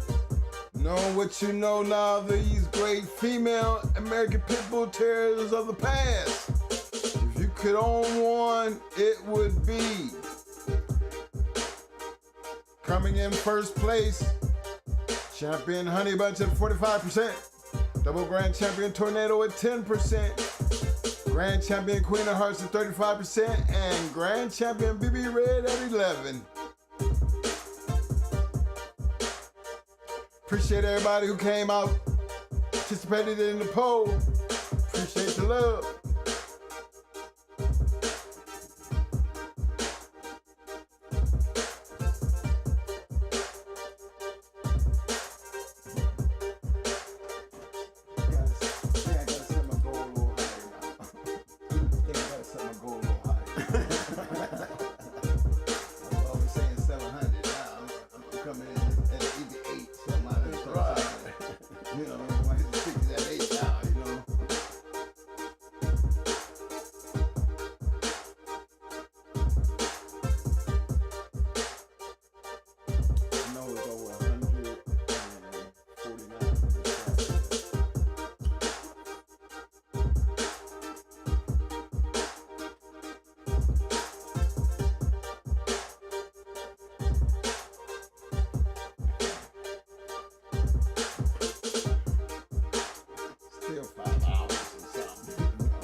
Man, Hazma the Lionhead is back with a disclaimer. Appreciate the love, fam. Miss you, fam.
I'm glad I check into that. Mo gone for tonight.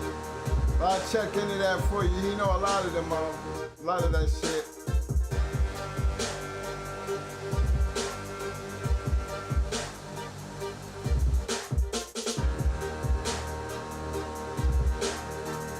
You know, especially if he was a Navy SEAL, he know what conditioning, willing to take to be a conditioner, cause shit, nobody was in better condition than them. And they was, you gotta remember, Navy SEALs was trained by Marines.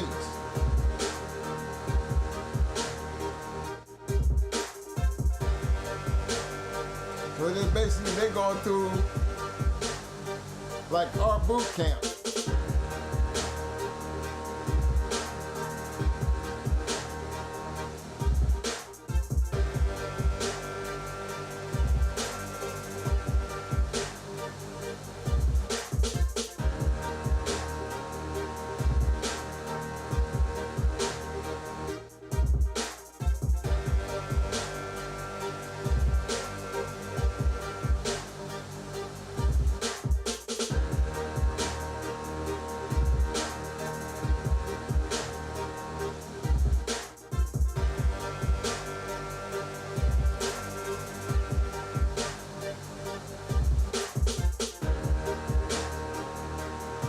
Y'all don't forget to hit them like buttons for all my new viewers. And if you're new to the channel, don't forget to hit that subscribe button.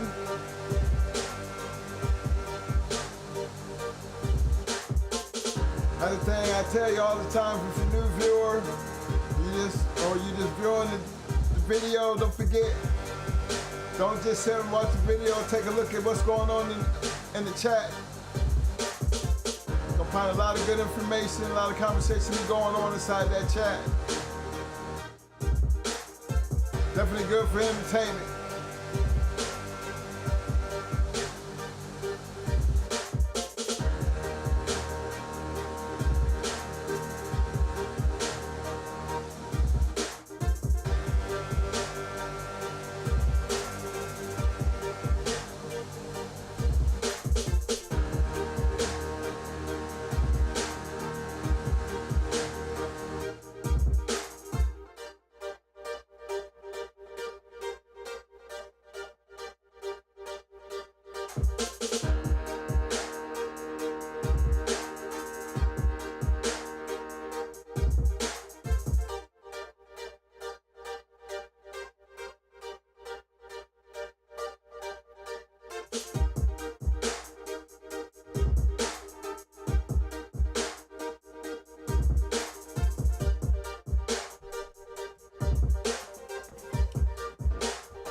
All right, you guys, to get down, you know what I mean, that last call.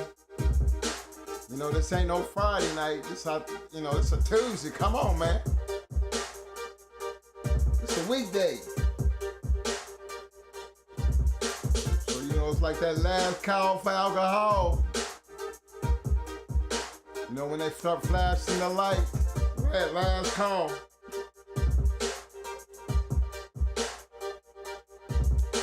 Appreciate everybody showing up tonight. Appreciate everybody, you know what I'm saying, who did the super chat thing, you know, going at the bottom of our screen. We have our Cash App information. Always remember, it does not matter how much you give. We're gonna always appreciate whatever you give.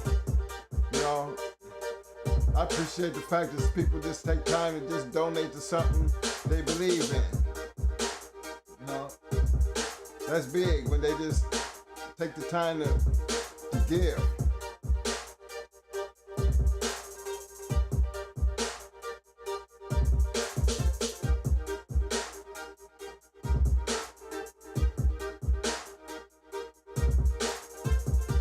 I think through it all,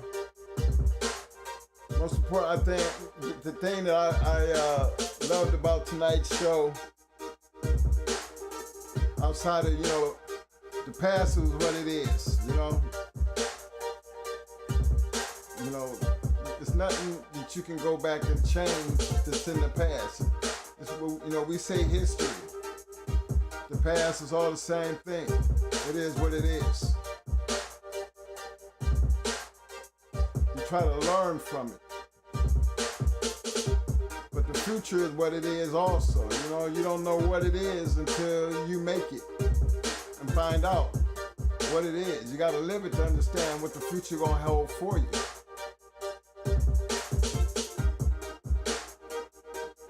You know, we just want to see the future of these dogs to go on, so we have something, you know, that is just not gonna become extinct.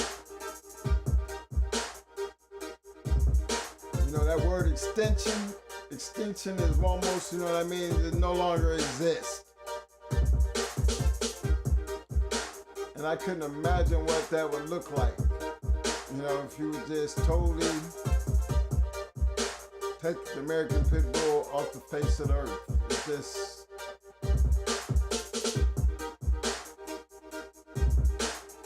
actually, you know, all my pits have been great bred dogs, but they have been my pets. You have to understand, you know, that they make great pets. I always try to take one out of everything that we had, and I just made it that, you know, the house, you know, we just kept them for our home. So they funny, well, good bred dogs, but then, you know, you just make them family dogs, you know. I just love having them around because they a trip. They become good guard dogs for your house. They definitely become a part of the family. Remember the two that I did have, I think one lived 16 years and the other one lived almost 18 years. That's almost like a part of your family at that point, you know what I mean? Traveled everywhere we traveled. When we went home to Ohio, my dogs went with me, you know. Walk up at mama's house, you know, only dogs, you know, mama didn't have no problem. Y'all go ahead and the dog would be there. She fell in love with the dog. Actually wanted me to almost leave my dogs with her. Can't do that, ma. Come on. You know, it's bad when your mama fall in love with your dogs and you ain't been there but a week.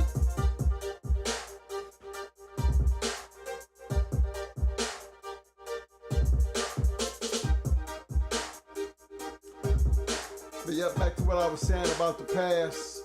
It is what it is, and we talk about it. But the purpose of really putting so much emphasis on the past is because the past has a lot to do with what your dog's gonna look like in the future. If you take the dogs that we were looking at and the dogs that we had in our time, they had a past.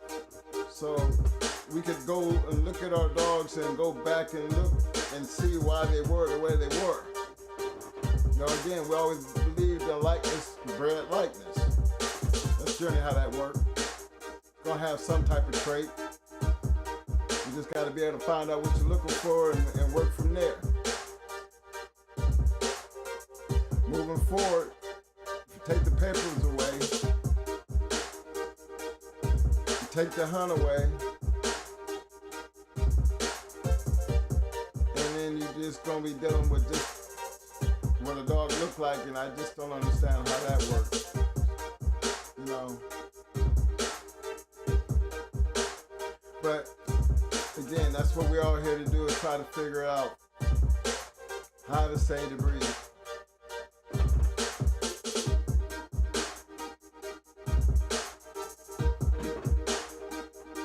And that was another thing that shocked me tonight, you know. We always talk about Grand Champion Tornado. You know, and you wouldn't believe, you know, I was telling my brother in back when we first started talking about Paul, you know, he was always like, he would always want to say something, and I would always say, no, don't say anything about it yet. Let's see if somebody picked it up. We got a room full of DOGMAN.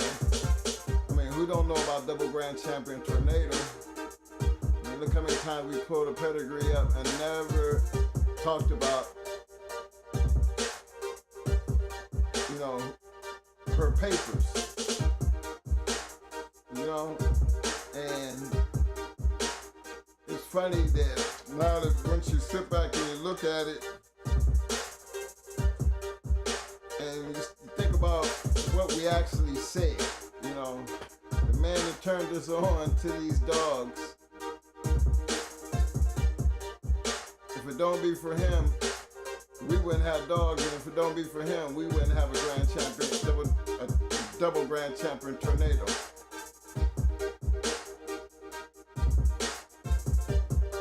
If Powell is dead and gone, rest in peace. One damn thing for sure. He definitely left a mark in the game, because if you ever keep talking about these Bulldogs, how can you forget the only double grand champion American Pool grand champion Tornado? And you will see him right there. Mr. James Powell.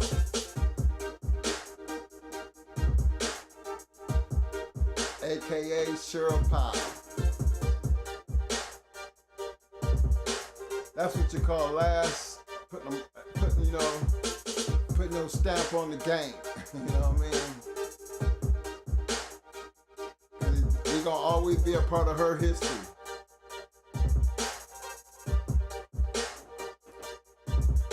And just to know that we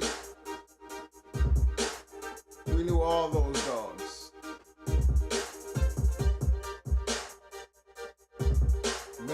Before they was even born. We knew Levi. I mean, that's just for us a part of history that we sit back and we look at, never knowing that this is what was going to happen at that point in time. You never see that coming, and then when it becomes a part of the past and you know what you know about it, you sit back and you think about it and be like, damn, that's amazing. That's why I always say, you know, any and everything's possible. But it only works when you know you're dealing with the right stuff. And Powell just always believed in his stuff.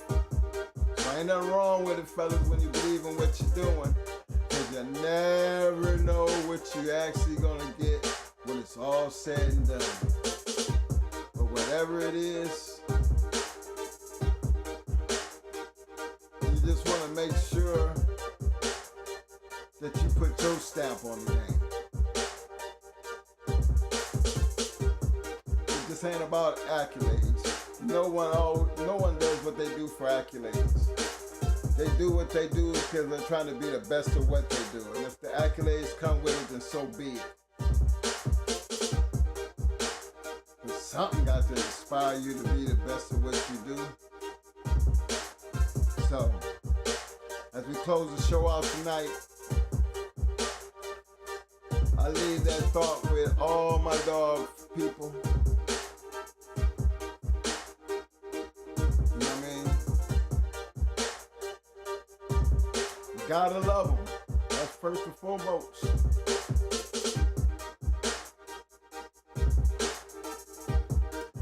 And always live by the disclaimer.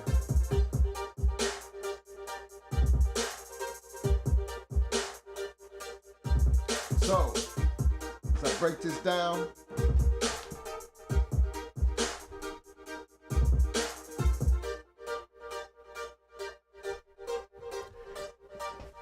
we had a great show tonight.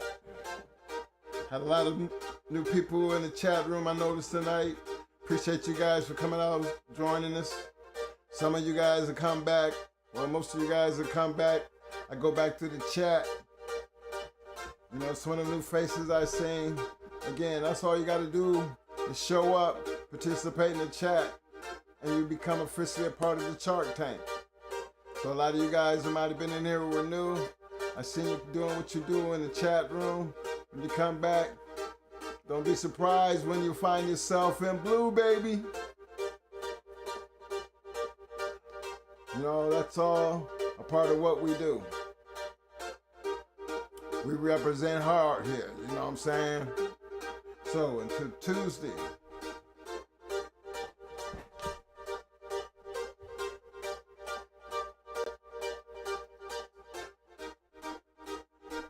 I want everybody to have a good week. Keep doing what you're doing. Stay safe. And don't forget, we'll be here Friday for Hot Mic Friday. I'll see you then. Peace. I'm out. Deuces.